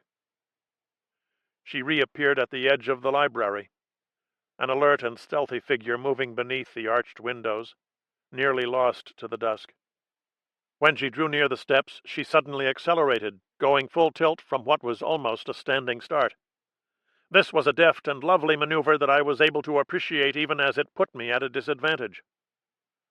I decided to cut behind the library and pick her up on the long, straight approach to the chemistry labs. Briefly, I ran alongside the members of the lacrosse team as they charged off a field after practice. We ran step for step, the players waving their sticks in a ritualized manner and chanting something I couldn't understand. When I reached the broad path, I was gasping for breath. Winnie was nowhere in sight. I ran through the faculty parking lot, past the starkly modern chapel, around the administration building. The wind was audible now, creaking in the high bare branches. I ran to the east, changed my mind, stood looking around, removed my glasses to peer. I wanted to run. I was willing to run. I would run as far as I could, run through the night, run to forget why I was running. After some moments, I saw a figure loping up a hill at the edge of the campus. It had to be her. I started running again, knowing she was too far away, would disappear over the crest of the hill, would not resurface for weeks.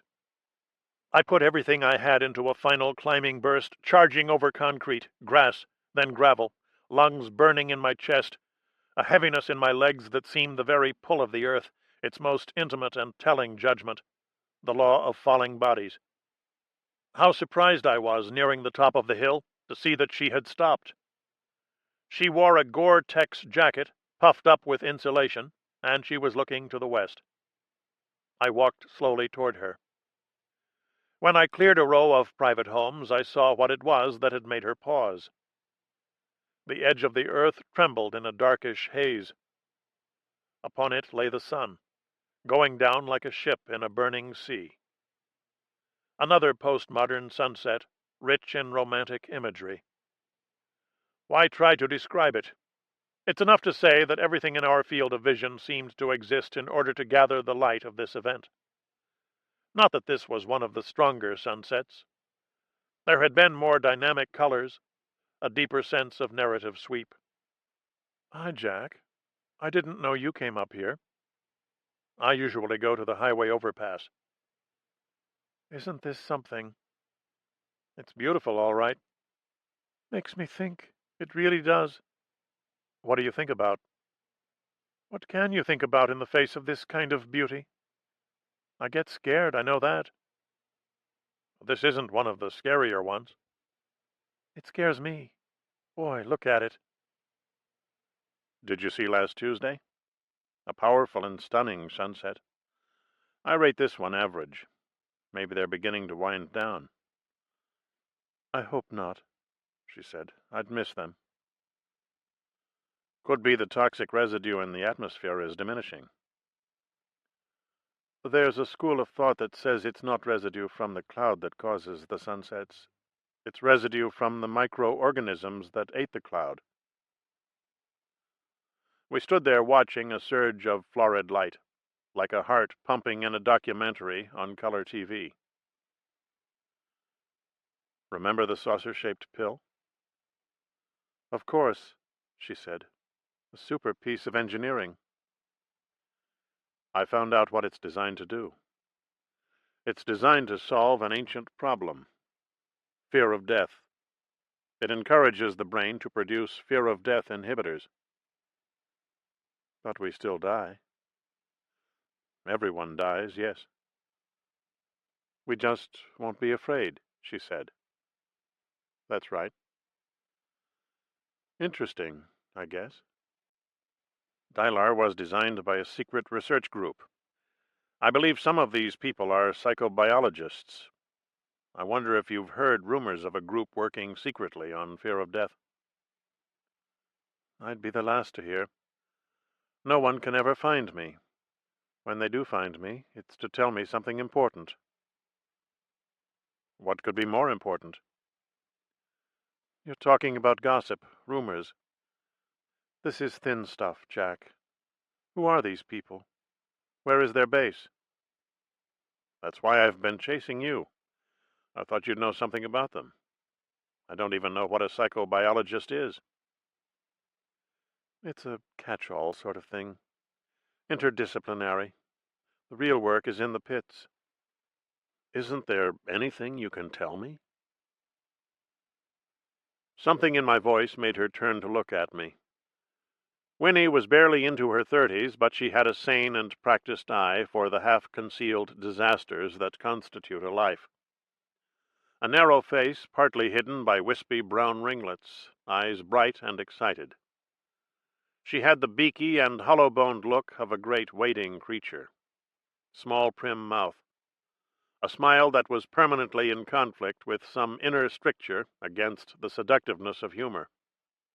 Murray told me once he had a crush on her, found her physical awkwardness a sign of an intelligence developing almost too rapidly, and I thought I knew what he meant. She was poking and snatching at the world around, overrunning it at times. "I don't know what your personal involvement is with this substance," she said, "but I think it's a mistake to lose one's sense of death, even one's fear of death. Isn't death the boundary we need? Doesn't it give a precious texture to life, a sense of definition? You have to ask yourself whether anything you do in this life would have beauty and meaning without the knowledge you carry of a final line, a border or limit." I watch light climb into the rounded summits of high-altitude clouds, florets, velaments, freedent. "People think I'm spacey," she said. "I have a spacey theory about human fear, sure enough. Picture yourself, Jack, a confirmed homebody, a sedentary fellow who finds himself walking in a deep wood. You spot something out of the corner of your eye. Before you know anything else, you know that this thing is very large and that it has no place in your ordinary frame of reference. A flaw in the world picture. Either it shouldn't be here, or you shouldn't. Now the thing comes into full view. It is a grizzly bear, enormous, shiny brown, swaggering, dripping slime from its bared fangs. Jack, you have never seen a large animal in the wild. The sight of this grizzer is so electrifyingly strange that it gives you a renewed sense of yourself, a fresh awareness of the self in terms of a unique and horrific situation. You see yourself in a new and intense way. You rediscover yourself. You are lit up for your own imminent dismemberment. The beast on hind legs has enabled you to see who you are as if for the first time, outside familiar surroundings, alone, distinct, whole. The name we give to this complicated process is fear.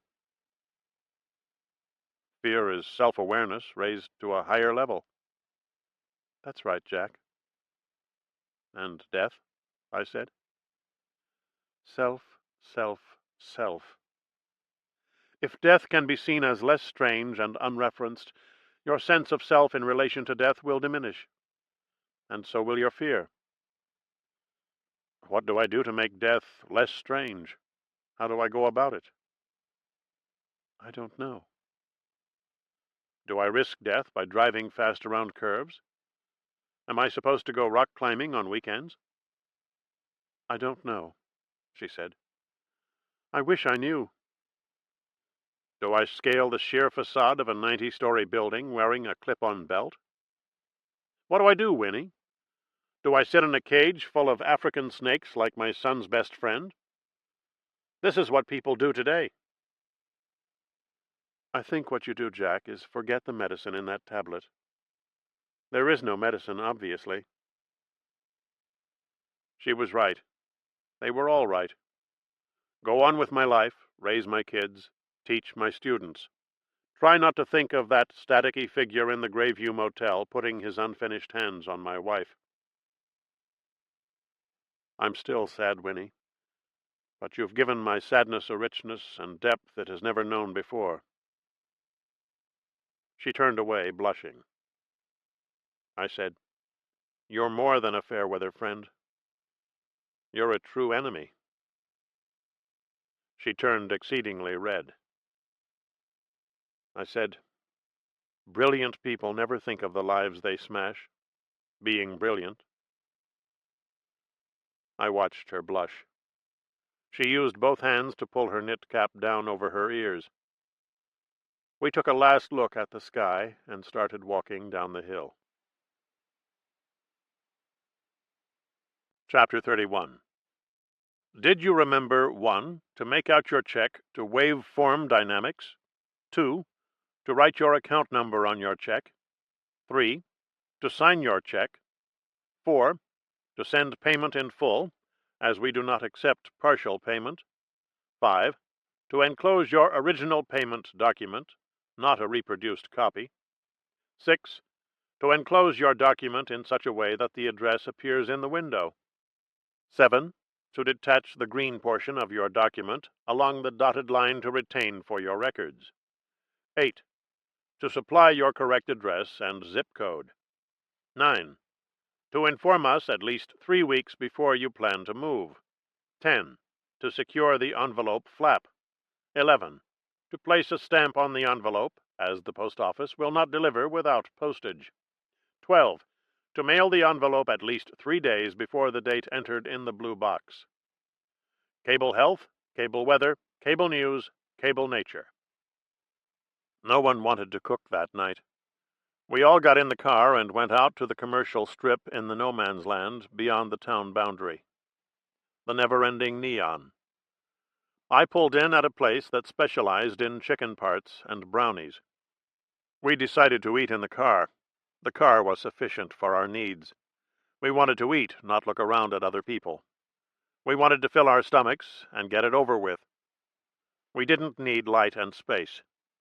We certainly didn't need to face each other across a table as we ate, building a subtle and complex cross-network of signals and codes. We were content to eat facing in the same direction, looking only inches past our hands.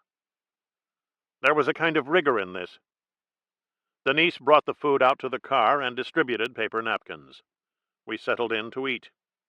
We ate fully dressed, in hats and heavy coats, without speaking, ripping into chicken parts with our hands and teeth. There was a mood of intense concentration, minds converging on a single compelling idea. I was surprised to find I was enormously hungry. I chewed and ate, looking only inches past my hands. This is how hunger shrinks the world. This is the edge of the observable universe of food. Steffi tore off the crisp skin of a breast and gave it to Heinrich. She never ate the skin. Babette sucked a bone. Heinrich traded wings with Denise, a large for a small. He thought small wings were tastier. People gave Babette their bones to clean and suck. I fought off an image of Mr. Gray lazing naked on a motel bed, an unresolved picture collapsing at the edges. We sent Denise to get more food, waiting for her in silence. Then we started in again, half stunned by the dimensions of our pleasure. Steffi said quietly, "How do astronauts float?" There was a pause like a missing tick in eternity. Denise stopped eating to say, "They're lighter than air." We all stopped eating. A worried silence ensued. "There is no air," Heinrich said finally. "They can't be lighter than something that isn't there. Space is a vacuum except for heavy molecules." "I thought space was cold," Babette said. "If there's no air, how can it be cold? What makes warm or cold? Air, or so I thought. If there's no air, there should be no cold. Like a nothing kind of day." "How can there be nothing?" Denise said. "There has to be something." "There is something," Heinrich said in exasperation. "There's heavy molecules." "Do I need a sweater kind of day?" Babette said. There was another pause. We waited to learn if the dialogue was over. Then we set to eating again. We traded unwanted parts in silence, stuck our hands in cartons of rippled fries. Wilder liked the soft white fries, and people picked these out and gave them to him. Denise distributed ketchup in little watery pouches. The interior of the car smelled of grease and licked flesh. We traded parts and gnawed. Steffi said in a small voice, "How cold is space?" We all waited once more. Then Heinrich said, "It depends on how high you go. The higher you go, the colder it gets." "Wait a minute," Babette said. "The higher you go, the closer you get to the sun, so the warmer it gets." What makes you think the sun is high? How can the sun be low? You have to look up to see the sun. What about at night? He said. It's on the other side of the earth, but people still look up. The whole point of Sir Albert Einstein, he said, is how can the sun be up if you're standing on the sun? The sun is a great molten ball, she said. It's impossible to stand on the sun. He was just saying if. Basically, there is no up or down, hot or cold, day or night. What is there? Heavy molecules. The whole point of space is to give molecules a chance to cool down after they come shooting off the surface of giant stars. If there's no hot or cold, how can molecules cool down? Hot and cold are words. Think of them as words. We have to use words. We can't just grunt. It's called the sun's corolla, Denise said to Steffi in a separate discussion. We saw it the other night on the Weather Network. I thought corolla was a car, Steffi said. Everything's a car, Heinrich said. The thing you have to understand about giant stars is that they have actual nuclear explosions deep inside the core. Totally forget these Russian IBMs that are supposed to be so awesome. We're talking about 100 million times bigger explosions. There was a long pause. No one spoke. We went back to eating for as long as it took to bite off and chew a single mouthful of food.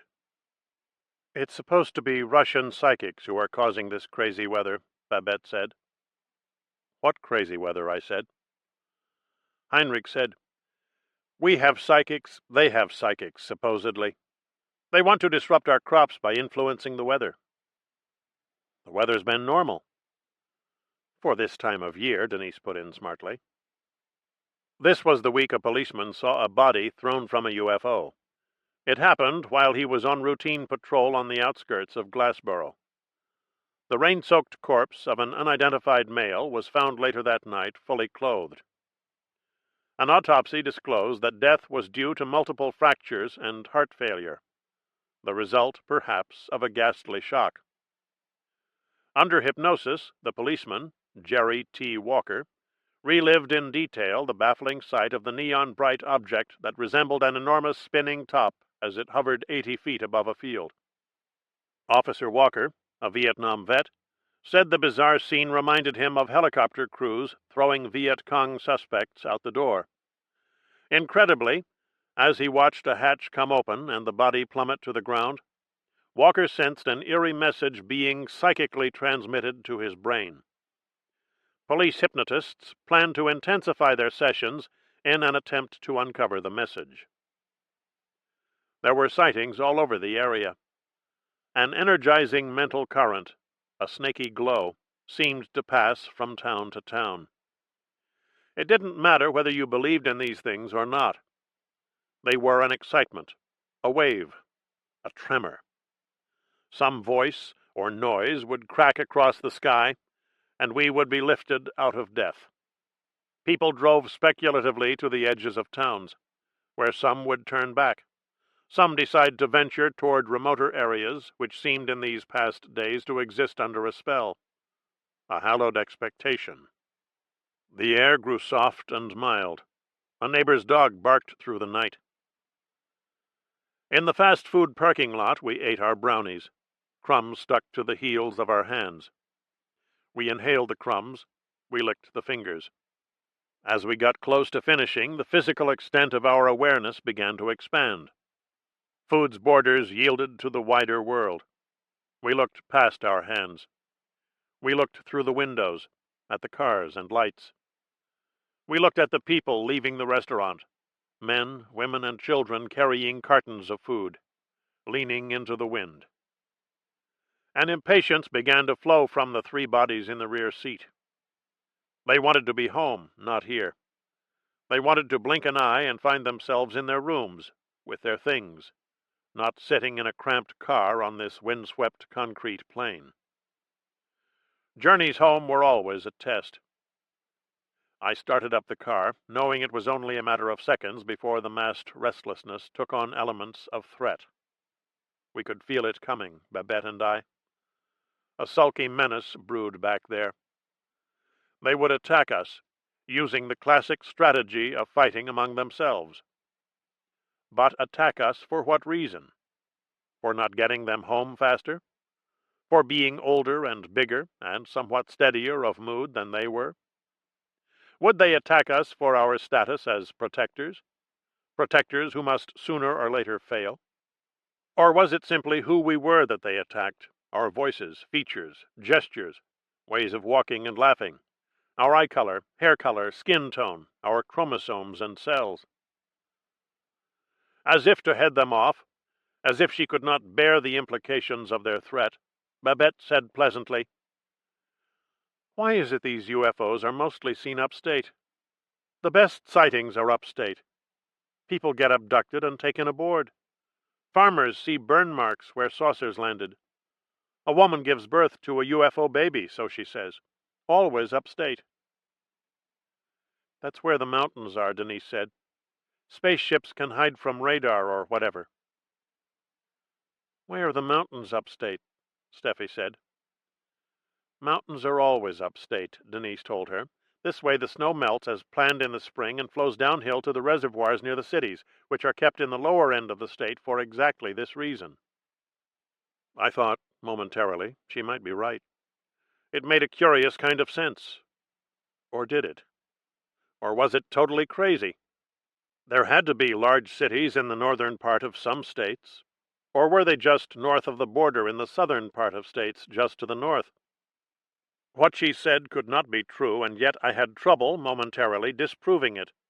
I could not name cities or mountains to disprove it. There had to be mountains in the southern part of some states. Or did they tend to be below the state line in the northern part of states to the south? I tried to name state capitals, governors.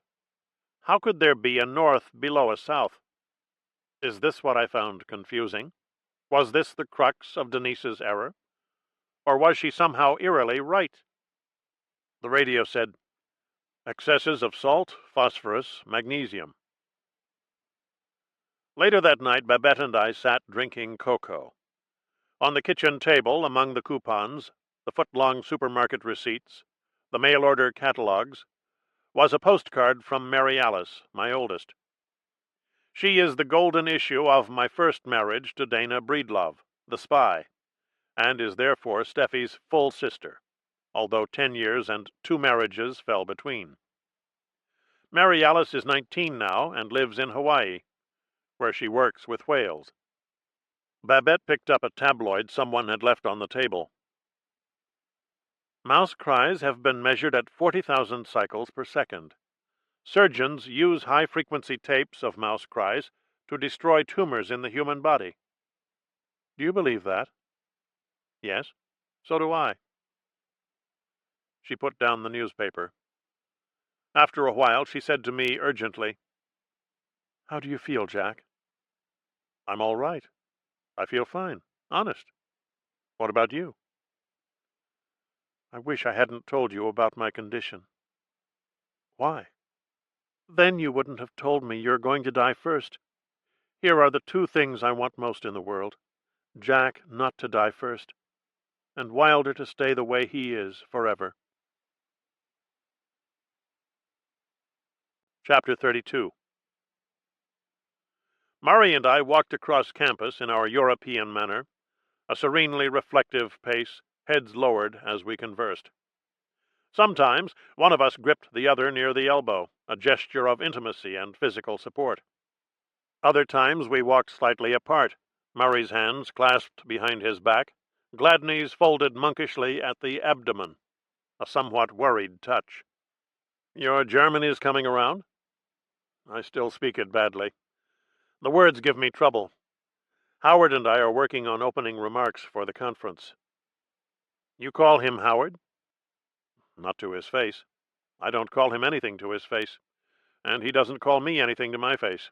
It's that kind of relationship." "Do you see him at all? You live under the same roof, after all." "Fleeting glimpses. The other boarders seem to prefer it that way. He barely exists, we feel. There's something about him. I'm not sure what it is exactly." "He's flesh-colored," Murray said.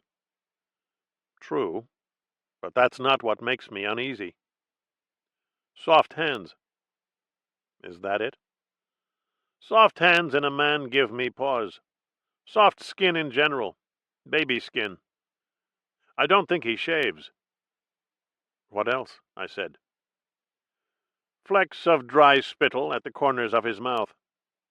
You're right, I said excitedly. Dry spit. I feel it hit me in the face when he leans forward to articulate. What else? And a way of looking over a person's shoulder. You see all this in fleeting glimpses. Remarkable. What else? I demanded.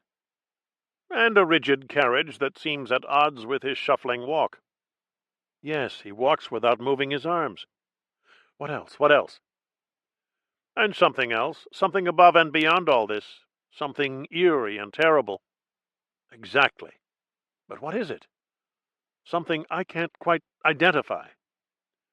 There's a strange air about him, a certain mood, a sense, a presence, an emanation. But what? I said, surprised to find myself deeply and personally concerned, colored dots dancing at the edge of my vision. We'd walked 30 paces when Murray began to nod. I watched his face as we walked. He nodded, crossing the street, and kept nodding all the way past the music library. I walked with him step for step, clutching his elbow, watching his face, waiting for him to speak, not interested in the fact that he'd taken me completely out of my way, and he was still nodding as we approached the entrance to Wilmot Grange, a restored 19th century building at the edge of the campus. But what? I said, but what? It wasn't until 4 days later that he called me at home, at 1 a.m, to whisper helpfully in my ear. He looks like a man who finds dead bodies erotic. I went to one last lesson. The walls and windows were obscured by accumulated objects, which seemed now to be edging toward the middle of the room. The bland-faced man before me closed his eyes and spoke, reciting useful tourist phrases. Where am I? Can you help me? It is night and I am lost. I could hardly bear to sit there. Murray's remark fixed him forever to a plausible identity. What had been elusive about Howard Dunlop was now pinned down. What had been strange and half creepy was now diseased. A grim lasciviousness escaped his body and seemed to circulate through the barricaded room. In truth, I would miss the lessons. I would also miss the dogs, the German shepherds. One day they were simply gone. Needed elsewhere, perhaps, or sent back to the desert to sharpen their skills. The men in Milex suits were still around, however, carrying instruments to measure and probe, riding through town in teams of 6 or 8 in chunky peg-like vehicles that resembled Lego toys. I stood by Wilder's bed, watching him sleep. The voice next door said, "In the $400,000 Nabisco Dinosaur." This was the night the insane asylum burned down. Heinrich and I got in the car and went to watch. There were other men at the scene with their adolescent boys. Evidently, fathers and sons seek fellowship at such events. Fires help draw them closer, provide a conversational wedge. There is equipment to appraise, the technique of firemen to discuss and criticize. The manliness of firefighting, the virility of fires, one might say, suits the kind of laconic dialogue that fathers and sons can undertake without awkwardness or embarrassment. Most of these fires in old buildings start in the electrical wiring, Heinrich said. Faulty wiring. That's one phrase you can't hang around for long without hearing. Most people don't burn to death, I said. They die of smoke inhalation. That's the other phrase, he said. Flames roared through the dormers. We stood across the street watching part of the roof give way, a tall chimney slowly fold and sink. Pumper trucks kept arriving from other towns, the men descending heavily in their rubber boots and old-fashioned hats. Hoses were manned and trained. A figure rose above the shimmering roof in the grip of a telescopic ladder. We watched the portico begin to go, a far column leaning. A woman in a fiery nightgown walked across the lawn. We gasped, almost in appreciation. She was white-haired and slight, fringed in burning air, and we could see she was mad, so lost to dreams and furies that the fire around her head seemed almost incidental. No one said a word. In all the heat and noise of detonating wood, she brought a silence to her. How powerful and real, how deep a thing was madness. A fire captain hurried toward her, then circled out slightly, disconcerted, as if she were not the person after all he had expected to meet here. She went down in a white burst, like a teacup breaking. 4 men were around her now, batting at the flames with helmets and caps. The great work of containing the blaze went on, a labor that seemed as old and lost as cathedral building, the men driven by a spirit of lofty communal craft. A Dalmatian sat in the cab of a hook-and-ladder truck. "It's funny how you can look at it and look at it," Heinrich said. "Just like a fire in a fireplace." "Are you saying the 2 kinds of fire are equally compelling?" "I'm just saying you can look and look." "Man has always been fascinated by fire, is that what you're saying?" "This is my first burning building. Give me a chance," he said. The fathers and sons crowded the sidewalk, pointing at one or another part of the half-gutted structure. Murray, whose rooming house was just yards away, sidled up to us and shook our hands without a word. Windows blew out. We watched another chimney slip through the roof, a few loose bricks tumbling to the lawn. Murray shook our hands again, then disappeared. Soon there was a smell of acrid matter. It could have been insulation burning, polystyrene sheathing for pipes and wires, or 1 or more of a dozen other substances. A sharp and bitter stink filled the air, overpowering the odor of smoke and charred stone. It changed the mood of the people on the sidewalk. Some put hankies to their faces. Others left abruptly in disgust. Whatever caused the odor, I sensed that it made people feel betrayed. An ancient, spacious, and terrible drama was being compromised by something unnatural, some small and nasty intrusion. Our eyes began to burn. The crowd broke up. It was as though we'd been forced to recognize the existence of a second kind of death. One was real, the other synthetic. The odor drove us away, but beneath it, and far worse, was the sense that death came 2 ways, sometimes at once, and how death entered your mouth and nose, how death smelled, could somehow make a difference to your soul. We hurried to our cars, thinking of the homeless, the mad, the dead, but also of ourselves now. This is what the odor of that burning material did. It complicated our sadness, brought us closer to the secret of our own eventual end. At home, I fixed warm milk for us both. I was surprised to see him drink it. He gripped the mug with both hands, talked about the noise of the conflagration, the air-fed wallop of combustion, like a ramjet thrusting. I almost expected him to thank me for the nice fire. We sat there drinking our milk. After a while, he went into his closet to chin. I sat up late thinking of Mr. Gray, gray-bodied, staticky, unfinished. The picture wobbled and rolled. The edges of his body flared with random distortion. Lately, I'd found myself thinking of him often. Sometimes as Mr. Gray, the composite. 4 or more grayish figures engaged in a pioneering work. Scientists, visionaries, their wavy bodies passing through each other, mingling, blending, fusing. A little like extraterrestrials. Smarter than the rest of us, selfless, sexless, determined to engineer us out of our fear. But when the bodies fused, I was left with a single figure, the project manager, a hazy gray seducer moving in ripples across a motel room. Bedward, plotward. I saw my wife reclining on her side, voluptuously rounded, the eternal waiting nude. I saw her as he did, dependent, submissive, emotionally captive. I felt his mastery and control, the dominance of his position. He was taking over my mind, this man I'd never seen, this half-image, the barest smidge of brainlight. His bleak hands enfolded a rose-white breast. How vivid and living it was! What a tactile delight, dusted with russet freckles about the tip.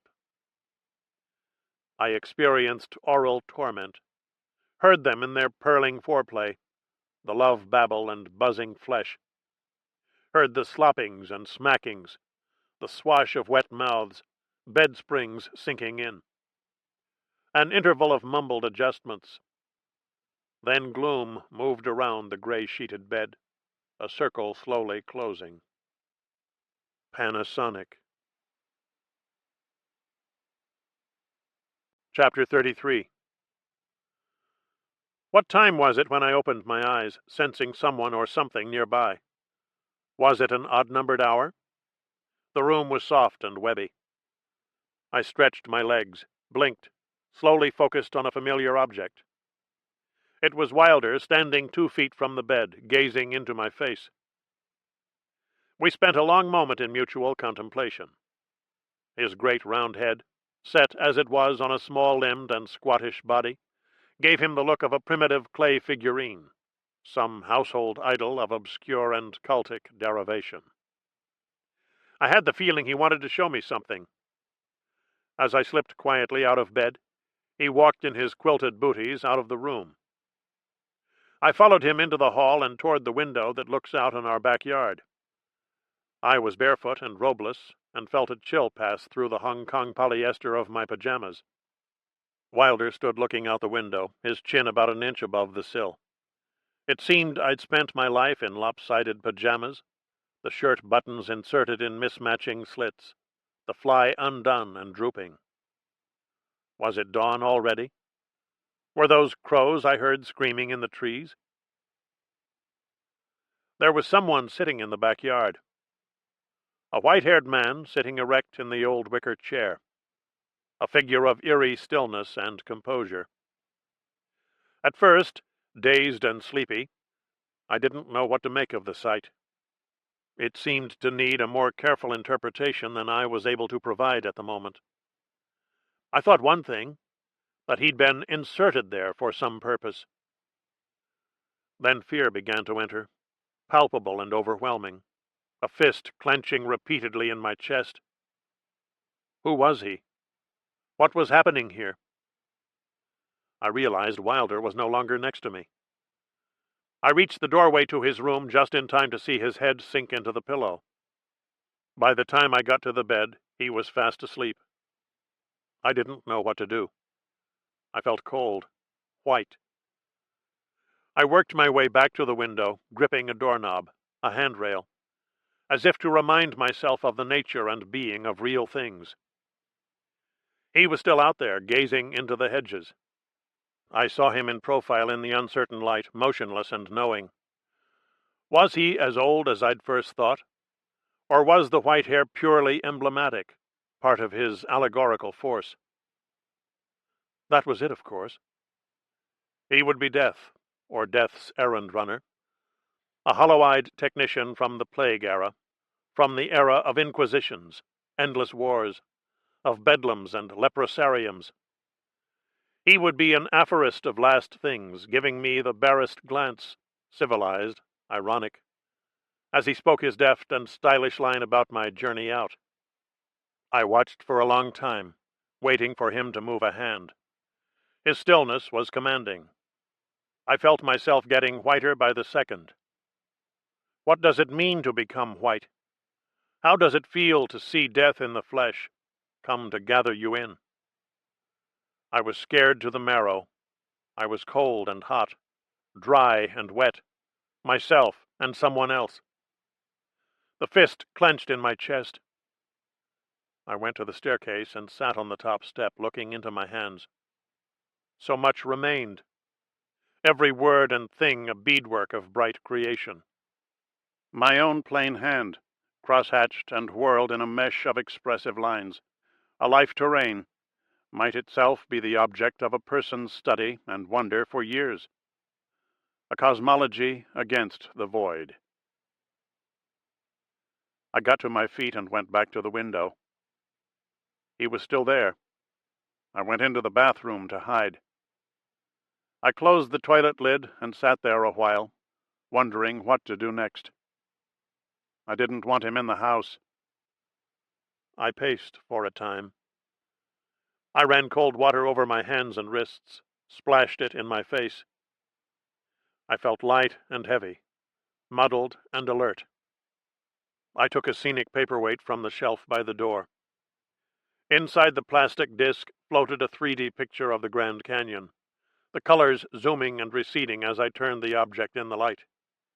Fluctuating planes. I liked this phrase. It seemed the very music of existence. If only one could see death as just another surface one inhabits for a time, another facet of cosmic reason, a zoomed-down bright angel trail. I turned to immediate things. If I wanted to keep him out of the house, the thing to do was go outside. First, I would look in on the smaller children. I moved quietly through the rooms on bare white feet. I looked for a blanket to adjust, a toy to remove from a child's warm grasp, feeling I'd wandered into a TV moment. All was still and well. Would they regard a parent's death as just another form of divorce? I looked in on Heinrich. He occupied the top left corner of the bed, his body tightly wound like the kind of trick device that uncoils abruptly when it's touched. I stood in the doorway, nodding. I looked in on Babette. She was many levels down, a girl again, a figure running in a dream. I kissed her head, smelling the warm, musty air that carried up from sleep. I spotted my copy of Mein Kampf in a pile of books and journals. The radio came on. I hurried out of the room, fearing that some call-in voice, some stranger's soul lament, would be the last thing I heard in this world. I went down to the kitchen. I looked through the window. He was there in the wicker armchair on the wet grass. I opened the inner door and then the storm door. I went outside, the copy of Mein Kampf clutched to my stomach. When the storm door banged shut, the man's head jerked and his legs came uncrossed. He got to his feet and turned in my direction. The sense of eerie and invincible stillness washed off, the aura of knowingness, the feeling he conveyed of an ancient and terrible secret.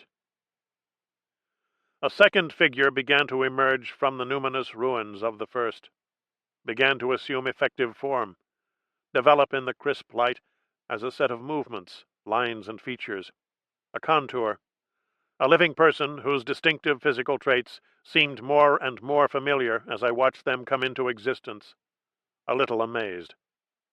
It was not death that stood before me, but only Vernon Dickey, my father-in-law. "Was I asleep?" he said. "What are you doing out here?" "Didn't want to wake you folks." "Did we know you were coming?" "I didn't know it myself till yesterday afternoon. Drove straight through. 14 hours. Babette will be happy to see you." "I just bet." We went inside. I put the coffee pot on the stove. Vernon sat at the table in his battered denim jacket, playing with the lid of an old Zippo. He had the look of a ladies' man in the crash dive of his career. His silvery hair had a wan tinge to it, a yellowish discolor, and he combed it back in a ducktail. He wore about 4 days' stubble. His chronic cough had taken on a jagged edge, an element of irresponsibility. Babette worried less about his condition than about the fact that he took such sardonic pleasure in his own hackings and spasms, as if there were something fatefully attractive in this terrible noise.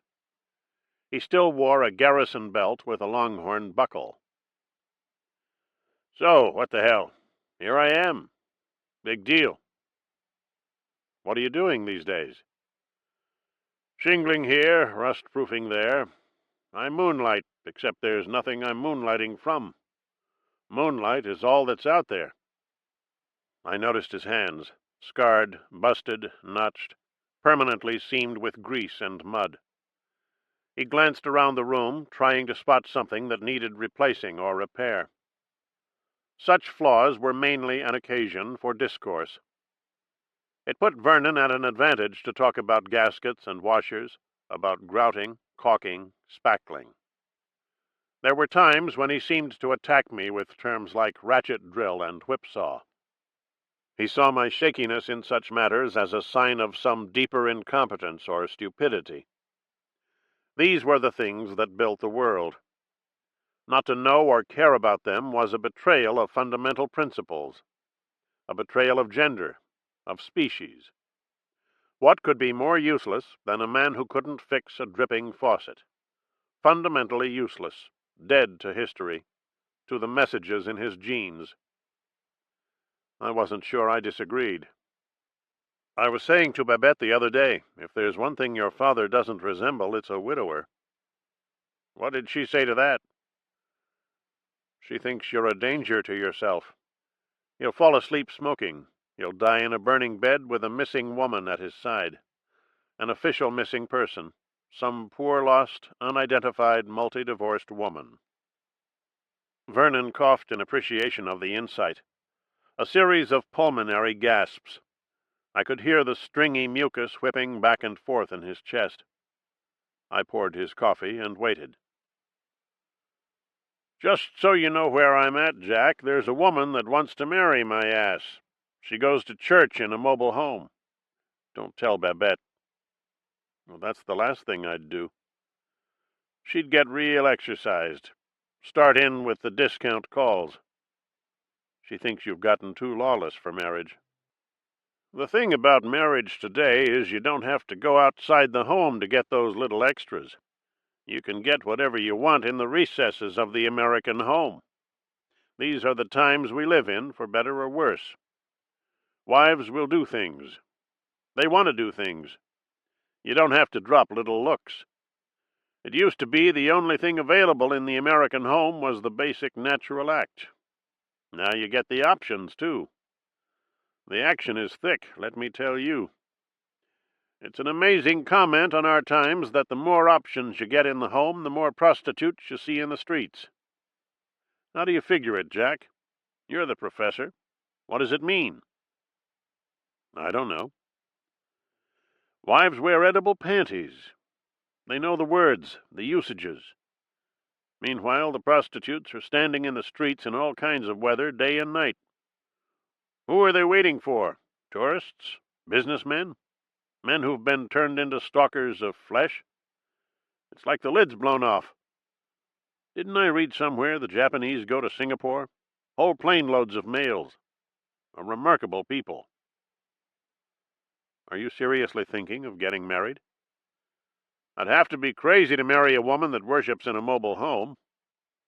There was an astuteness about Vernon, a deadpan quality of alert and searching intelligence, a shrewdness waiting for a shapely occasion. This made Babette nervous. She'd seen him sidle up to women in public places to ask some delving question in his blank-faced, canny way. She refused to go into restaurants with him, fearing his offhand remarks to waitresses, intimate remarks, technically accomplished asides and observations, delivered in the late-night voice of some radio ancient.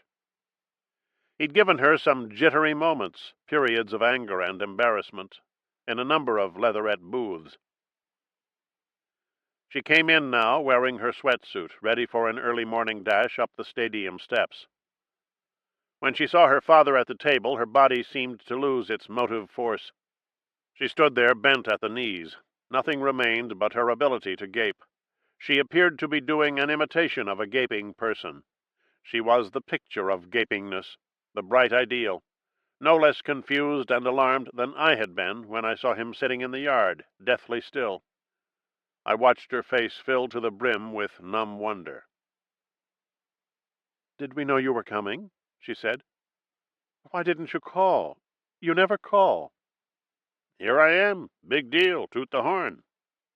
She remained bent at the knees, trying to absorb his raw presence, the wiry body and drawn look. What an epic force he must have seemed to her, taking shape in her kitchen this way. A parent, a father with all the grist of years on him, the whole dense history of associations and connections, come to remind her who she was, to remove her disguise, grab hold of her maundering life for a time, without warning. I could have had things ready. You look awful. Where will you sleep? Where did I sleep last time? They both looked at me, trying to remember.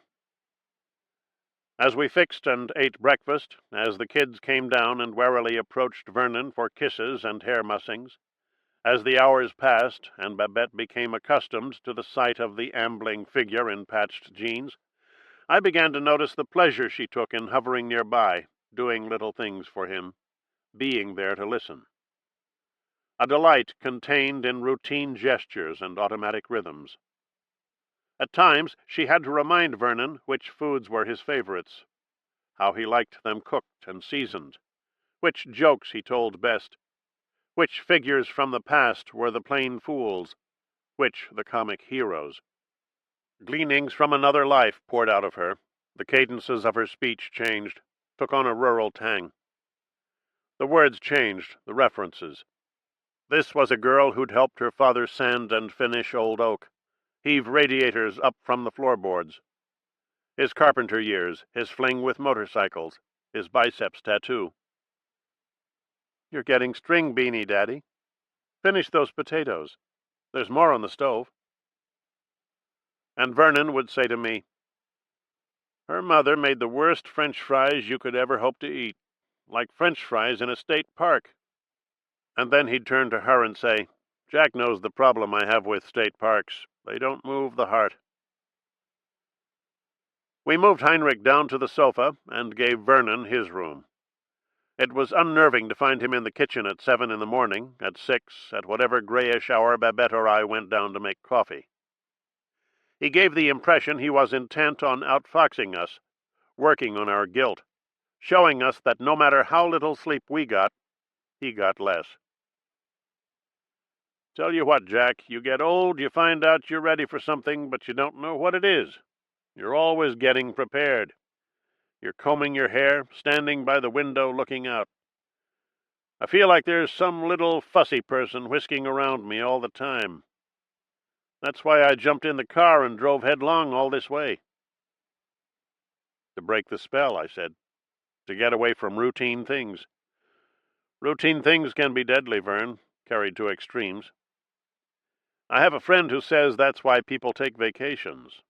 Not to relax or find excitement or see new places. To escape the death that exists in routine things. What is he, a Jew? What's that got to do with it? Your roof gutter's sagging, he told me. You know how to fix that, don't you?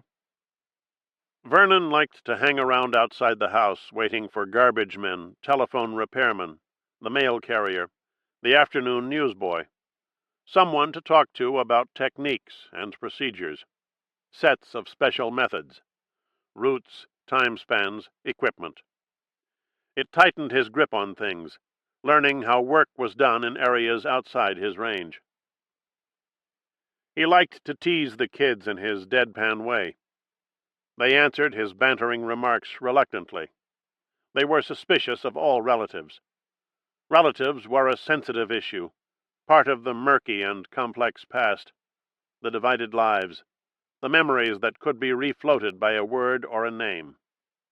He liked to sit in his tortured hatchback, smoking. Babette would watch from a window, managing to express love, worry, exasperation, and despair, hope and gloom, more or less simultaneously. Vernon had only to shift his weight to arouse in her a series of extreme emotions. He liked to mingle with shopping mall crowds. I'm counting on you to tell me, Jack. Tell you what? You're the only person I know that's educated enough to give me the answer. The answer to what? Were people this dumb before television? One night I heard a voice and thought he was moaning in his sleep. I put on my robe, went into the hall, realized the sound came from the TV set in Denise's room. I went in and turned off the set. She was asleep in a drift of blankets, books, and clothes. On an impulse, I went quietly to the open closet, pulled the light cord, and peered inside, looking for the Dylar tablets. I closed the door against my body, which was half in, half out of the closet. I saw a great array of fabrics, shoes, toys, games, and other objects. I poked around, catching an occasional trace of some childhood redolence. Clay, sneakers, pencil shavings. The bottle might be in an abandoned shoe, the pocket of some old shirt wadded in a corner. I heard her stir. I went still, held my breath. "What are you doing?" she said. "Don't worry, it's only me." "I know who it is." I kept on looking through the closet, thinking this would make me appear less guilty. "I know what you're looking for, too." "Denise, I've had a recent scare. I thought something awful was about to happen. It turned out I was wrong, thank goodness. But there are lingering effects. I need the Dylar. It may help me solve a problem." I continued to rummage. "What's the problem?" "Isn't it enough for you to know that a problem exists? I wouldn't be here otherwise. Don't you want to be my friend?" "I am your friend. I just don't want to be tricked." "Oh, there's no question of tricking. I just need to try the medication. There are 4 tablets left. I'll take them, and that'll be the end of it." The more casual the voice, the better my chances of reaching her. "You won't take them. You'll give them to my mother." "Let's be clear about one thing," I said, like a high government official. "Your mother is not a drug addict. Dylar is not that kind of medication." "What is it, then? Just tell me what it is." Something in her voice, or in my heart, or in the absurdity of the moment, allowed me to consider the possibility of answering her question. A breakthrough. Why not simply tell her? She was responsible, able to gauge the implications of serious things. I realized Babette and I had been foolish all along, keeping the truth from her. The girl would embrace the truth, know us better, love us more deeply in our weakness and fear. I went and sat at the end of the bed. She watched me carefully. I told her the basic story, leaving out the tears, the passions, the terror, the horror, my exposure to Niadine D, Babette's sexual arrangement with Mr. Gray, our argument over which of us feared death more. I concentrated on the medication itself, told her everything I knew about its life in the gastrointestinal tract and the brain. The first thing she mentioned was the side effects. Every drug has side effects. A drug that could eliminate fear of death would have awesome side effects, especially if it is still in a trial stage. She was right, of course. Babette had spoken of outright death, brain death, left brain death, partial paralysis, other cruel and bizarre conditions of the body and mind. I told Denise the power of suggestion could be more important than side effects. "Remember how you heard on the radio that the billowing cloud caused sweaty palms? Your palms got sweaty, didn't they? The power of suggestion makes some people sick, others well. It may not matter how strong or weak Dylar is. If I think it will help me, it will help me. Up to a point." "We are talking about death," I whispered. "In a very real sense, it doesn't matter what is in those tablets. It could be sugar. It could be spice. I am eager to be humored, to be fooled." "Isn't that a little stupid? This is what happens, Denise, to desperate people." There was a silence. I waited for her to ask me if this desperation was inevitable, if she would one day experience the same fear, undergo the same ordeal. Instead, she said, "Strong or weak doesn't matter. I threw the bottle away." "No, you didn't. Where?" "I put it in the garbage compactor." "I don't believe you." When was this? About a week ago. I thought Baba might sneak through my room and find it, so I decided to just get it over with. Nobody wanted to tell me what it was, did they? So I threw it in with all the cans and bottles and other junk. Then I compacted it. Like a used car. Nobody would tell me. That's all they had to do. I was right here all the time. It's all right. Don't worry. You did me a favor. About 8 words was all they needed to say. I'm better off without it. It wouldn't have been the first time they tricked me. You're still my friend, I said.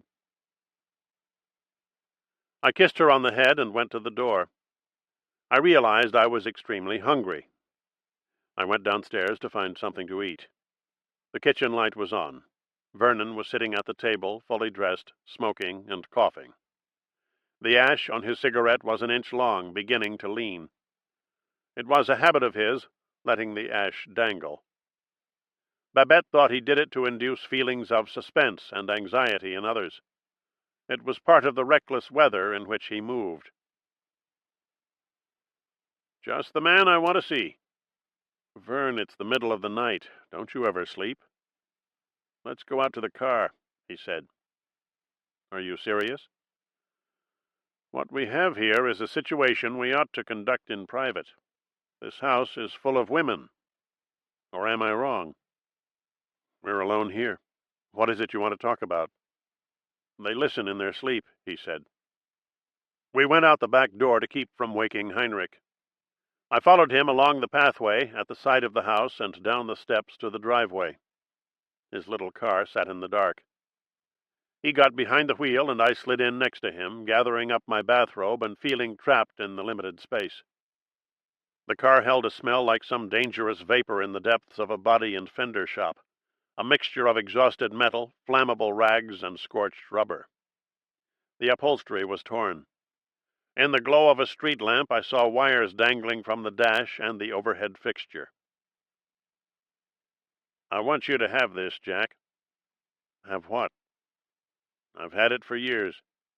Now I want you to have it. Who knows if I'll ever see you folks again? What the hell? Who cares? Big deal. You're giving me the car? I don't want the car. It's a terrible car. In your whole life, as a man in today's world, have you ever owned a firearm? No, I said. I figured. I said to myself, here's the last man in America who doesn't own the means to defend himself. He reached into a hole in the rear seat, coming out with a small, dark object. He held it in the palm of his right hand. Take it, Jack. What is it? Heft it around. Get the feel. It's loaded. He passed it to me. Stupidly, I said again, what is it? There was something unreal about the experience of holding a gun. I kept staring at it, wondering what Vernon's motive might be. Was he death's dark messenger, after all? A loaded weapon. How quickly it worked a change in me, numbing my hand even as I sat staring at the thing, not wishing to give it a name. Did Vernon mean to provoke thought, provide my life with a fresh design, a scheme, a shapeliness? I wanted to give it back. It's a little bitty thing, but it shoots real bullets, which is all a man in your position can rightly ask of a firearm. Don't worry, Jack, it can't be traced. Why would anyone want to trace it? I feel like if you give someone a loaded gun, you ought to supply the particulars.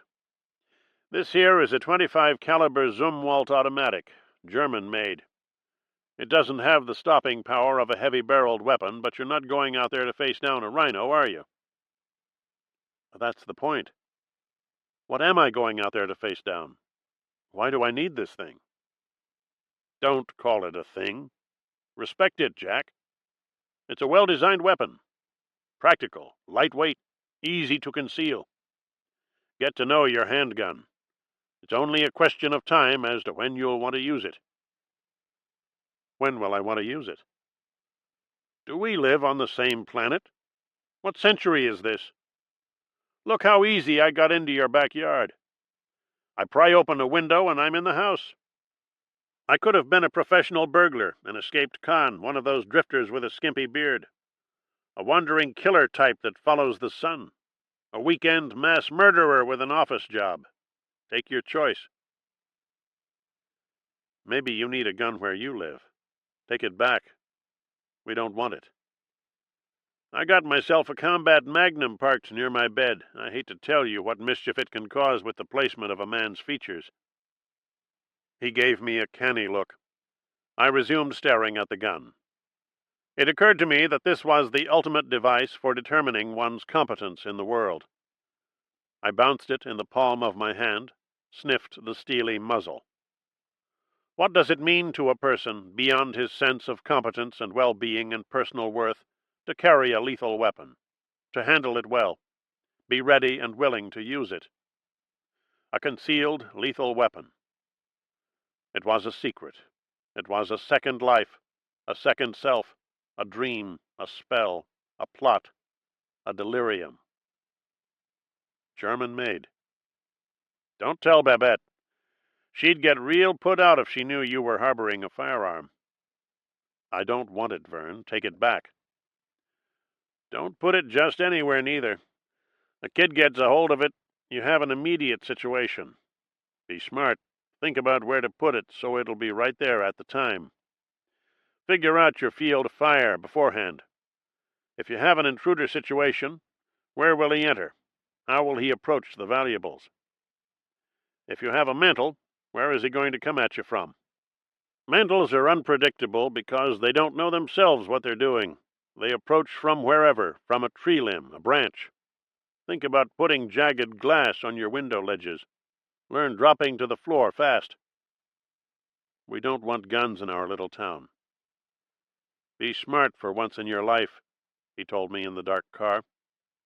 It's not what you want that matters. Early the next day, a crew came to fix the street. Vernon was out there at once, watching them jackhammer and haul the asphalt, staying close to them as they leveled the smoking pitch. When the workmen left, his visit seemed to end, collapsed into its own fading momentum. We began to see a blank space where Vernon stood. He regarded us from a prudent distance, as if we were strangers with secret resentments. An indefinable fatigue collected around our efforts to converse. Out on the sidewalk, Babette held him and wept. For his departure, he'd shaved, washed the car, put a blue bandana around his neck. She could not seem to get enough of crying. She looked into his face and cried. She cried, embracing him. She gave him a styrofoam hamper full of sandwiches, chicken, and coffee, and she cried as he set it down amid the gouged-out seat stuffing and slashed upholstery. She's a good girl, he told me grimly. In the driver's seat, he ran his fingers through his ducktail, checking himself in the rearview mirror. Then he coughed a while, giving us one more episode of lashing phlegm. Babette wept anew.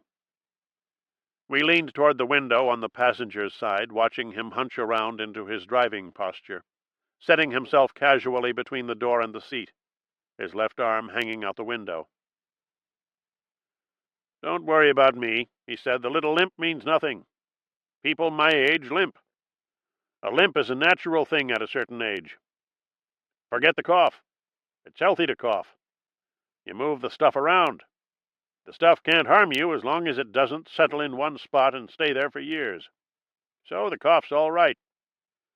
So is the insomnia. The insomnia is all right. What do I gain by sleeping? You reach an age when every minute of sleep is one less minute to do useful things. To cough or limp. Never mind the women. The women are all right. We rent a cassette and have some sex. It pumps blood to the heart. Forget the cigarettes. I like to tell myself I'm getting away with something. Let the Mormons quit smoking. They'll die of something just as bad. The money's no problem. I'm all set income-wise. 0 pensions, 0 savings, 0 stocks and bonds. So you don't have to worry about that. That's all taken care of. Never mind the teeth. The teeth are all right. The looser they are, the more you can wobble them with your tongue. It gives the tongue something to do. Don't worry about the shakes. Everybody gets the shakes now and then. It's only the left hand anyway. The way to enjoy the shakes is pretend it's somebody else's hand. Never mind the sudden and unexplained weight loss. There's no point eating what you can't see. Don't worry about the eyes. The eyes can't get any worse than they are now. Forget the mind completely.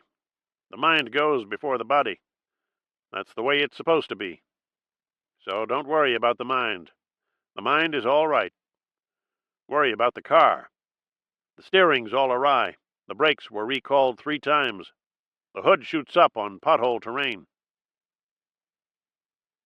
Deadpan. Babette thought this last part was funny. The part about the car. I stood there amazed, watching her walk in little circles of hilarity, weak-kneed, shambling, all her fears and defenses adrift in the sly history of his voice. Chapter 34. The time of spiders arrived. Spiders in high corners of rooms. Cocoons wrapped in spider work. Silvery dancing strands that seemed the pure play of light. Light as evanescent news. Ideas born on light. The voice upstairs said, "Now what's this? Joni is trying to snap Ralph's patella with a Bushido stun kick. She makes contact, he crumples, she runs." Denise passed word to Babette that Steffi was routinely examining her chest for lumps. Babette told me. Murray and I extended the range of our contemplative walks. In town one day, he went into small embarrassed raptures over diagonal parking. There was a charm and a native sense to the rows of slanted vehicles. This form of parking was an indispensable part of the American townscape, even when the cars were foreign-made. The arrangement was not only practical, but avoided confrontation, the sexual assault motif of front-to-back parking in teeming city streets. Murray says it is possible to be homesick for a place even when you are there. The 2-story world of an ordinary main street. Modest, sensible, commercial in an unhurried way, a pre-war way, with pre-war traces of architectural detail surviving in the upper stories, in copper cornices and leaded windows, in the amphora frieze above the dime store entrance. It made me think of the law of ruins.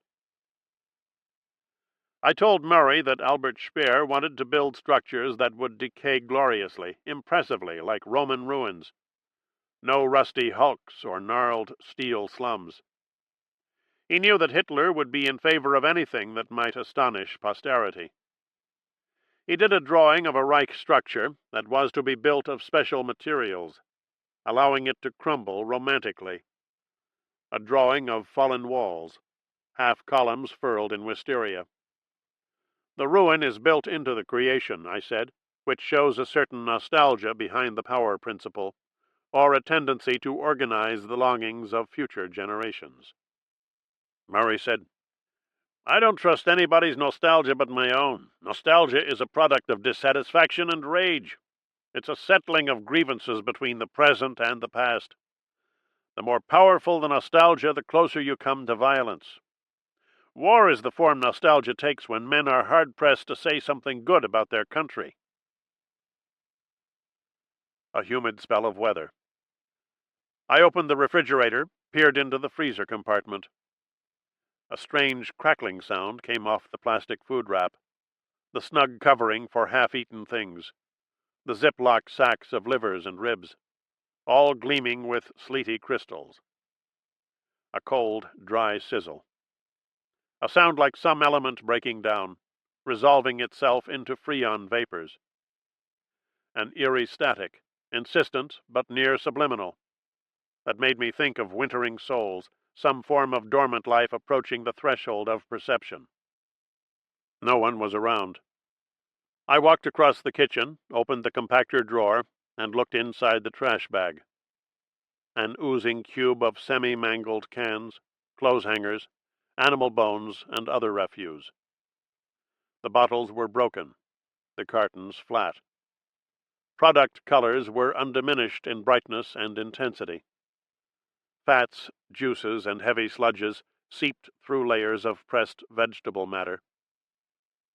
I felt like an archaeologist about to sift through a finding of tool fragments and assorted cave trash. It was about 10 days since Denise had compacted the Dylar. That particular round of garbage had almost certainly been taken outside and collected by now. Even if it hadn't, the tablets had surely been demolished by the compactor ram. These facts were helpful in my efforts to believe that I was merely passing time, casually thumbing through the garbage.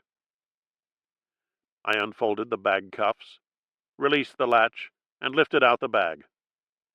The full stench hit me with shocking force. Was this ours?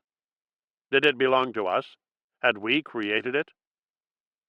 I took the bag out to the garage and emptied it. The compressed bulk sat there like an ironic modern sculpture, massive, squat, mocking. I jabbed at it with the butt end of a rake and then spread the material over the concrete floor.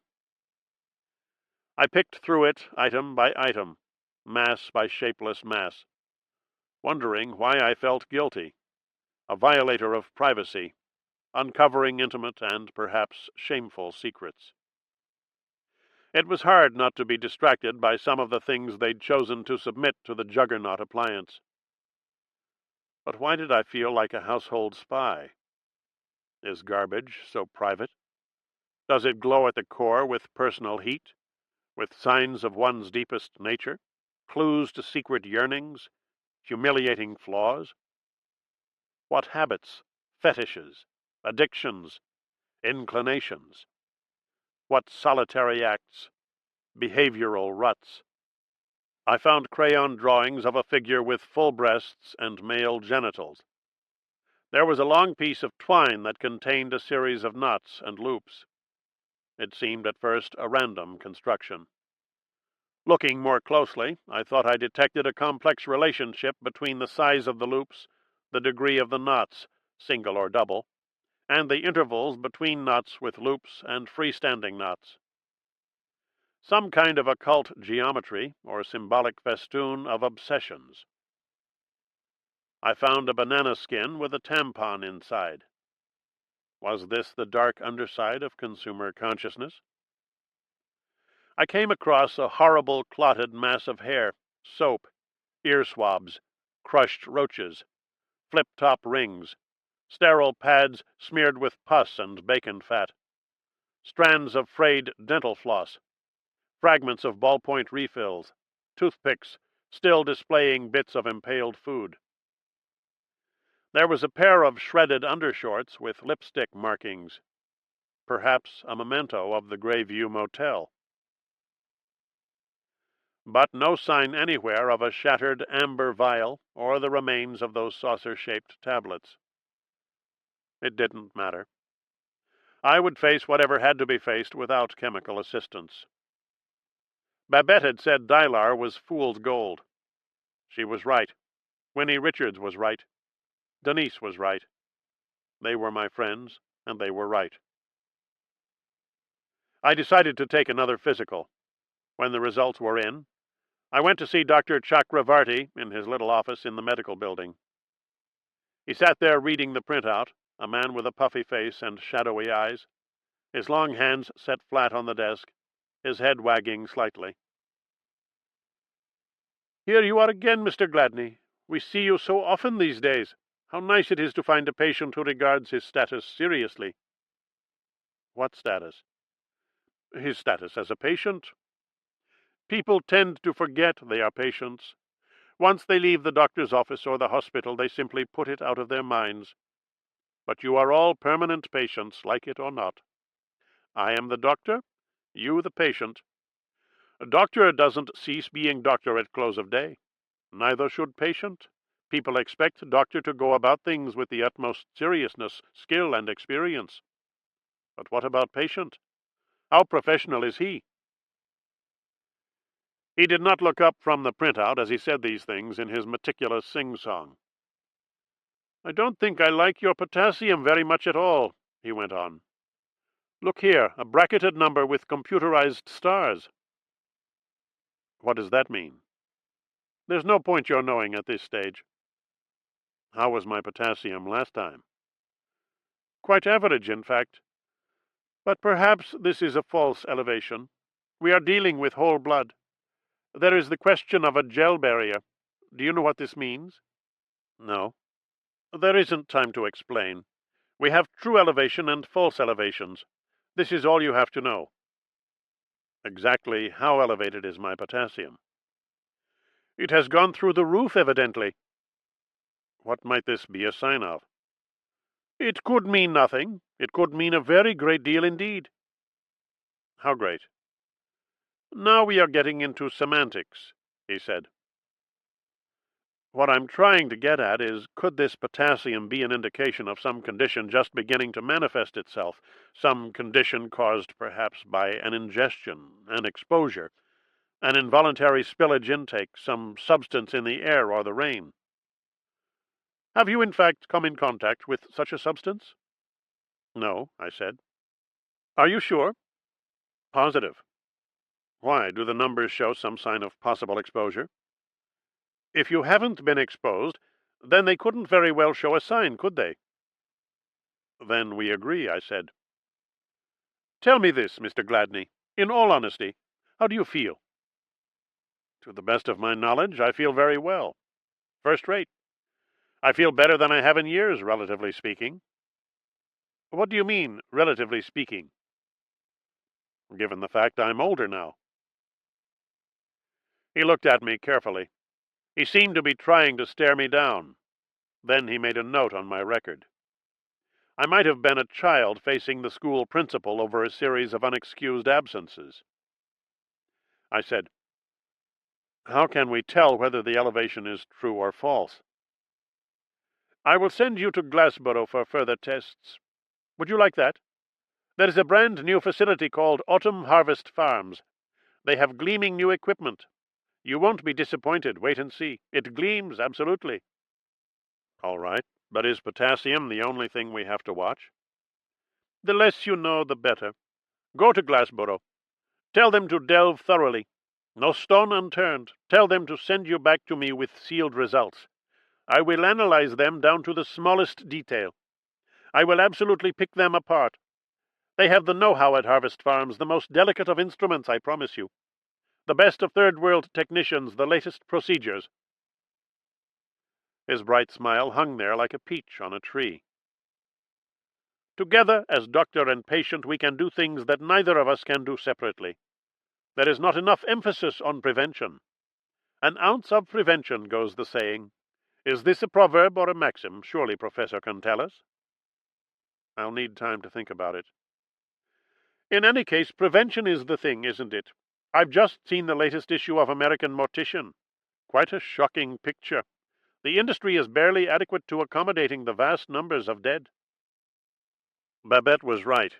He spoke English beautifully. I went home and started throwing things away. I threw away fishing lures, dead tennis balls, torn luggage. I ransacked the attic for old furniture, discarded lampshades, warped screens, bent curtain rods. I threw away picture frames, shoe trees, umbrella stands, wall brackets, high chairs and cribs, collapsible TV trays, beanbag chairs, broken turntables.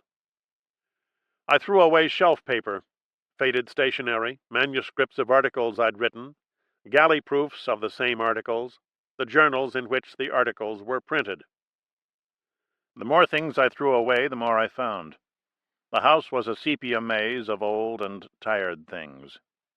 There was an immensity of things, an overburdening weight, a connection, a mortality. I stalked the rooms, flinging things into cardboard boxes.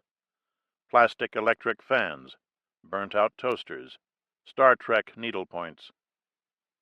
It took well over an hour to get everything down to the sidewalk. No one helped me. I didn't want help, or company, or human understanding. I just wanted to get the stuff out of the house. I sat on the front steps alone, waiting for a sense of ease and peace to settle in the air around me.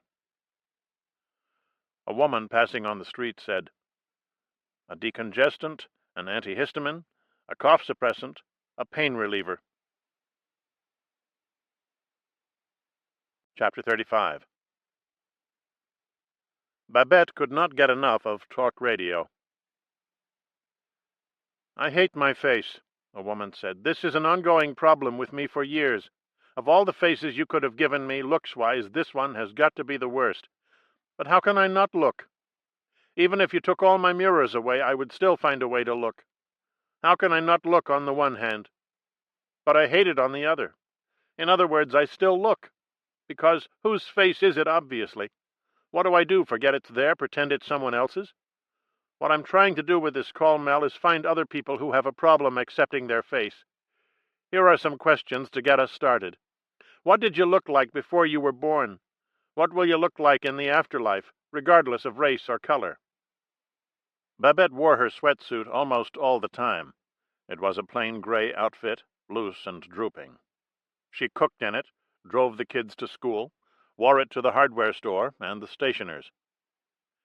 I thought about it for a while, decided there was nothing excessively odd in this, nothing to worry about, no reason to believe she was sinking into apathy and despair. "How do you feel?" I said. "Tell the truth." "What is the truth?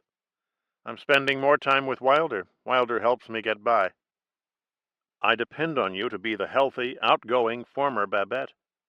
I need this as badly as you do, if not more." "What is need? We all need. Where is the uniqueness in this?" "Are you feeling basically the same?" "You mean, am I sick unto death?" "The fear hasn't gone, Jack."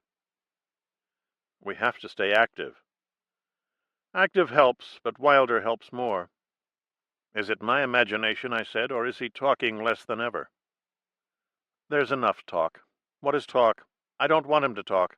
The less he talks, the better." "Denise worries about you." "Who?" "Denise." "Talk is radio," she said. Denise would not let her mother go running unless she promised to apply layers of sunscreen gel. The girl would follow her out of the house to dash a final gob of lotion across the back of Babette's neck, then stand on her toes to stroke it evenly in. She tried to cover every exposed spot, the brows, the lids. They had bitter arguments about the need for this. Denise said the sun was a risk to a fair-skinned person. Her mother claimed the whole business was publicity for disease. "Besides, I'm a runner," she said. "A runner, by definition, is less likely to be struck by damaging rays than a standing or walking figure." Denise spun in my direction, arms flung out, her body beseeching me to set the woman straight. "The worst rays are direct," Babette said. "This means the faster a person is moving, the more likely she is to receive only partial hits, glancing rays, deflections." Denise let her mouth fall open, bent her body at the knees. In truth, I wasn't sure her mother was wrong. "It is all a corporate tie-in," Babette said in summary. "The sunscreen, the marketing, the fear, the disease. You can't have one without the other." I took Heinrich and his snake-handling buddy, Orest Mercator, out to the commercial strip for dinner. It was 4 in the afternoon, the time of day when Orest's training schedule called for his main meal. At his request, we went to Vincent's Casa Mario, a blockhouse structure with slit windows that seemed part of some coastal defense system. I'd found myself thinking of Orest and his snakes and wanted a chance to talk to him further. We sat in a blood-red booth. Orest gripped the tasseled menu with his chunky hands. His shoulders seemed broader than ever, the serious head partly submerged between them. "How's the training going?" I said. "I'm slowing it down a little. I don't want to peak too soon. I know how to take care of my body."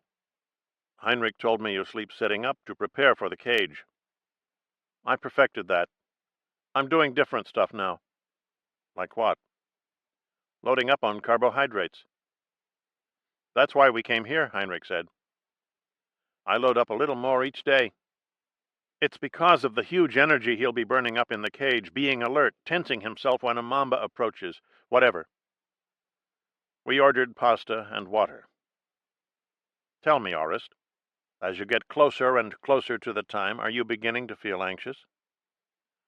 What anxious? I just want to get in the cage. Sooner the better. This is what Orest Mercator is all about. You're not nervous? You don't think about what might happen? He likes to be positive, Heinrich said. This is the thing today with athletes. You don't dwell on the negative. Tell me this, then. What is the negative? What do you think of when you think of the negative? Here's what I think. I'm nothing without the snakes. That's the only negative. The negative is if it doesn't come off, if the Humane Society doesn't let me in the cage. How can I be the best at what I do if they don't let me do it? I liked to watch Orest eat.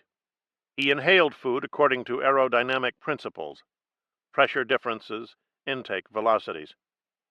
He went at it silently and purposefully, loading up, centering himself, appearing to grow more self-important with each clump of starch that slid over his tongue. You know you can get bitten. We talked about it last time. Do you think about what happens after the fangs close on your wrist? Do you think about dying? This is what I want to know. Does death scare you? Does it haunt your thoughts? Let me put my cards on the table, Orest. Are you afraid to die? Do you experience fear? Does fear make you tremble or sweat? Do you feel a shadow fall across the room when you think of the cage, the snakes, the fangs? What did I read just the other day? There are more people dead today than in the rest of world history put together. What's one extra? I'd just as soon die while I'm trying to put Orest Mercator's name in the record book. I looked at my son. I said, is he trying to tell us there are more people dying in this 24-hour period than in the rest of human history up to now? He's saying the dead are greater today than ever before, combined. What dead? Define the dead. He's saying people now dead. What do you mean, now dead? Everybody who's dead is now dead. He's saying people in graves, the known dead, those you can count. I was listening intently, trying to grasp what they meant. A second plate of food came for Orest. But people sometimes stay in graves for hundreds of years. Is he saying there are more dead people in graves than anywhere else? It depends on what you mean by anywhere else. I don't know what I mean. The drowned, the blown to bits. There are more dead now than ever before, that's all he's saying. I looked at him a while longer. Then I turned to Orest. You are intentionally facing death. You are setting out to do exactly what people spend their lives trying not to do. Die. I want to know why. My trainer says breathe, don't think. He says be a snake and you'll know the stillness of a snake. He has a trainer now, Heinrich said. He's a Sunni Muslim, Orest said. Iron City has some Sunnis out near the airport. The Sunnis are mostly Korean, except mine's an Arab, I think. I said, don't you mean the Moonies are mostly Korean? He's a Sunni, Orest said. But it's the Moonies who are mostly Korean, except they're not, of course. It's only the leadership. They thought about this. I watched Orest eat. I watched him pitchfork the spaghetti down his gullet. The serious head sat motionless, an entryway for the food that flew off the mechanical fork. What purpose he conveyed, what sense of a fixed course of action pursued absolutely. If each of us is the center of his or her existence, Orest seemed intent on enlarging the center, making it everything. Is this what athletes do, occupy the self more fully? It's possible we envy them for a prowess that has little to do with sport. In building toward a danger, they escape it in some deeper sense. They dwell in some angelic scan, able to leap free of everyday dying. But was Orest an athlete? He would do nothing but sit for 67 days in a glass cage, waiting to be publicly bitten. You will not be able to defend yourself, I said. Not only that, but you will be in a cage with the most slimy, feared, and repulsive creatures on Earth. Snakes. People have nightmares about snakes. Crawling, slithering, cold-blooded, egg-laying vertebrates. People go to psychiatrists. Snakes have a special slimy place in our collective unconscious. And you are voluntarily getting into an enclosed space with 30 or 40 of the most venomous snakes in the world. What's slimy? They're not slimy. The famous sliminess is a myth, Heinrich said. He's getting into a cage with gaboon vipers with 2-inch fangs. Maybe a dozen mambas. The mamba happens to be the fastest-moving land snake in the world. Isn't sliminess a little besides the point? That's my argument exactly. Fangs. Snake bite. 50,000 people a year die of snake bite. It was on television last night. Everything was on television last night, Orist said. I admired the reply. I guess I admired him too. He was creating an imperial self out of some tabloid aspiration. He would train relentlessly, speak of himself in the third person, load up on carbohydrates. His trainer was always there, his friends drawn to the aura of inspired risk. He would grow in life strength as he neared the time. His trainer is teaching him how to breathe in the old way, the sunny Muslim way. A snake is one thing. A person can be 1,000 things. Be a snake, Orist said. People are getting interested, Heinrich said. It's like it's starting to build. Like he's really going to do it. Like they believe him now. The total package. If the self is death, how can it also be stronger than death? I called for the check. Extraneous flashes of Mr. Gray. A drizzling image in gray shorts and socks. I lifted several bills from my wallet, rubbing hard with my fingers to make sure there weren't others stuck to them. In the motel mirror was my full-length wife, white-bodied, full-bosomed, pink-kneed, stub-toed, wearing only peppermint leg warmers, like a sophomore leading cheers at an orgy. When we got home, I found her ironing in the bedroom. What are you doing? I said. Listening to the radio, except it just went off. If you thought we were finished with Mr. Gray, it's time to bring you up to date. Are we talking about Mr. Gray the composite or Mr. Gray the individual? It makes all the difference. It certainly does. Denise compacted the pills. Does that mean we're all through with the composite? I don't know what it means. Does it mean you've turned your male attention to the individual in the motel? I didn't say that. You don't have to say it. You're a male. A male follows the path of homicidal rage. It is the biological path, the path of plain, dumb, blind male biology. How smug, ironing handkerchiefs. Jack, when you die, I will just fall to the floor and stay there. Eventually, maybe, after a very long time, they will find me crouching in the dark, a woman without speech or gesture. But in the meantime, I will not help you find this man or his medication. The eternal wisdom of those who iron and sew. Ask yourself what it is you want more, to ease your ancient fear, or to revenge your childish, dopey, injured male pride. I went down the hall to help Steffi finish packing. A sports announcer said, "They're not booing, they're saying Bruce, Bruce." Denise and Wilder were in there with her. I gathered from the veiled atmosphere that Denise had been giving confidential advice on visits to distant parents. Steffi's flight would originate in Boston and make 2 stops between Iron City and Mexico City, but she wouldn't have to change planes, so the situation seemed manageable. How do I know I'll recognize my mother? You saw her last year, I said. You liked her. What if she refuses to send me back? We have Denise to thank for that idea, don't we? Thank you, Denise. Don't worry, she'll send you back. What if she doesn't? Denise said. It happens, you know. It won't happen this time. You'll have to kidnap her back. That won't be necessary. What if it is? Steffi said. Would you do it? Denise said. It won't happen in a million years. It happens all the time, she said. One parent takes the child, The other parent hires kidnappers to get her back. What if she keeps me? Steffi said. What will you do? He'll have to send people to Mexico. That's the only thing he can do. But will he do it? She said. Your mother knows she can't keep you, I said. She travels all the time. It's out of the question. Don't worry, Denise told her. No matter what he says now, he'll get you back when the time comes. Steffi looked at me with deep interest and curiosity. I told her I would travel to Mexico myself and do whatever had to be done to get her back here. She looked at Denise.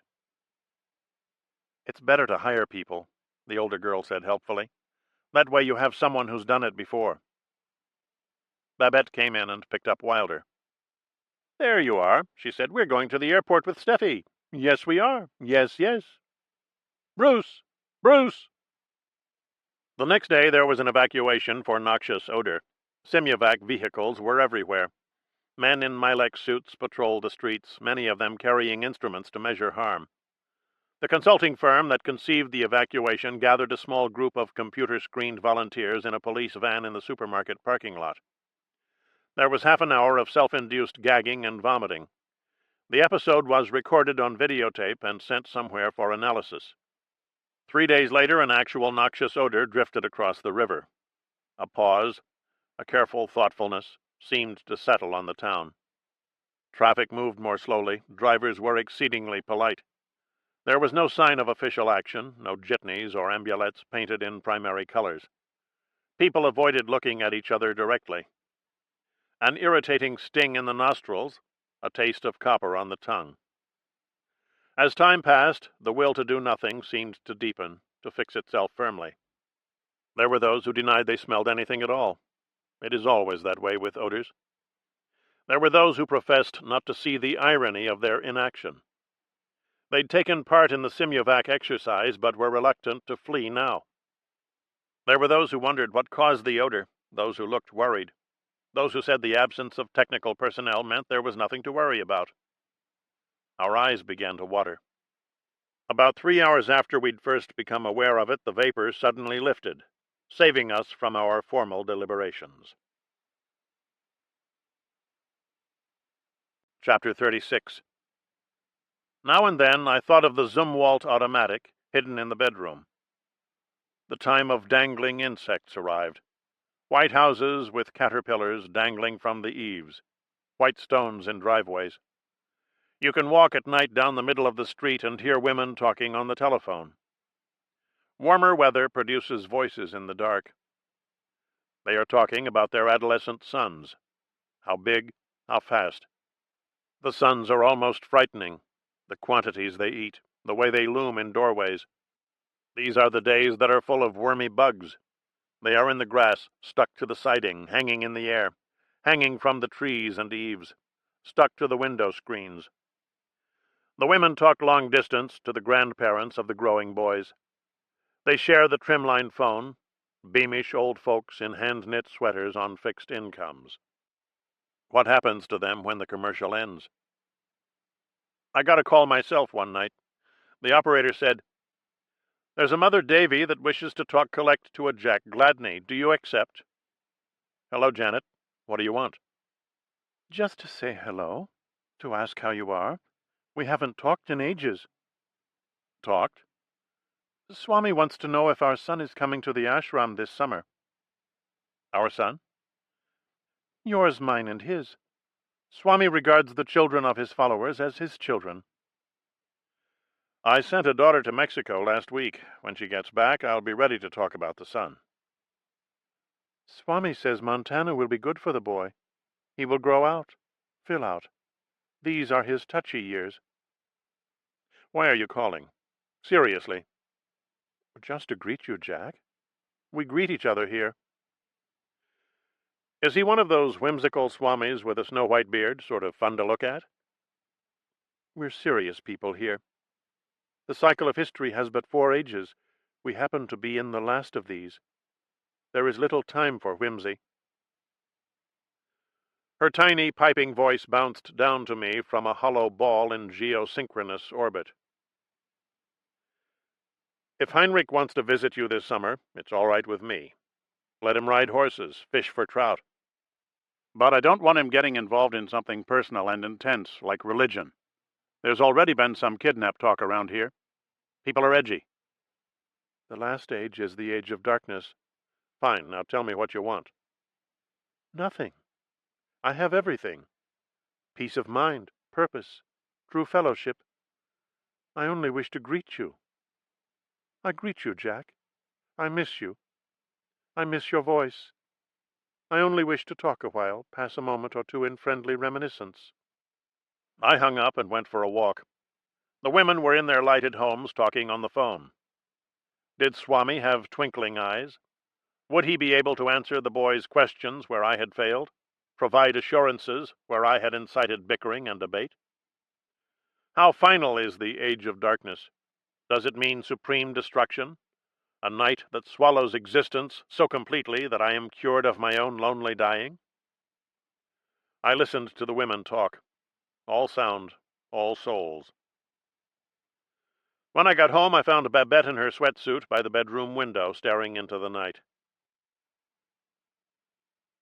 Delegates to the Hitler conference began arriving. About 90 Hitler scholars would spend the 3 days of the conference attending lectures, appearing on panels, going to movies. They would wander the campus with their names lettered in Gothic type on laminated tags pinned to their lapels.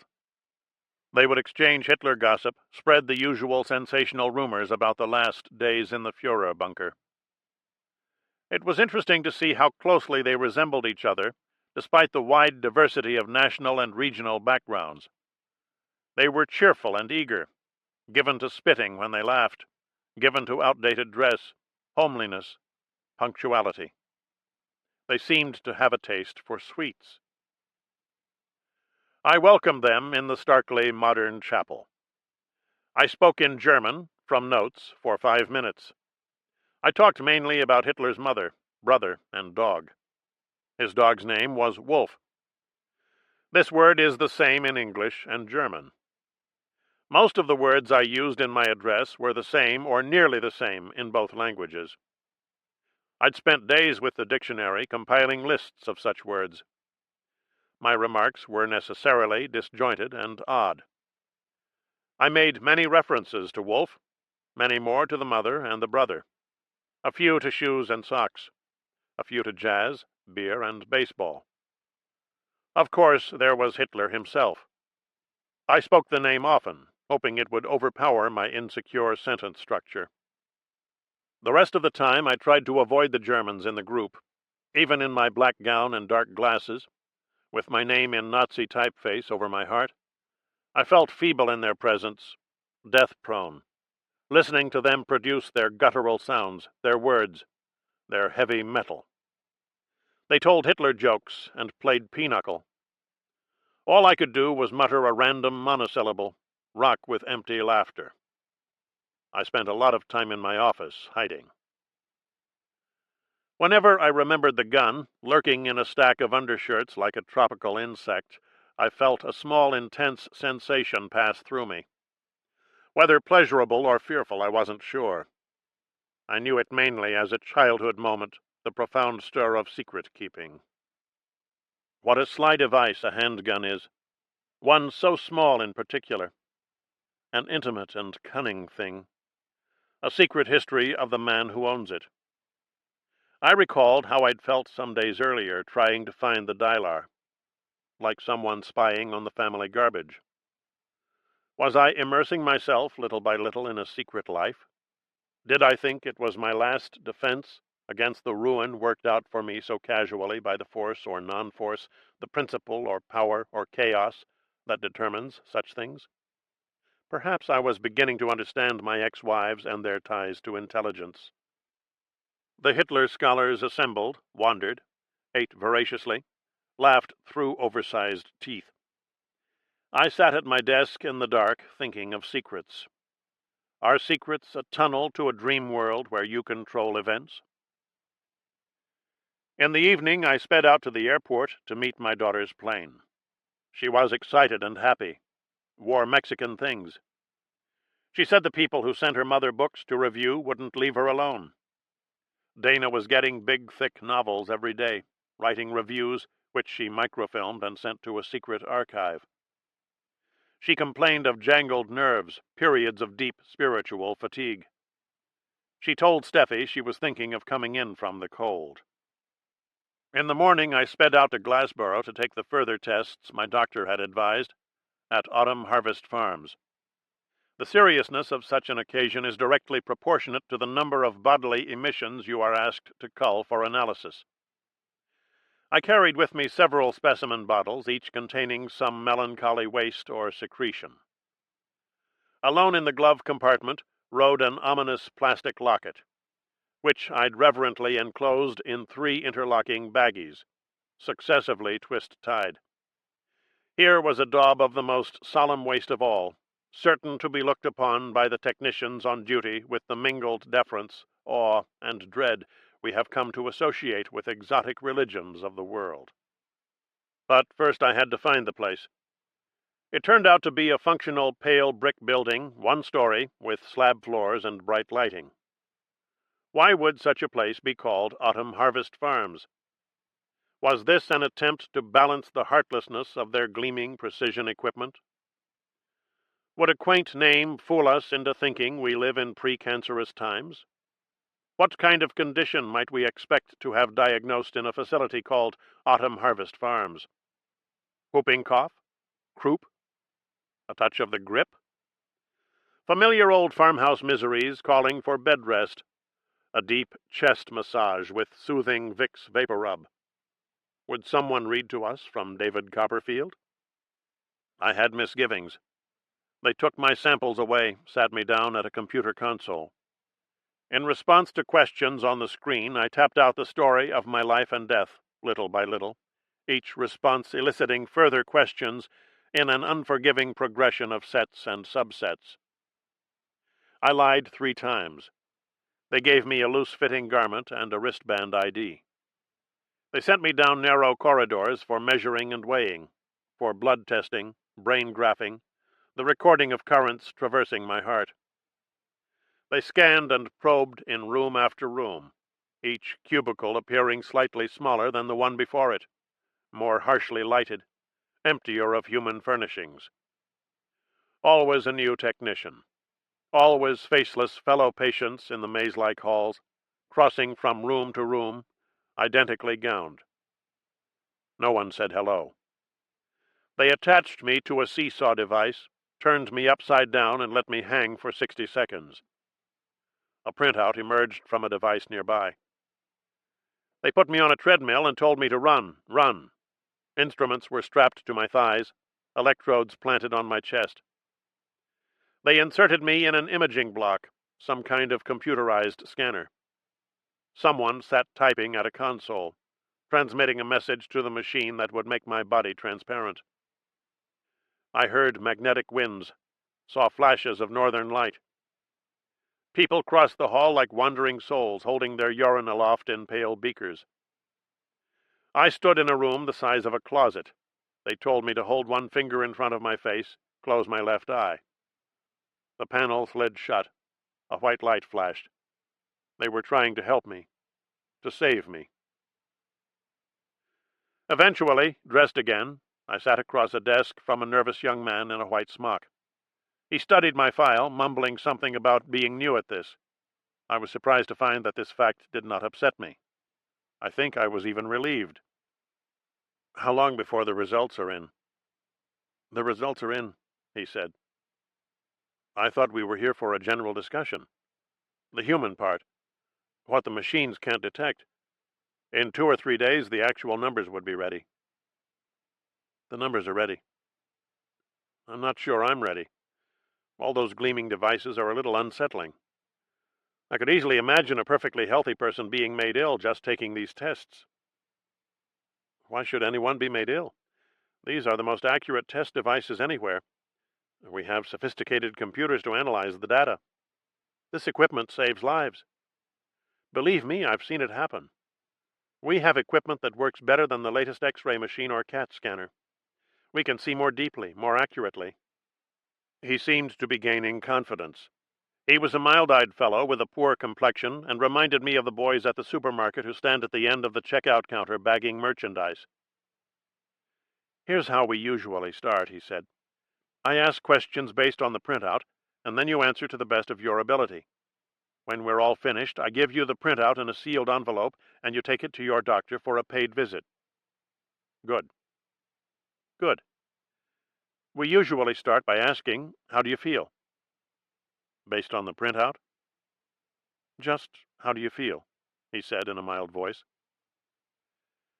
"In my own mind, in real terms, I feel relatively sound, pending confirmation." We usually go on to tired. Have you recently been feeling tired?" "What do people usually say?" "Mild fatigue is a popular answer." I could say exactly that and be convinced in my own mind it's a fair and accurate description. He seemed satisfied with the reply and made a bold notation on the page in front of him. "What about appetite?" he said. I could go either way on that. That's more or less how I could go based on the printout. In other words, you're saying sometimes I have appetitive reinforcement, sometimes I don't. Are you telling me or asking me? It depends on what the numbers say. Then we agree. Good. Good, he said. Now what about sleep? We usually do sleep before we ask the person if they'd like some decaf or tea. We don't provide sugar. Do you get a lot of people who have trouble sleeping? Only in the last stages. The last stages of sleep? Do you mean they wake up early in the morning and can't get back to sleep? The last stages of life. Well, that's what I thought. Good. The only thing I have is some low-threshold animation. Good. I get a little restless. Who doesn't? Toss and turn? Toss, I said. Good. Good. He made some notes. It seemed to be going well. I was heartened to see how well it was going.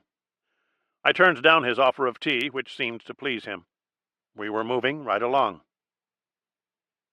Here's where we ask about smoking. Well, that's easy. The answer is no. And it's not a matter of having stopped 5 or 10 years ago. I've never smoked, even when I was a teenager. Never tried it. Never saw the need. That's always a plus. I felt tremendously reassured and grateful. We're moving right along, aren't we? Some people like to drag it out, he said. They get interested in their own condition. It becomes almost like a hobby. Who needs nicotine?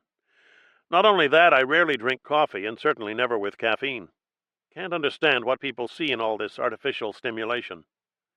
I get high just walking in the woods. No caffeine always helps. Yes, I thought. Reward my virtue. Give me life. Then there's milk, I said. People aren't happy with the caffeine and the sugar. They want the milk too. All those fatty acids. Haven't touched milk since I was a kid. Haven't touched heavy cream. Eat bland foods. Rarely touch hard liquor. Never knew what the fuss was all about. Water. That's my beverage. A man can trust a glass of water. I waited for him to tell me I was adding years to my life. Speaking of water, he said, have you ever been exposed to industrial contaminants? What? Toxic material in the air or water. Is this what you usually ask after the cigarettes? It's not a scheduled question. You mean, do I work with a substance like asbestos? Absolutely not. I'm a teacher. Teaching is my life. I've spent my life on a college campus. Where does asbestos fit into this? Have you ever heard of iodine derivative? Should I have, based on the printout? There are traces in your bloodstream. How can that be if I've never heard of it? The magnetic scanner says it's there. I'm looking at bracketed numbers with little stars. Are you saying the printout shows the first ambiguous signs of a barely perceptible condition deriving from minimal acceptable spillage exposure? Why was I speaking in this stilted fashion? The magnetic scanner is pretty clear, he said. What had happened to our tacit agreement to advance smartly through the program without time-consuming and controversial delving? What happens when someone has traces of this material in his or her blood? They get a nebulous mass, he said. But I thought no one knew for sure what Niodine D did to humans. Rats, yes. You just told me you'd never heard of it. How do you know what it does or doesn't do? He had me there. I felt I'd been tricked, carried along, taken for a fool. Knowledge changes every day, he said. We have some conflicting data that says exposure to this substance can definitely lead to a mass. His confidence was soaring. Good. Let's get on to the next topic. I'm in something of a hurry. This is where I hand over the sealed envelope. Is exercise next? The answer is none. Hate it. Refuse to do it. Good. I'm handing over the envelope. What is a nebulous mass, just out of idle curiosity? A possible growth in the body. And it's called nebulous because you can't get a clear picture of it. We get very clear pictures. The imaging block takes the clearest pictures humanly possible. It's called a nebulous mass because it has no definite shape, form, or limits. What can it do in terms of worst-case scenario contingencies? Cause a person to die. Speak English, for God's sake. I despise this modern jargon. He took insults well. The angrier I got, the better he liked it. He radiated energy and health. Now is where I tell you to pay in the outer office. What about potassium? I came here in the first place because my potassium was way above normal limits. We don't do potassium. Good. Good. The last thing I'm supposed to tell you is take the envelope to your doctor. Your doctor knows the symbols. So that's it then. Good. Good, he said. I found myself shaking his hand warmly. Minutes later, I was out on the street. A boy walked splay-footed across a public lawn, nudging a soccer ball before him. A second kid sat on the grass, taking off his socks by grabbing the heels and yanking. How literary, I thought peevishly. Streets thick with the details of impulsive life, as the hero ponders the latest phase in his dying. It was a partially cloudy day, with winds diminishing toward sunset. That night I walked the streets of Blacksmith. The glow of blue-eyed TVs. The voices on the touch-tone phones. Far away, the grandparents huddle in a chair, eagerly sharing the receiver as carrier waves modulate into audible signals. It is the voice of their grandson, the growing boy whose face appears in the snapshots set around the phone.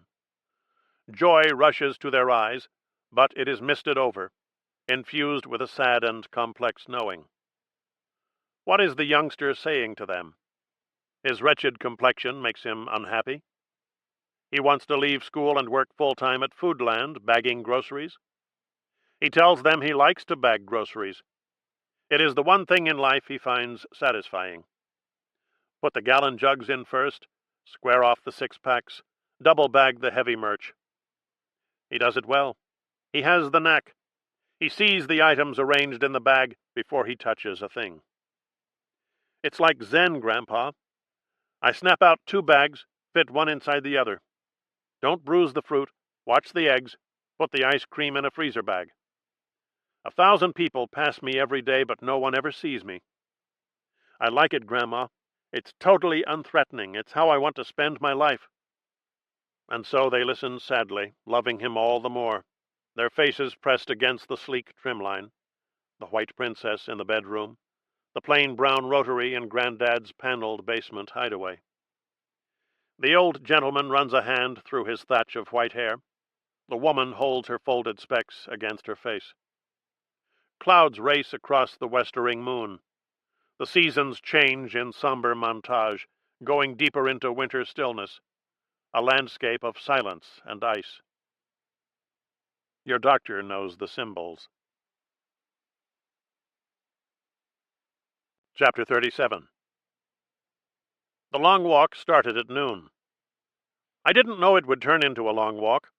I thought it would be a miscellaneous meditation, Murray and Jack, half an hour's campus meander. But it became a major afternoon.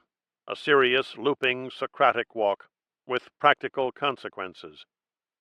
I met Murray after his car crash seminar, and we wandered along the fringes of the campus, past the cedar-shingled condominiums set in the trees in their familiar defensive posture.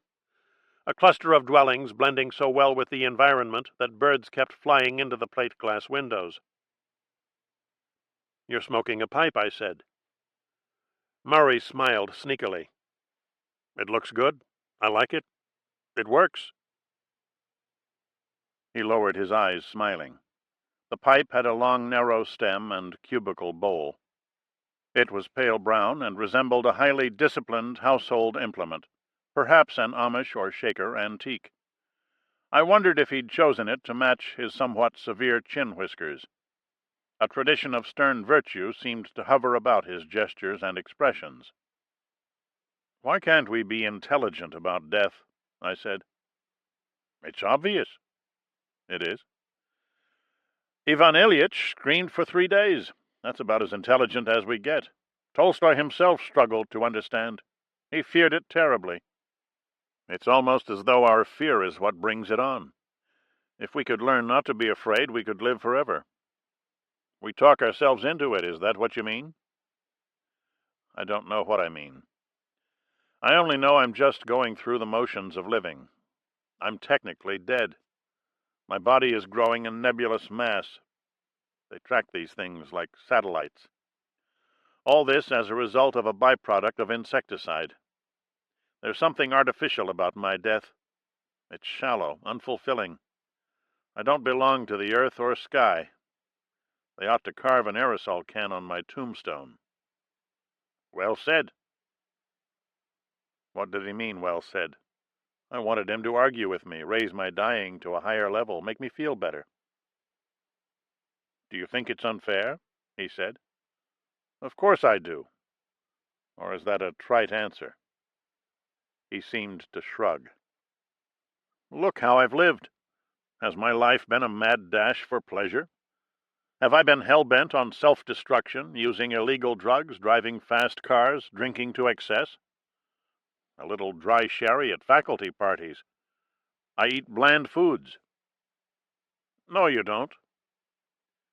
He puffed seriously on his pipe, his cheeks going hollow. We walked in silence for a while. "Do you think your death is premature?" he said. "Every death is premature. There's no scientific reason why we can't live 150 years. Some people actually do it, according to a headline I saw at the supermarket. Do you think it's a sense of incompleteness that causes you the deepest regret? There are things you still hope to accomplish, work to be done, intellectual challenges to be faced." "The deepest regret is death. The only thing to face is death. This is all I think about. There's only one issue here. I want to live." From the Robert Wise film of the same name, with Susan Hayward as Barbara Graham, a convicted murderess. Aggressive jazz score by Johnny Mandel. I looked at him. "So, you're saying, Jack, that death would be just as threatening even if you'd accomplished all you'd ever hoped to accomplish in your life and work?" "Are you crazy? Of course. That's an elitist idea. Would you ask a man who bags groceries if he fears death not because it is death, but because there are still some interesting groceries he would like to bag?" "Well said. This is death. I don't want it to tarry a while so I can write a monograph. I want it to go away for 70 or 80 years. Your status as a doomed man lends your words a certain prestige and authority. I like that. As the time nears, I think you'll find that people will be eager to hear what you have to say. They will seek you out." "Are you saying this is a wonderful opportunity for me to win friends?" "I'm saying you can't let down the living by slipping into self-pity and despair. People will depend on you to be brave.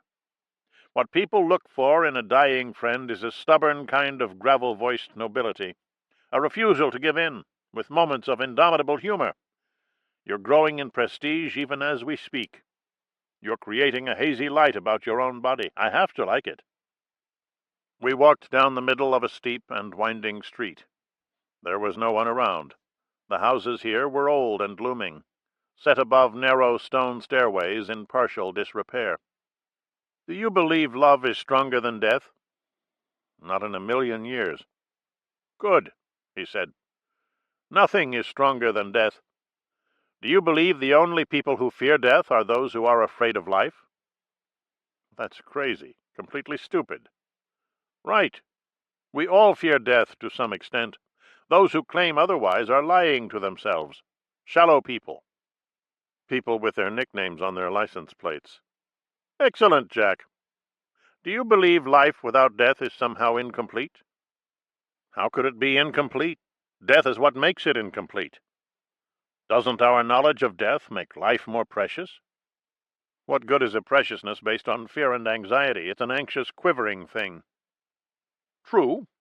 The most deeply precious things are those we feel secure about. A wife, a child. Does the specter of death make a child more precious? No. No. There is no reason to believe life is more precious because it is fleeting. Here is a statement. A person has to be told he is going to die before he can begin to live life to the fullest. True or false? False.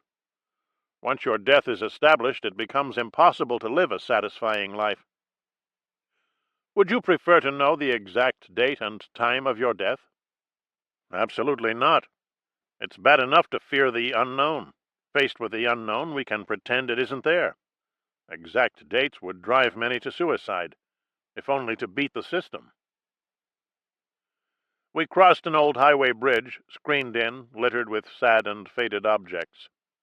We followed a footpath along a creek, approached the edge of the high school playing field. Women brought small children here to play in the long jump pits. How do I get around it? I said. You could put your faith in technology. It got you here. It can get you out. This is the whole point of technology. It creates an appetite for immortality on the one hand. It threatens universal extinction on the other. Technology is lust, removed from nature. It is. It's what we invented to conceal the terrible secret of our decaying bodies. But it's also life, isn't it? It prolongs life. It provides new organs for those that wear out. New devices, new techniques every day. Lasers, masers, ultrasound. Give yourself up to it, Jack. Believe in it. They'll insert you in a gleaming tube, irradiate your body with the basic stuff of the universe. Light, energy, dreams. God's own goodness. I don't think I want to see any doctors for a while, Murray, thanks. In that case, you can always get around death by concentrating on the life beyond. How do I do that? It's obvious. Read up on reincarnation, transmigration, hyperspace, the resurrection of the dead, and so on. Some gorgeous systems have evolved from these beliefs. Study them. Do you believe in any of these things? Millions of people have believed for thousands of years. Throw in with them. Belief in a second birth, a second life is practically universal. This must mean something. But these gorgeous systems are also different. Pick one you like. But you make it sound like a convenient fantasy, the worst kind of self-delusion. Again he seemed to shrug. Think of the great poetry, the music and dance and ritual that spring forth from our aspiring to a life beyond death. Maybe these things are justification enough for our hopes and dreams, although I wouldn't say that to a dying man. He poked me with an elbow. We walked toward the commercial part of town. Murray paused, raised one foot behind him, reached back to knock some ashes from his pipe. Then he pocketed the thing expertly, inserting it bowl first in his corduroy jacket. Seriously, you can find a great deal of long-range solace in the idea of an afterlife. But don't I have to believe? Don't I have to feel in my heart that there is something genuinely beyond this life, out there, looming in the dark? What do you think the afterlife is? A body of facts just waiting to be uncovered? Do you think the U.S. Air Force is secretly gathering data on the afterlife and keeping it under wraps because we're not mature enough to accept the findings? The findings would cause panic? No. I'll tell you what the afterlife is. It's a sweet and terribly touching idea. You can take it or leave it. In the meantime, what you have to do is survive an assassination attempt.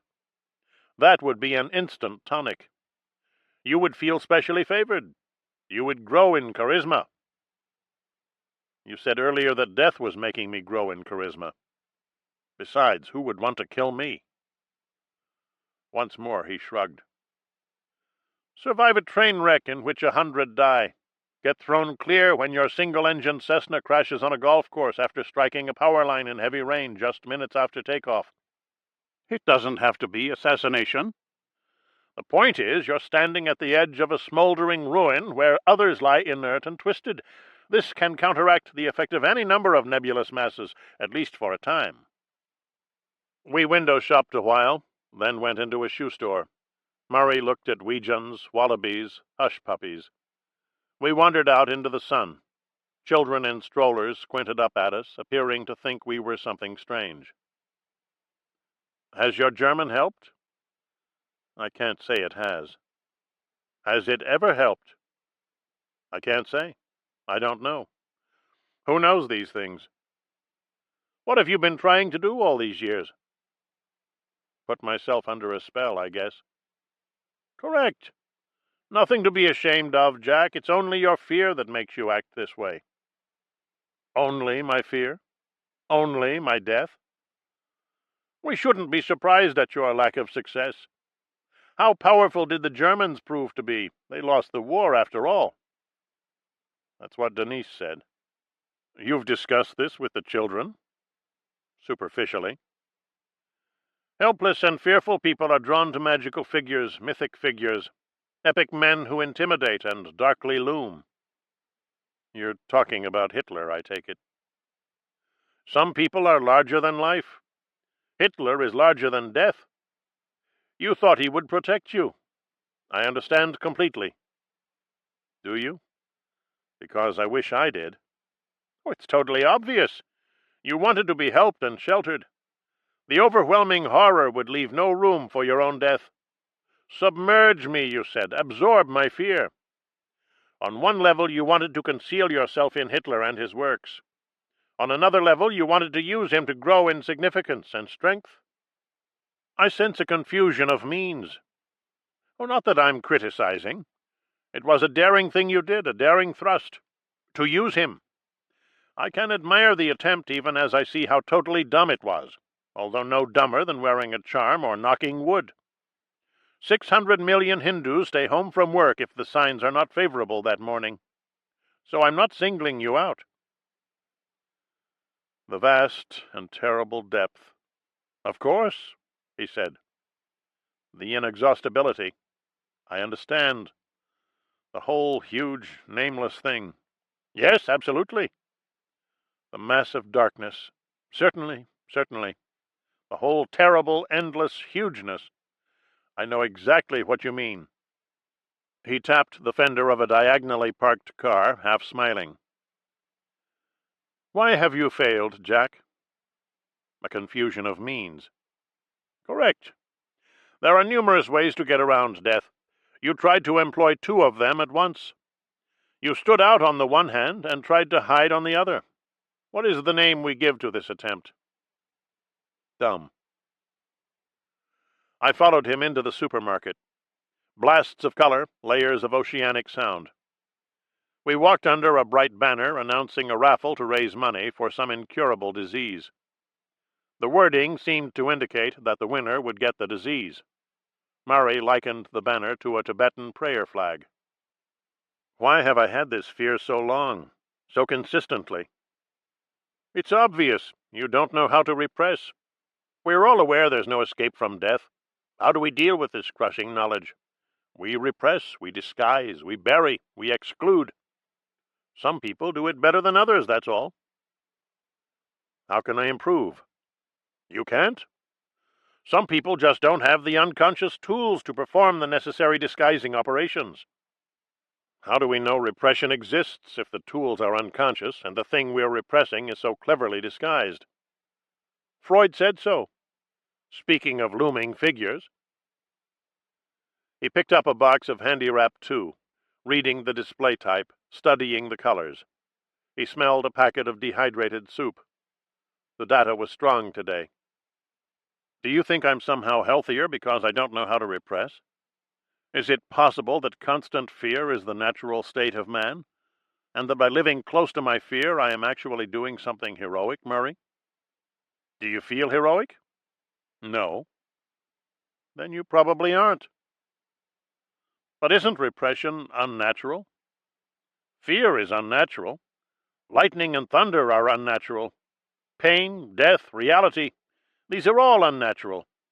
We can't bear these things as they are. We know too much. So we resort to repression, compromise, and disguise. This is how we survive in the universe. This is the natural language of the species. I looked at him carefully. I exercise. I take care of my body. No, you don't, he said. He helped an old man read the date on a loaf of raisin bread. Children sailed by in silver carts. Tegrin, Denerex, Selsun Blue. Murray wrote something in his little book. I watched him step deftly around a dozen fallen eggs oozing yolky matter from a busted carton. Why do I feel so good when I'm with Wilder? It's not like being with the other kids, I said. You sense his total ego, his freedom from limits. In what way is he free from limits? He doesn't know he's going to die. He doesn't know death at all. You cherish this simpleton blessing of his, this exemption from harm. You want to get close to him, touch him, look at him, breathe him in.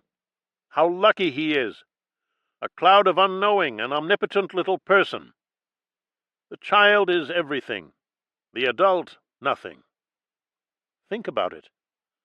A person's entire life is the unraveling of this conflict. No wonder we are bewildered, staggered, shattered. Aren't you going too far? I'm from New York. We create beautiful and lasting things, build vast civilizations.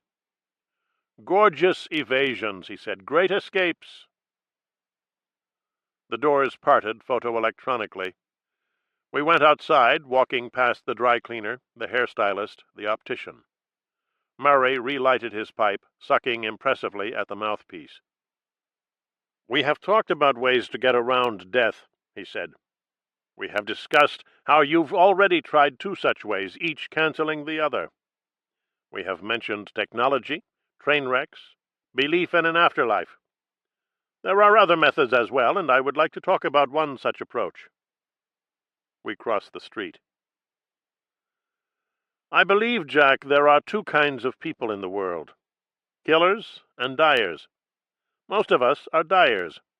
We don't have the disposition, the rage, or whatever it takes to be a killer. We let death happen. We lie down and die. But think what it's like to be a killer. Think how exciting it is, in theory, to kill a person in direct confrontation. If he dies, you cannot. To kill him is to gain life credit. The more people you kill, the more credit you store up. It explains any number of massacres, wars, executions. Are you saying that men have tried throughout history to cure themselves of death by killing others? It's obvious. And you call this exciting? I'm talking theory. In theory, violence is a form of rebirth. The dyer passively succumbs. The killer lives on. What a marvelous equation!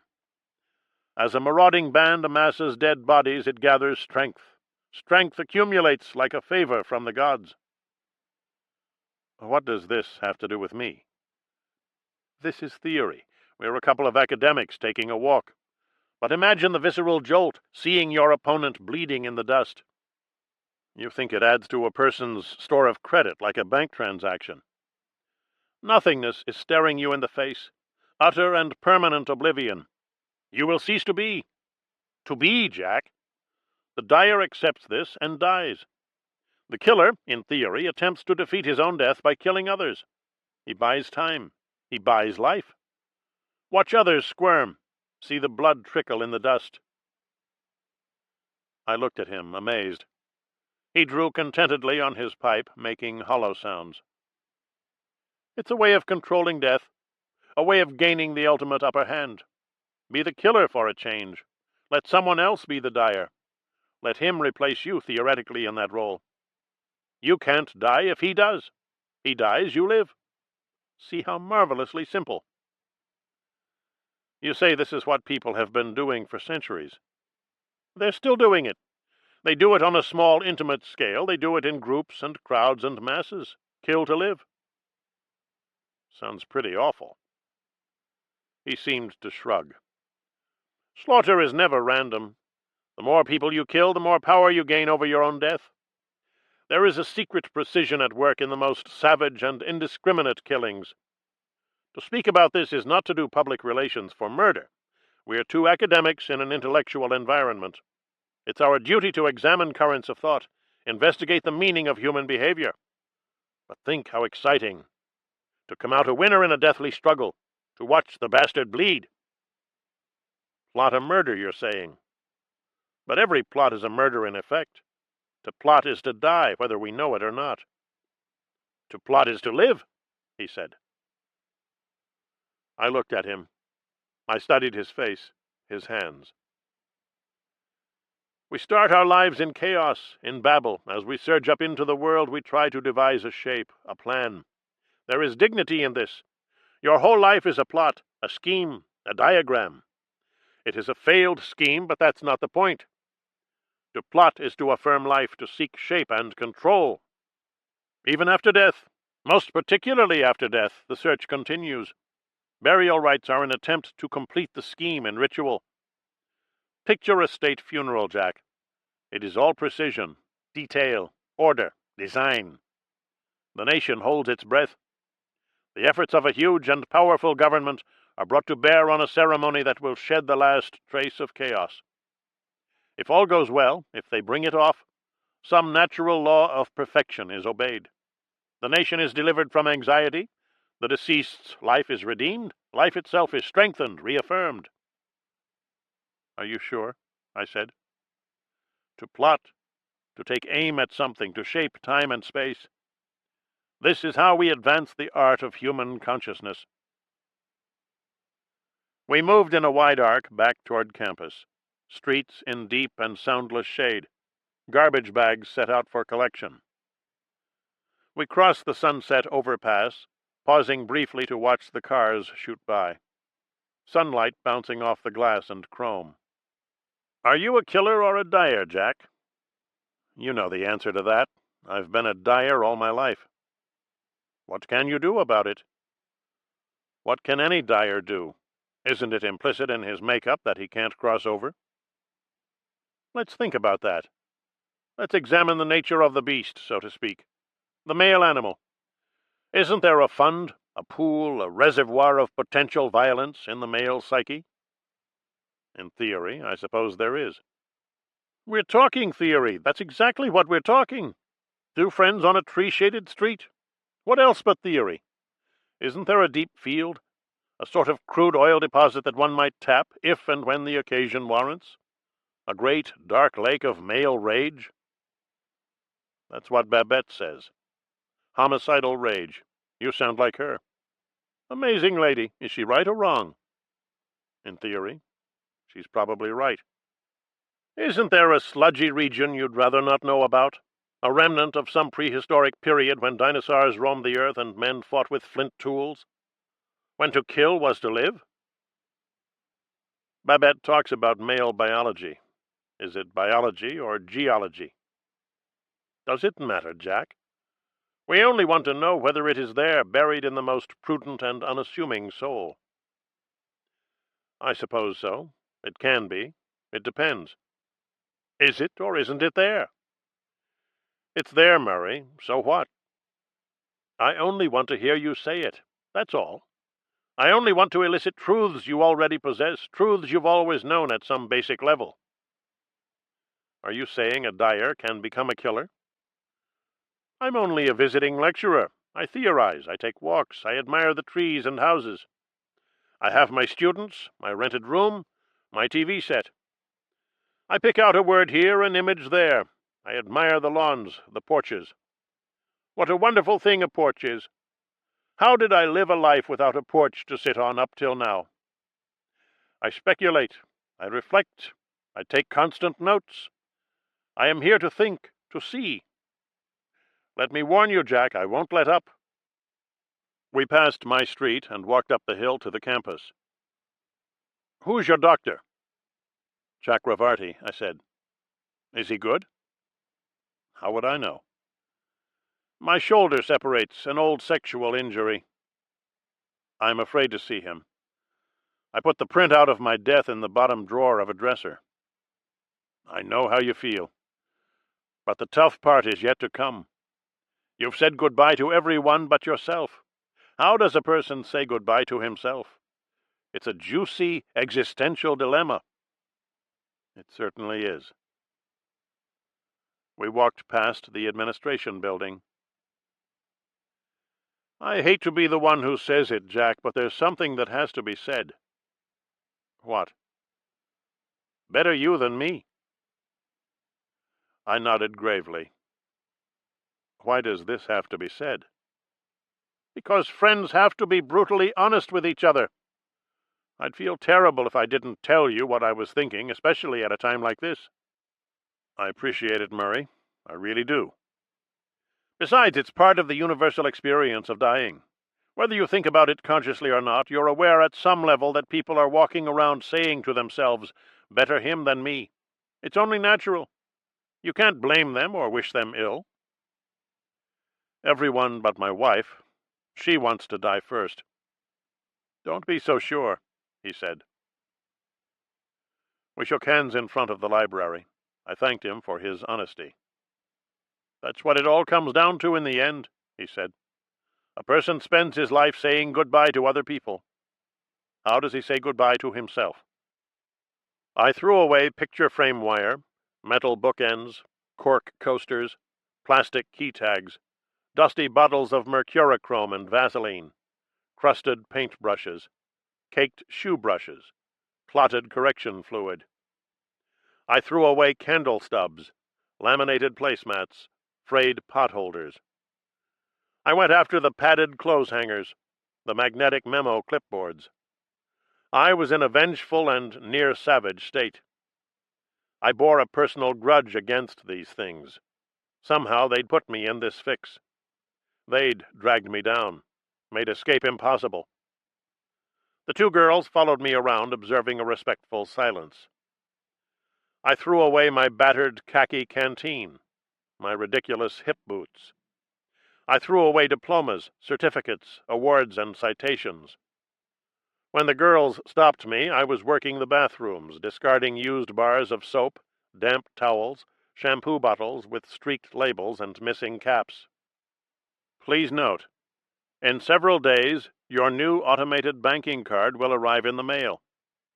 If it is a red card with a silver stripe, your secret code will be the same as it is now. If it is a green card with a gray stripe, you must appear at your branch with your card to devise a new secret code. Codes based on birthdays are popular. Warning: do not write down your code. Do not carry your code on your person. Remember, you cannot access your account unless your code is entered properly. Know your code. Reveal your code to no one. Only your code allows you to enter the system. Chapter 38. My head was between her breasts, where it seemed to be spending a lot of time lately. She stroked my shoulder. Murray says the problem is that we don't repress our fear. Repress it? Some people have the gift, some don't. The gift? I thought repression was outdated. They've been telling us for years not to repress our fears and desires. Repression causes tension, anxiety, unhappiness, 100 diseases and conditions. I thought the last thing we were supposed to do was repress something. They've been telling us to talk about our fears, get in touch with our feelings. Getting in touch with death is not what they had in mind. Death is so strong that we have to repress, those of us who know how. But repression is totally false and mechanical. Everybody knows that. We're not supposed to deny our nature. It's natural to deny our nature, according to Murray.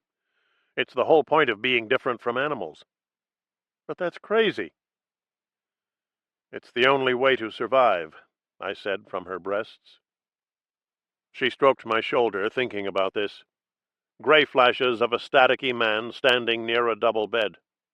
His body distorted, rippling, unfinished. I didn't have to imagine his motel companion. Our bodies were one surface, hers and mine, but the delectations of touch were preempted by Mr. Gray. It was his pleasure I experienced, his hold over Babette, his cheap and sleazy power. Down the hall, an eager voice said, "If you keep misplacing your ball of string, cage it in a Barney basket. Attach some organizer clips to your kitchen corkboard. Fasten the basket to the clips. Simple." The next day, I started carrying the Zumwalt automatic to school. It was in the flap pocket of my jacket when I lectured. It was in the top drawer of my desk when I received visitors in the office. The gun created a second reality for me to inhabit. The air was bright, swirling around my head. Nameless feelings pressed thrillingly on my chest. It was a reality I could control, secretly dominate. How stupid these people were, coming into my office unarmed. Late one afternoon, I took the gun out of my desk and examined it carefully. Only 3 bullets remained in the magazine. I wondered how Vernon Dickey had used the missing ammo, or whatever bullets are called by people familiar with firearms. 4 Dylar tablets, 3 Zumwalt bullets. Why was I surprised to find that the bullets were so unmistakably bullet-shaped? I guess I thought new names and shapes had been given to just about everything in the decades since I first became aware of objects and their functions. The weapon was gun-shaped, the little pointed projectiles reassuringly bullet-shaped. They were like childhood things you might come across after 40 years, seeing their genius for the first time.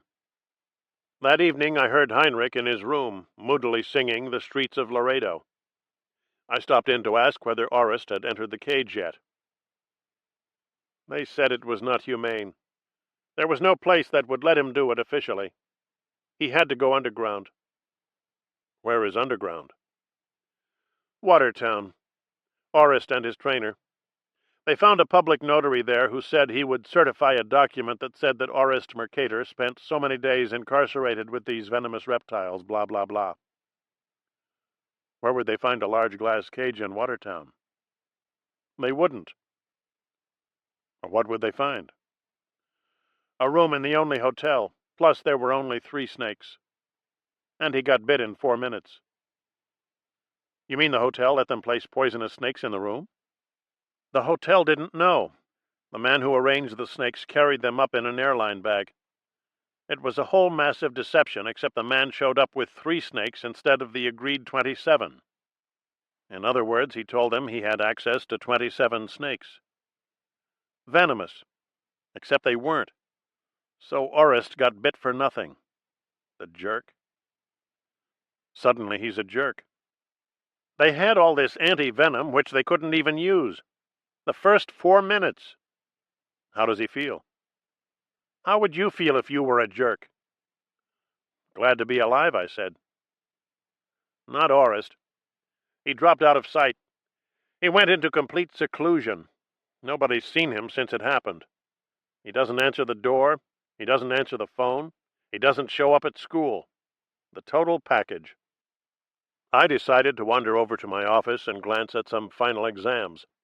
Most of the students had already departed, eager to begin the routine hedonism of another bare-limbed summer. The campus was dark and empty. There was a trembling mist. Passing a line of trees, I thought I sensed someone edge in behind me, maybe 30 yards away. When I looked, the path was clear. Was it the gun that was making me jumpy? Does a gun draw violence to it, attract other guns to its surrounding field of force? I walked on quickly toward Centenary Hall. I heard footsteps on gravel, a conspicuous crunch. Someone was out there, on the edge of the parking area, in the trees and the mist. If I had a gun, why was I scared? If I was scared, why didn't I run? I counted off 5 paces, looked quickly left, saw a figure moving parallel to the path, in and out of deep shadow. I broke into a shambling trot, my gun hand in my pocket, clutching the automatic. When I looked again, he wasn't there. I slowed down warily, crossed a broad lawn, heard running, the meter of bounding feet. He was coming from the right this time, all out, closing fast. I broke into a weaving run, hoping I'd make an elusive target for someone firing at my back. I'd never run in a weave before. I kept my head down, swerved sharply and unpredictably. It was an interesting way to run. I was surprised at the range of possibilities, the number of combinations I could put together within a framework of left and right swerves. I did a tight left, widened it, cut sharply right, faked left, went wide right. About 20 yards from the end of the open area, I broke off the weave pattern and ran as fast and straight as I could for a red oak.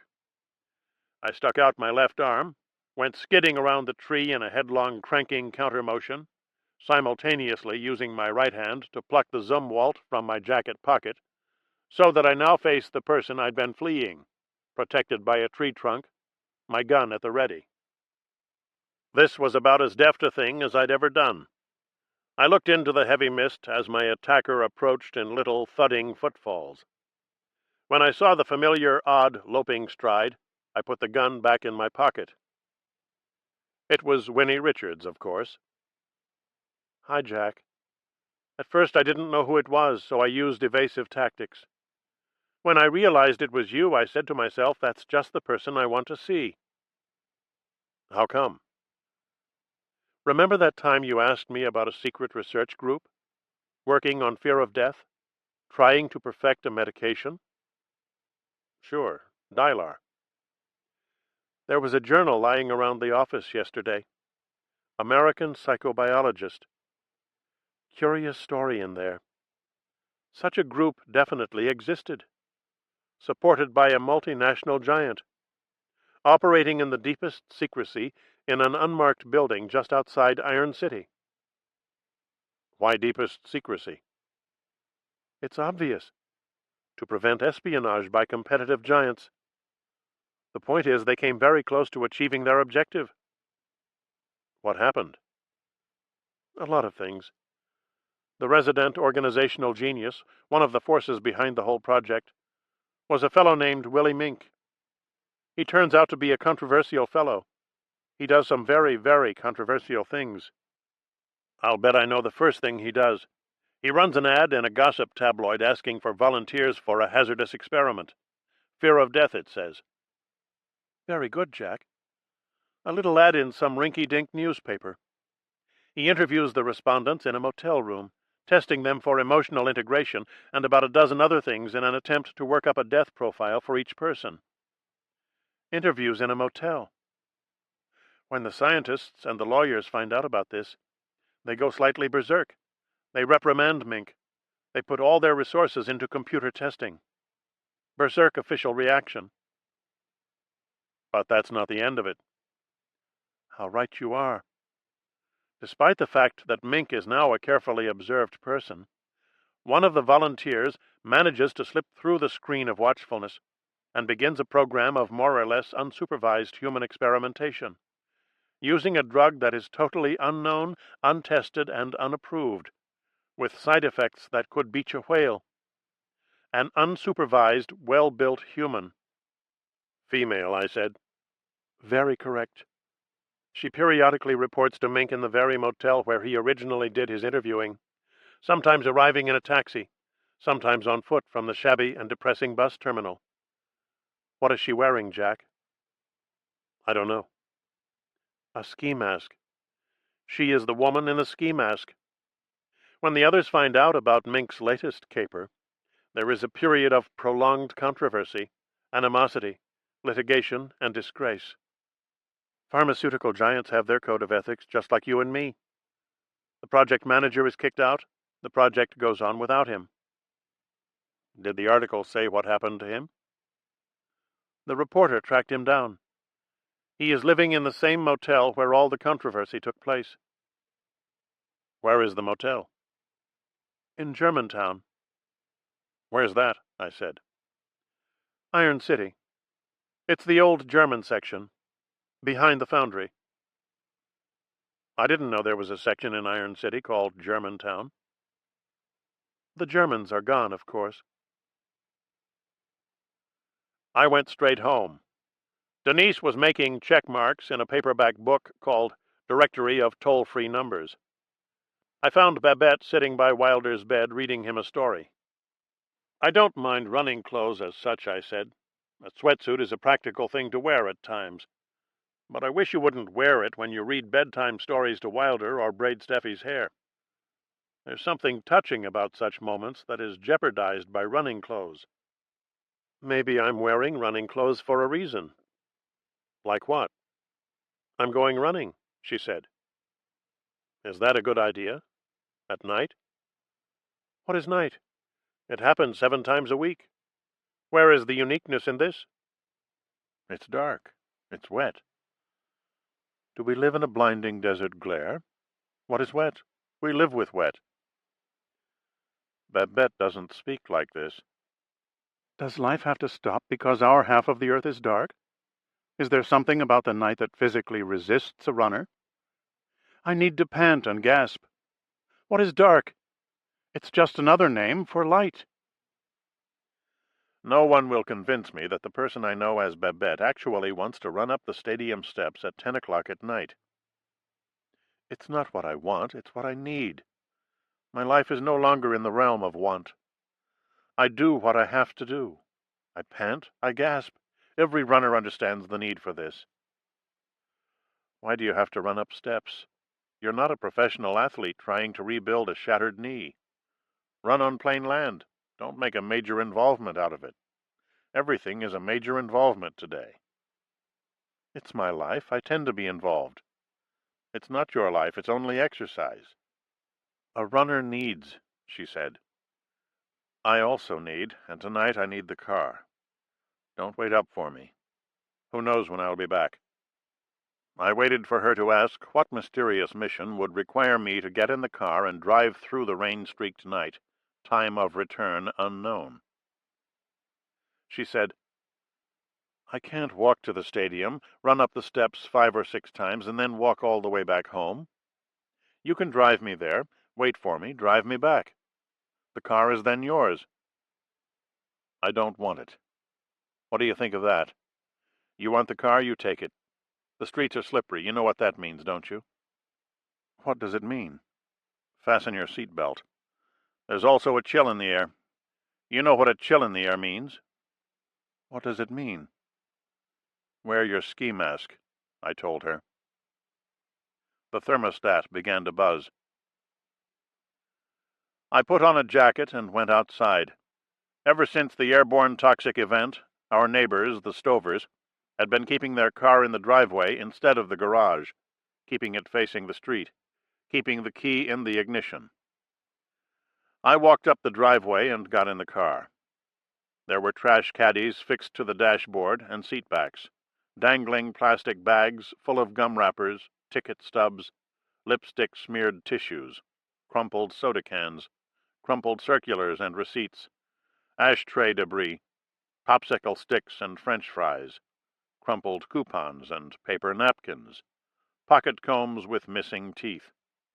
Thus familiarized, I started up the engine, turned on the lights, and drove off.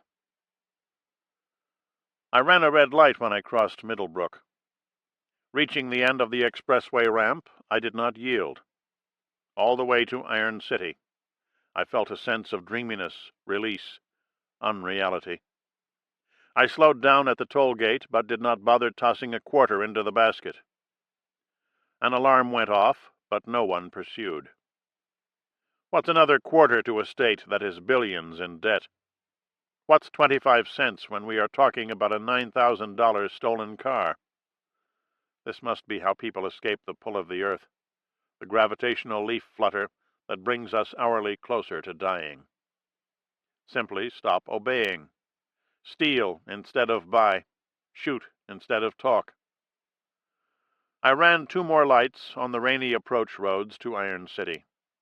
The outlying buildings were long and low, fish and produce markets, meat terminals with old wooden canopies. I entered the city and turned on the radio, needing company not on the lonely highway, but here on the cobbled streets, in the sodium vapor lights, where the emptiness clings. Every city has its districts. I drove past the abandoned car district, the uncollected garbage district, the sniper fire district, the districts of smoldering sofas and broken glass. Ground glass crunched under the tires. I headed toward the foundry. Random access memory, acquired immune deficiency syndrome, mutual assured destruction. I still felt extraordinarily light, lighter than air, colorless, odorless, invisible. But around the lightness and dreaminess, something else was building, an emotion of a different order, a surge, a will, an agitation of the passions. I reached into my pocket, rubbed my knuckles across the grainy stainless steel of the Zumwalt barrel. The man on the radio said, "Void where prohibited."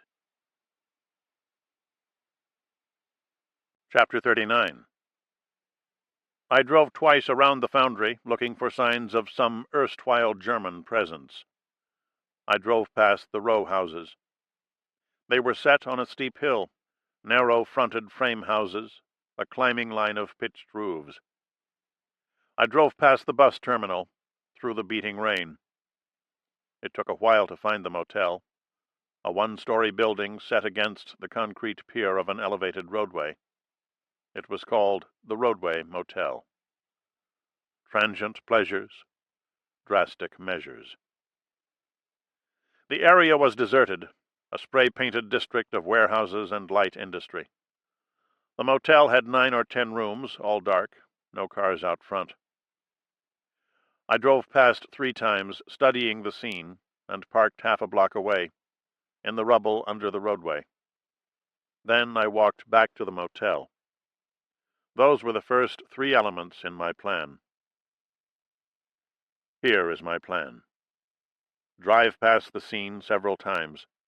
Park some distance from the scene. Go back on foot. Locate Mr. Gray under his real name or an alias. Shoot him 3 times in the viscera for maximum pain. Clear the weapon of prints. Place the weapon in the victim's staticky hand. Find a crayon or lipstick tube and scrawl a cryptic suicide note on the full-length mirror. Take the victim's supply of Dylar tablets. Slip back to the car. Proceed to the expressway entrance. Head east toward Blacksmith. Get off at the old River Road. Park Stover's car in Old Man Treadwell's garage. Shut the garage door. Walk home in the rain and the fog. Elegant. My airy mood returned. I was advancing in consciousness. I watched myself take each separate step. With each separate step, I became aware of processes, components, things relating to other things. Water fell to earth in drops. I saw things new. There was an aluminum awning over the office door. On the door itself were little plastic letters arranged in slots to spell out a message. The message was, "Numish Boot Zupko." Gibberish, but high-quality gibberish. I made my way along the wall, looking through the windows. My plan was this: stand at the edges of windows with my back to the wall, swivel my head to look peripherally into rooms. Some windows were bare. Some had blinds or dusty shades. I could make out the rough outlines of chairs or beds in the dark rooms. Trucks rumbled overhead. In the next to last unit, there was the scantest flicker of light. I stood at the edge of the window, listening. I swiveled my head, looked into the room out of the corner of my right eye. A figure sat in a low armchair, looking up at the flickering light. I sensed I was part of a network of structures and channels. I knew the precise nature of events. I was moving closer to things in their actual state as I approached a violence, a smashing intensity. Water fell in drops. Surfaces gleamed. It occurred to me that I did not have to knock. The door would be open. I gripped the knob, eased the door open, slipped into the room. Stealth. It was easy. Everything would be easy. I stood inside the room, sensing things, noting the room tone, the dense air. Information rushed toward me, rushed slowly, incrementally. The figure was male, of course, and sat sprawled in the short-legged chair. He wore a Hawaiian shirt and Budweiser shorts. Plastic sandals dangled from his feet. The dumpy chair, the rumpled bed, the industrial carpet, the shabby dresser, the sad green walls and ceiling cracks. The TV floating in the air in a metal brace, pointing down at him. He spoke first, without taking his eyes from the flickering screen. "Are you heart sick or soul sick?" I stood against the door. "You're mink," I said. In time he looked at me, looked at the large, friendly figure with the slumped shoulders and forgettable face. "What kind of name is Willie Mink?" I said. "It's a first and last name. Same as anybody." Did he speak with an accent? His face was odd, concave, forehead and chin jutting. He was watching TV without the sound. "Some of these sure-footed bighorns have been equipped with radio transmitters," he said. I could feel the pressure and density of things. So much was happening. I sensed molecules active in my brain, moving along neural pathways. "You're here for some Dylar, of course?" "Of course. What else?" "What else?" "Rid the fear." "Rid the fear. Clear the grid." "Clear the grid." "That's why they come to me." This was my plan. Enter unannounced, gain his confidence, wait for an unguarded moment, take out the Zumwalt, shoot him 3 times in the viscera for maximum slowness of agony, put the gun in his hand to suggest a lonely man's suicide, write semi-coherent things on the mirror, leave Stover's car in Treadwell's garage. "By coming in here, you agree to a certain behavior," Mink said. "What behavior?" "Room behavior. The point of rooms is that they're inside. No one should go into a room unless he understands this. People behave one way in rooms, another way in streets, parks, and airports. To enter a room is to agree to a certain kind of behavior.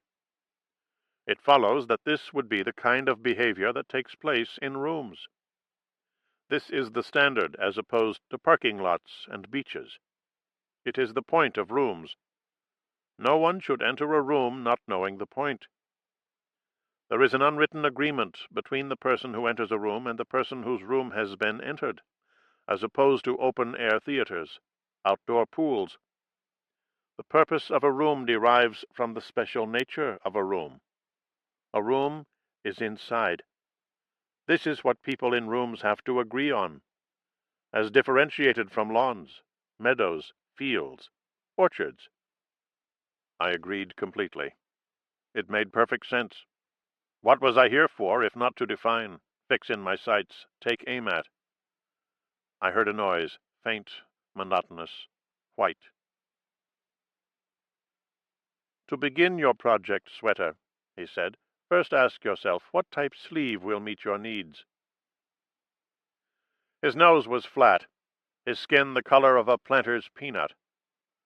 What is the geography of a spoon-shaped face?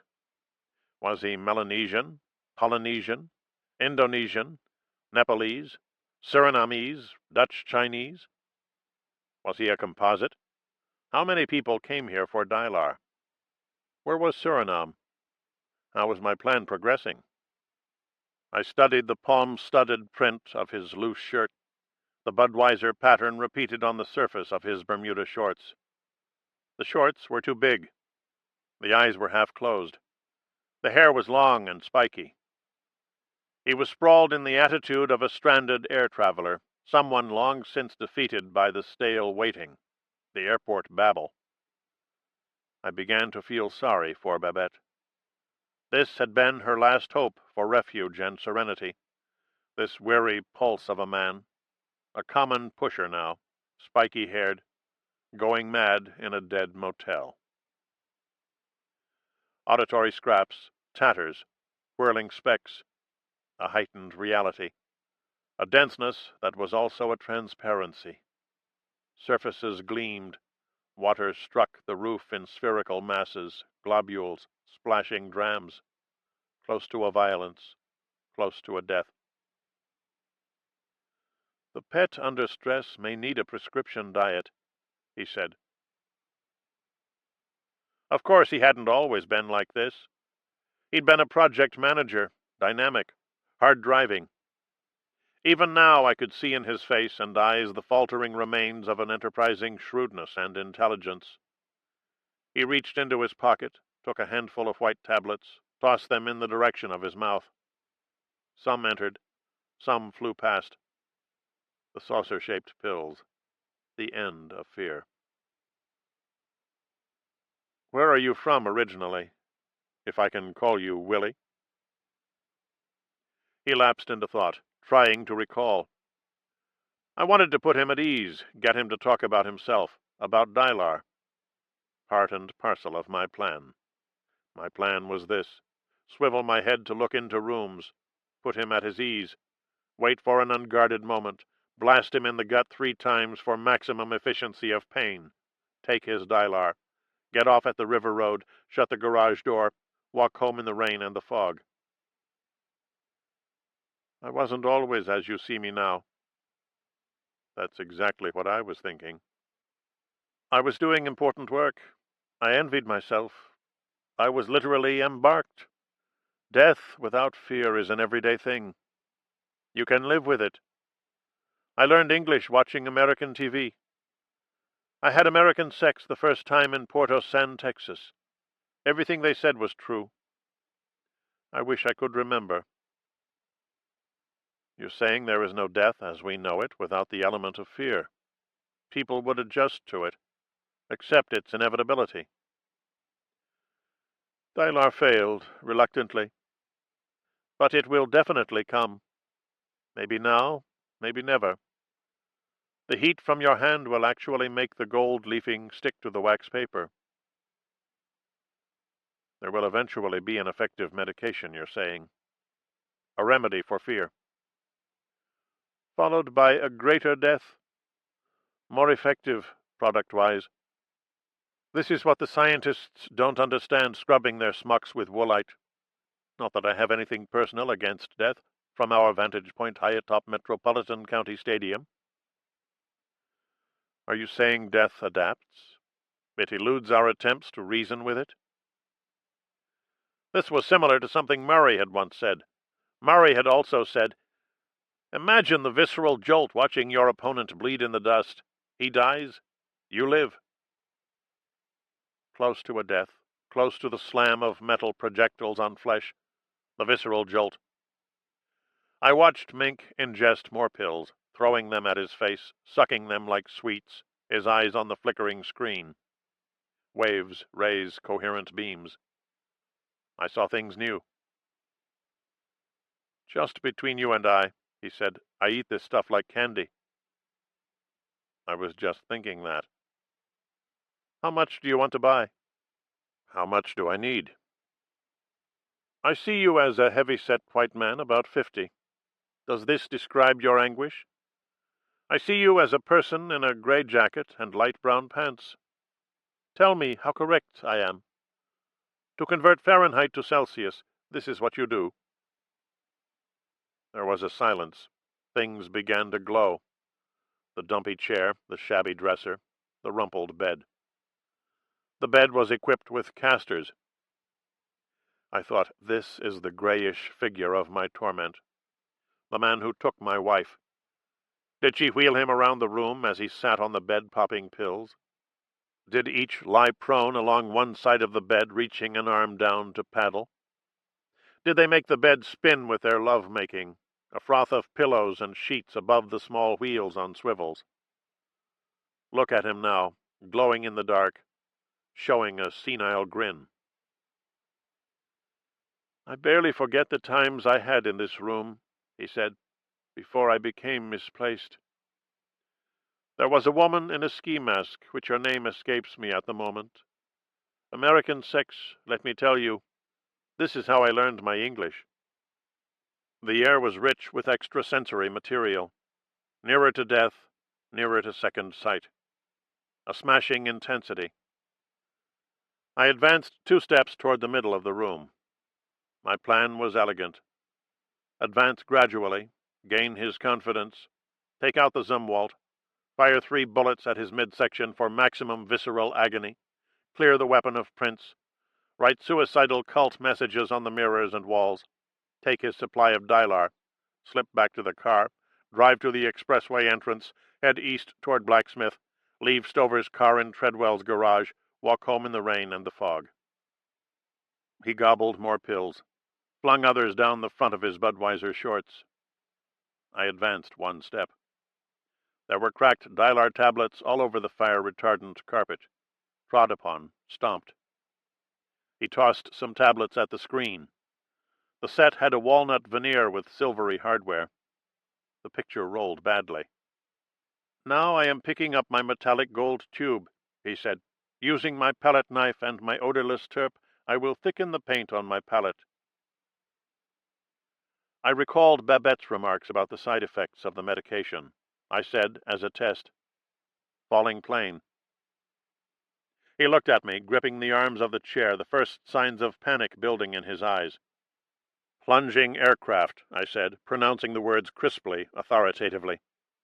He kicked off his sandals, folded himself over into the recommended crash position, head well forward, hands clasped behind his knees.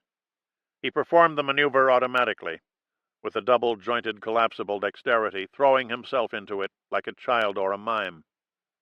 Interesting. The drug not only caused the user to confuse words with the things they referred to, it made him act in a somewhat stylized way. I watched him slumped there, trembling. This was my plan.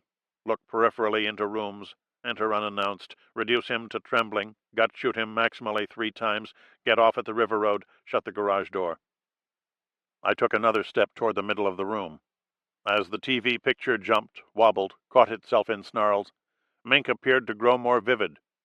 The precise nature of events, things in their actual state. Eventually he worked himself out of the deep fold, rising nicely, sharply outlined against the busy air. White noise everywhere. Containing iron, niacin, and riboflavin. I learned my English in airplanes. It's the international language of aviation. Why are you here, white man? To buy. You are very white, you know that? It's because I'm dying. This stuff fix you up? I'll still die. But it won't matter, which comes to the same thing. Some of these playful dolphins have been equipped with radio transmitters. Their far-flung wanderings may tell us things. I continued to advance in consciousness. Things glowed, a secret life rising out of them. Water struck the roof in elongated orbs, splashing drams. I knew for the first time what rain really was. I knew what wet was. I understood the neurochemistry of my brain, the meaning of dreams, the waste material of premonitions. Great stuff everywhere, racing through the room, racing slowly. A richness, a density. I believed everything. I was a Buddhist, a Jain, a Duck River Baptist. My only sadness was Babette, having to kiss a scooped-out face. She wore the ski mask so as not to kiss my face, which she said was un-American. I told her a room is inside. Do not enter a room not agreeing to this. This is the point, as opposed to emerging coastlines, continental plates. Or you can eat natural grains, vegetables, eggs, no fish, no fruit. Or fruit, vegetables, animal proteins, no grains, no milk. Or lots of soybean milk for B12 and lots of vegetables to regulate insulin release, but no meat, no fish, no fruit. Or white meat, but no red meat. Or B12, but no eggs. Or eggs, but no grains. There are endless workable combinations. I was ready to kill him now. But I didn't want to compromise the plan. The plan was elaborate. Drive past the scene several times, approach the motel on foot, swivel my head to look peripherally into rooms, locate Mr. Gray under his real name, enter unannounced, gain his confidence, advance gradually, reduce him to trembling, wait for an unguarded moment, take out the .25 caliber Zumwalt automatic, fire 3 bullets into his viscera for maximum slowness, depth, and intensity of pain, wipe the weapon clear of prints, place the weapon in the victim's hand to suggest the trite and predictable suicide of a motel recluse, smear crude words on the walls in the victim's own blood as evidence of his final cult-related frenzy, take his supply of Dylar, slip back to the car, take the expressway to Blacksmith, leave Stover's car in Treadwell's garage, shut the garage door, walk home in the rain and the fog. I advanced into the area of flickering light, out of the shadows, seeking to loom. I put my hand in my pocket, gripped the firearm. Menk watched the screen. I said to him gently, "Hail of bullets," keeping my hand in my pocket. He hit the floor, began crawling toward the bathroom, looking back over his shoulder, childlike, miming, using principles of heightened design but showing real terror, brilliant, cringing fear. I followed him into the toilet, passing the full-length mirror where he'd undoubtedly posed with Babette, his shaggy member dangling like a ruminant's. "Fusillade," I whispered. He tried to wriggle behind the bowl, both arms over his head, his legs tight together. I loomed in the doorway, conscious of looming, seeing myself from Mink's viewpoint, magnified, threatening. It was time to tell him who I was. This was part of my plan. My plan was this: tell him who I am, let him know the reason for his slow and agonizing death. I revealed my name, explained my relationship with the woman in the ski mask. He put his hands over his crotch, tried to fit himself under the toilet tank, behind the bowl. The intensity of the noise in the room was the same at all frequencies. Sound all around. I took out the Zumwalt. Great and nameless emotions thudded on my chest. I knew who I was in the network of meanings. Water fell to earth in drops, causing surfaces to gleam. I saw things new. Mink took one hand from his crotch, grabbed more tablets from his pocket, hurled them toward his open mouth. His face appeared at the end of the white room, a white buzz, the inner surface of a sphere. He sat up, tearing open his shirt pocket to find more pills. His fear was beautiful. He said to me, "Did you ever wonder why, out of 32 teeth, these 4 cause so much trouble? I'll be back with the answer in a minute." I fired the gun, the weapon, the pistol, the firearm, the automatic. The sound snowballed in the white room, adding on reflected waves.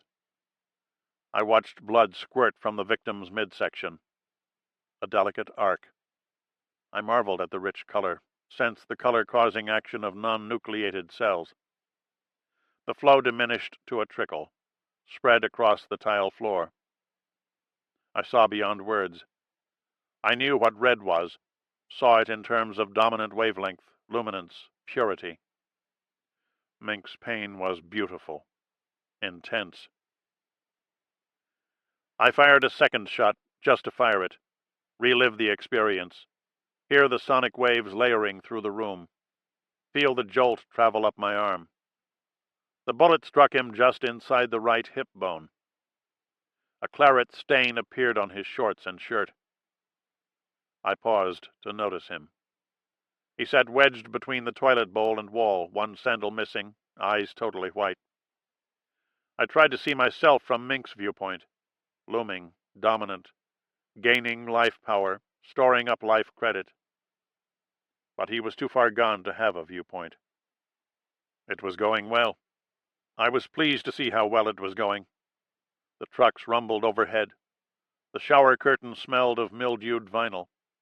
A richness, a smashing intensity. I approached the sitting figure, careful not to step in blood, leave revealing prints. I took out my handkerchief, wiped the weapon clean, placed it in Mink's hand, cautiously removing the handkerchief, painstakingly wrapping his bony fingers one by one around the stock, delicately working his index finger through the trigger guard. He was foaming a little at the mouth. I stepped back to survey the remains of the shattering moment, the scene of squalid violence and lonely death at the shadowy fringes of society. This was my plan. Step back, regard the squalor, make sure things were correctly placed. Mink's eyes dropped out of his skull. They gleamed, briefly. He raised his hand and pulled the trigger, shooting me in the wrist. The world collapsed inward. All those vivid textures and connections buried in mounds of ordinary stuff. I was disappointed, hurt, stunned, and disappointed. What had happened to the higher plane of energy in which I'd carried out my scheme? The pain was searing. Blood covered my forearm, wrist, and hand. I staggered back, moaning, watching blood drip from the tips of my fingers. I was troubled and confused. Colored dots appeared at the edge of my field of vision, familiar little dancing specks. The extra dimensions, the superperceptions, were reduced to visual clutter, a whirling miscellany, meaningless. And this could represent the leading edge of some warmer air, Mink said. I looked at him, alive, his lap a puddle of blood. With the restoration of the normal order of matter and sensation, I felt I was seeing him for the first time as a person. The old human muddles and quirks were set flowing again. Compassion, remorse, mercy. But before I could help Mink, I had to do some basic repair work on myself. Once again I took out my handkerchief, managed with my right hand and my teeth to tie it firmly just above the bullet hole in my left wrist, or between the wound and the heart. Then I sucked at the wound briefly, not knowing quite why, and spat out the resulting blood and pulp. The bullet had made a shallow penetration and deflected away.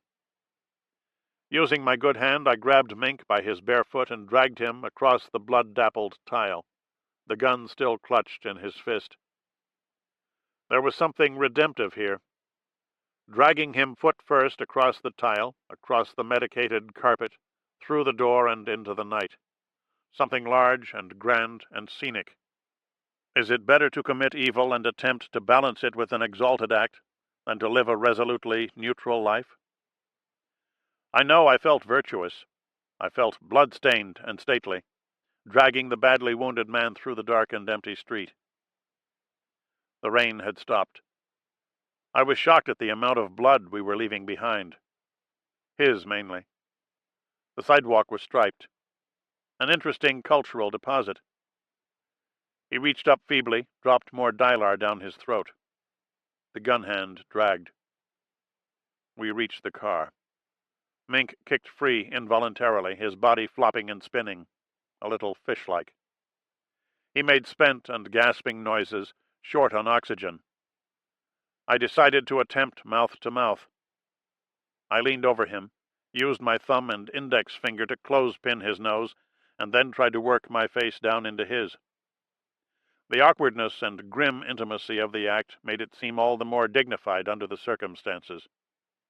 All the larger, more generous.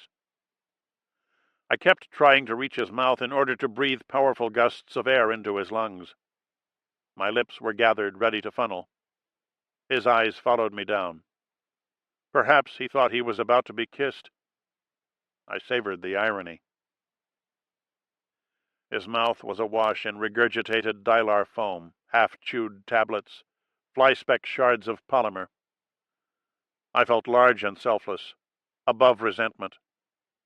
This was the key to selflessness, or so it seemed to me as I knelt over the wounded man, exhaling rhythmically in the littered street beneath the roadway. Get past disgust. Forgive the foul body. Embrace it whole. After some minutes of this, I felt him come around, take regular breaths. I continued to hover just above him, our mouths almost touching. "Who shot me?" he said. "You did." "Who shot you?" "You did. The gun is in your hand." "What was the point I was trying to make?" "You were out of control. You weren't responsible. I forgive you." With much effort, many false starts, I got him into the back of the car, where he stretched out moaning. It was no longer possible to tell whether the blood on my hands and clothes was his or mine. My humanity soared. I started up the car. The pain in my arm was a throb, less fiery now. I drove one-handed through the empty streets looking for a hospital. Iron City lying in, mother of mercy, commiseration, and rapport. I would take whatever they had, even an emergency ward in the worst part of town. This is where we belonged, after all, with the multiple slash wounds, the entry and exit wounds, the blunt instrument wounds, the traumas, overdoses, acute deliriums. The only traffic was a milk van, a bakery van, some heavy trucks. The sky began to lighten. We came to a place with a neon cross over the entrance. It was a 3-story building that might have been a Pentecostal church, a daycare center, world headquarters for some movement of regimented youth. There was a wheelchair ramp, which meant I could drag Mink to the front door without banging his head on the concrete steps. I got him out of the car, clutched his sleek foot, and moved up the ramp. He held one hand at his midsection to staunch the flow. The gun hand dragged behind. Dawn. There was a spaciousness to this moment, an epic pity and compassion. Having shot him, having led him to believe he'd shot himself, I felt I did honor to both of us, to all of us, by merging our fortunes, physically leading him to safety. I took long, slow strides, pulling his weight. It hadn't occurred to me that a man's attempts to redeem himself might prolong the elation he felt when he committed the crime he now sought to make up for. I rang the bell. In a matter of seconds, someone appeared at the door. An old woman, a nun, black-habited, black-veiled, leaning on a cane. "We're shot," I said, lifting my wrist in the air. "We see a lot of that here," she answered matter-of-factly, in an accented voice, turning to go back inside. I dragged Mink across the entranceway. The place appeared to be a clinic. There were waiting rooms, screened cubicles, doors marked X-ray, eye test.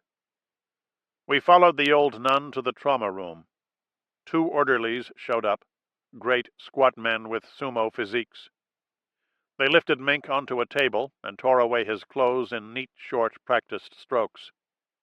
"Inflated, adjusted, real income," he said. More nuns arrived, rustling, ancient, speaking German to each other. They carried transfusion equipment, wheeled in trays of glinting implements. The original nun approached Mink to remove the gun from his hand. I watched her toss it in a desk drawer that held about 10 other handguns and half a dozen knives. There was a picture on the wall of Jack Kennedy holding hands with Pope John the 23rd in heaven. Heaven was a partly cloudy place. The doctor arrived, an elderly man in a shabby 3-piece suit. He spoke German to the nuns and studied Mink's body, which was now partly clad in sheets. "No one knows why the seabirds come to San Miguel," Willie said. I was growing fond of him. The original nun took me into a cubicle to work on my wound. I started to give her a version of the shootings, but she showed no interest. I told her it was an old gun with feeble bullets. "Such a violent country." "Have you been in Germantown long?" I said. "We are the last of the Germans. Who lives here now, mostly?" Mostly no one, she said. More nuns walked by, heavy rosaries swinging from their belts. I found them a merry sight, a kind of homogeneous presence that makes people smile at airports. I asked my nun her name. Sister Hermann Marie.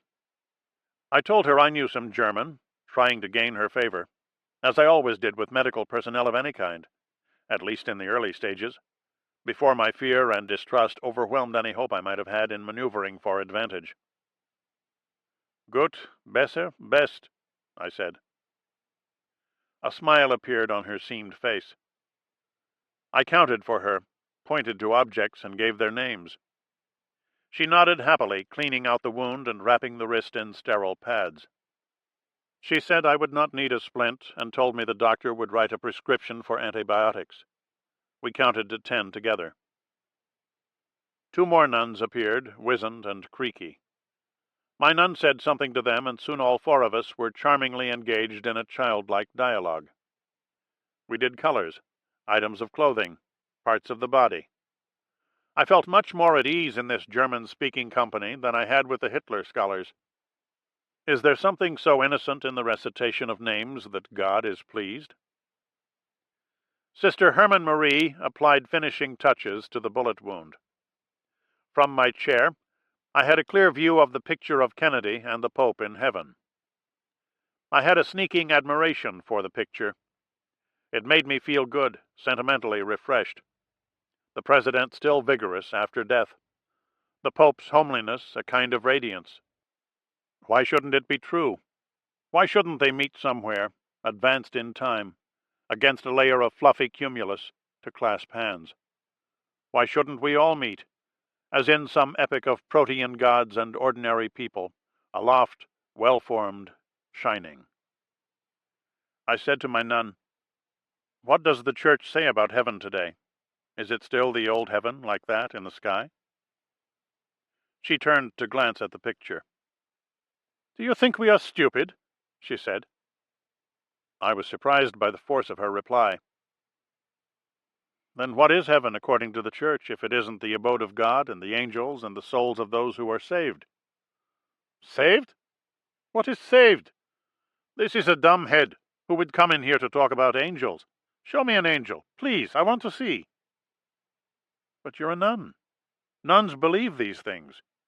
When we see a nun, it cheers us up. It's cute and amusing, being reminded that someone still believes in angels, in saints, all the traditional things. You would have a head so dumb to believe this? It's not what I believe that counts. It's what you believe. This is true, she said. The non-believers need the believers.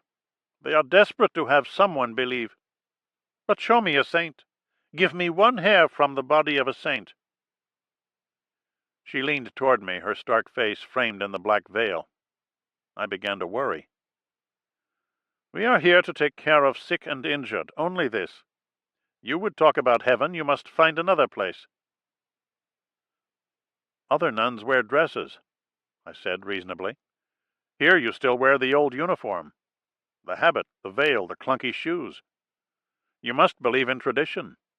The old heaven and hell, the Latin Mass, the Pope is infallible, God created the world in 6 days. The great old beliefs. Hell is burning lakes, winged demons. You would come in bleeding from the street and tell me 6 days it took to make a universe? On the 7th he rested. You would talk of angels, here? Of course here, where else? I was frustrated and puzzled, close to shouting. Why not armies that would fight in the sky at the end of the world? Why not? Why are you a nun anyway? Why do you have that picture on the wall? She drew back, her eyes filled with contemptuous pleasure. It is for others, not for us.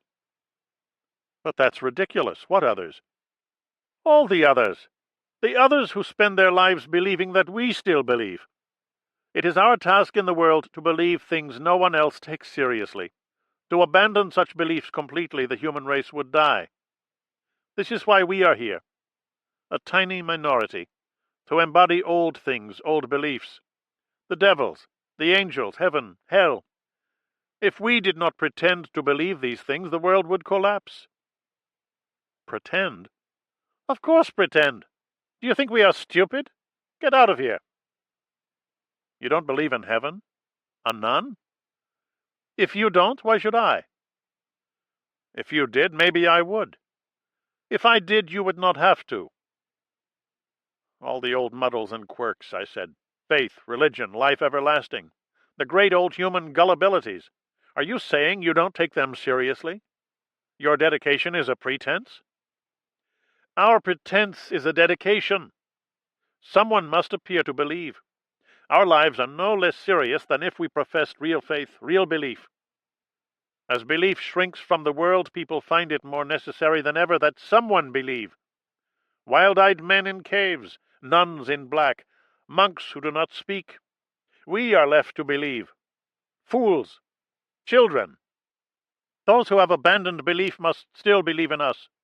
They are sure that they are right not to believe, but they know belief must not fade completely. Hell is when no one believes.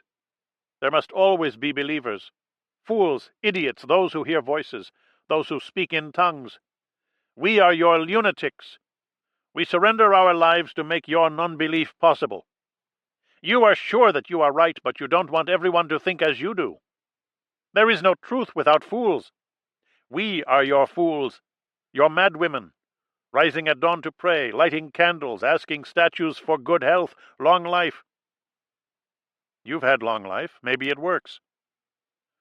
She rattled out a laugh, showing teeth so old they were nearly transparent. Soon no more. You will lose your believers. You've been praying for nothing all these years? For the world, dumbhead. And nothing survives? Death is the end? Do you want to know what I believe or what I pretend to believe? I don't want to hear this. This is terrible. But true. You're a nun. Act like one. We take vows. Poverty, chastity, obedience. Serious vows. A serious life. You could not survive without us. There must be some of you who aren't pretending, who truly believe. I know there are. Centuries of belief don't just peter out in a few years. There were whole fields of study devoted to these subjects. Angelology, a branch of theology just for angels, a science of angels. Great minds debated these things. There are great minds today. They still debate. They still believe. You would come in from the street dragging a body by the foot and talk about angels who live in the sky? Get out from here. She said something in German. I failed to understand. She spoke again at some length, pressing her face toward mine, the words growing harsher, wetter, more guttural. Her eyes showed a terrible delight in my incomprehension. She was spraying me with German, a storm of words. She grew more animated as the speech went on. A gleeful vehemence entered her voice. She spoke faster, more expressively. Blood vessels flared in her eyes and face. I began to detect a cadence, a measured beat. She was reciting something, I decided. Litanies, hymns, catechisms, the mysteries of the rosary, perhaps, taunting me with scornful prayer. The odd thing is, I found it beautiful. When her voice grew weak, I left the cubicle and wandered around until I found the old doctor. Herr Doctor, I called, feeling like someone in a movie. He activated his hearing aid. I got my prescription, asked if Willie Mink would be all right. He wouldn't, at least not for a while. But he wouldn't die either, which gave him the edge on me. The drive home was uneventful. I left the car in Stover's driveway. The rear seat was covered with blood. There was blood on the steering wheel, more blood on the dashboard and door handles. The scientific study of the cultural behavior and development of man. Anthropology. I went upstairs and watched the kids a while, all asleep, fumbling through their dreams, eyes rapidly moving beneath closed lids. I got into bed next to Babette, fully dressed except for my shoes, somehow knowing she wouldn't think it strange. But my mind kept racing. I couldn't sleep. After a while, I went down to the kitchen to sit with a cup of coffee, feel the pain in my wrist, the heightened pulse. There was nothing to do but wait for the next sunset, when the sky would ring like bronze. Chapter 40. The last chapter. This was the day Wilder got on his plastic tricycle, rode it around the block, turned right onto a dead-end street, and pedaled noisily to the dead end. He walked the tricycle around the guardrail, and then rode along a paved walkway that went winding past some overgrown lots to a set of 20 concrete steps. The plastic wheels rumbled and screeched. Here, our reconstruction yields to the awestruck account of two elderly women watching from a second-story back porch of a tall house in the trees. He walked the tricycle down the steps, guiding it with a duteous and unsentimental hand, letting it bump right along, as if it were an odd-shaped little sibling, not necessarily cherished. He remounted, rode across the street, rode across the sidewalk, proceeded onto the grassy slope that bordered the expressway. Here the women began to call. "Hey! Hey!" they said, a little tentative at first, not ready to accept the implications of the process unfolding before them. The boy pedaled diagonally down the slope, shrewdly reducing the angle of descent, then paused on the bottom to aim his three-wheeler at the point on the opposite side which seemed to represent the shortest distance across. "Hey, Sonny! No!" Waving their arms, looking frantically for some able-bodied pedestrian to appear on the scene. Wilder, meanwhile, ignoring their cries or not hearing them in the serial whoosh of dashing hatchbacks and vans, began to pedal across the highway, mystically charged. The women could only look, empty-mouthed, each with an arm in the air, a plea for the scene to reverse, the boy to pedal backwards on his faded blue and yellow toy like a cartoon figure on morning TV. The drivers could not quite comprehend. In their knotted posture, belted in, they knew this picture did not belong to the hurtling consciousness of the highway, the broad-ribboned, modernist stream. In speed there was sense, in signs, in patterns, in split-second lives. What did it mean, this little rotary blur? Some force in the world had gone awry. They veered, braked, sounded their horns down the long afternoon. An animal lament. The child would not even look at them, pedaled straight for the median strip, a narrow patch of pale grass. He was pumped up, chesty, his arms appearing to move as rapidly as his legs, the round head wagging in a jig of lame-brained determination. He had to slow down to get onto the raised median, rearing up to let the front wheel edge over, extremely deliberate in his movements, following some numbered scheme. And the cars went wailing past, horns blowing belatedly, driver's eyes searching the rearview mirror. He walked the tricycle across the grass. The women watched him regain a firm placement on the seat. "Stay!" they called. "Do not go! No, no!" Like foreigners reduced to simple phrases. The cars kept coming, whipping into the straightaway, endless streaking traffic. He set off to cross the last 3 lanes, dropping off the median like a bouncing ball, front wheel, rear wheels. Then the head-wagging race to the other side. Cars dodged, strayed, climbed the curbstone, astonished heads appearing in the side windows. The furiously pedaling boy could not know how slow he seemed to be moving from the vantage point of the women on the porch. The women were silent by now, outside the event, suddenly tired. How slow he moved. How mistaken he was in thinking he was breezing right along. It made them tired. The horns kept blowing, sound waves mixing in the air, flattening, calling back from vanished cars, scolding. He reached the other side, briefly rode parallel to the traffic, seemed to lose his balance, fall away, going down the embankment in a multicolored tumble. When he reappeared a second later, he was sitting in a water furrow, part of the intermittent creek that accompanies the highway. Stunned, he made the decision to cry. It took him a moment, mud and water everywhere, the tricycle on its side. The women began to call once more, each raising an arm to revoke the action. "Boy in the water," they said. "Look! Help! Drown!" And he seemed, on his seat in the creek, profoundly howling, to have heard them for the first time, looking up over the earthen mound and into the trees across the expressway. This frightened them all the more.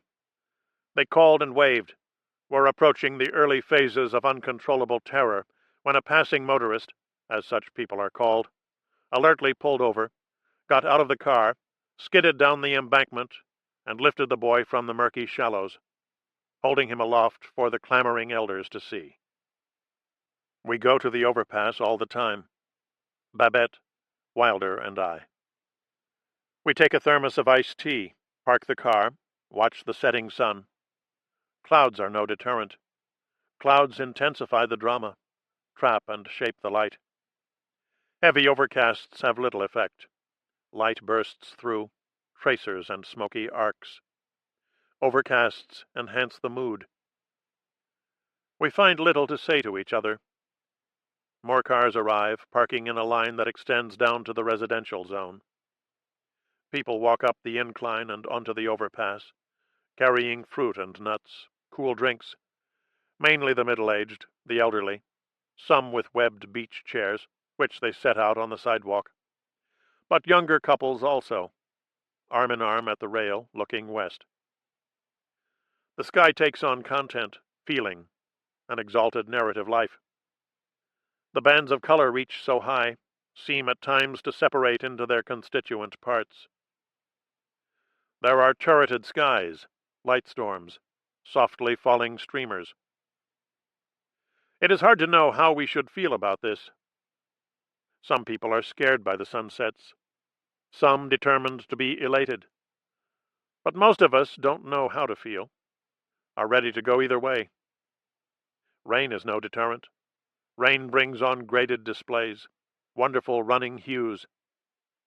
More cars arrive, people come trudging up the incline. The spirit of these warm evenings is hard to describe. There is anticipation in the air, but it is not the expectant midsummer hum of a shirt-sleeve crowd, a sandlot game, with coherent precedents, a history of secure response. This waiting is introverted, uneven, almost backward and shy, tending toward silence. What else do we feel? Certainly there is awe. It is all awe. It transcends previous categories of awe. But we don't know whether we are watching in wonder or dread. We don't know what we are watching or what it means. We don't know whether it is permanent, a level of experience to which we will gradually adjust, into which our uncertainty will eventually be absorbed, or just some atmospheric weirdness soon to pass. The collapsible chairs are yanked open, the old people sit. What is there to say? The sunsets linger, and so do we. The sky is under a spell, powerful and storied. Now and then a car actually crosses the overpass, moving slowly, deferentially. People keep coming up the incline, some in wheelchairs, twisted by disease, those who attend them bending low to push against the grade. I didn't know how many handicapped and helpless people there were in town until the warm nights brought crowds to the overpass. Cars speed beneath us, coming from the west, from out of the towering light, and we watch them as if for a sign, as if they carry on their painted surfaces some residue of the sunset, a barely detectable luster or film of telltale dust. No one plays a radio or speaks in a voice that is much above a whisper. Something golden falls, a softness delivered to the air. There are people walking dogs. There are kids on bikes. A man with a camera and long lens waiting for his moment. It is not until sometime after dark has fallen, the insects screaming in the heat, that we slowly begin to disperse, shyly, politely, car after car, restored to our separate and defensible selves. The men in Milex suits are still in the area, yellow-snouted, gathering their terrible data, aiming their infrared devices at the earth and sky. Dr. Chakravarti wants to talk to me, but I am making it a point to stay away. He is eager to see how my death is progressing. An interesting case, perhaps. He wants to insert me once more in the imaging block, where charged particles collide, high winds blow. But I am afraid of the imaging block, afraid of its magnetic fields, its computerized nuclear pulse, afraid of what it knows about me. I am taking no calls.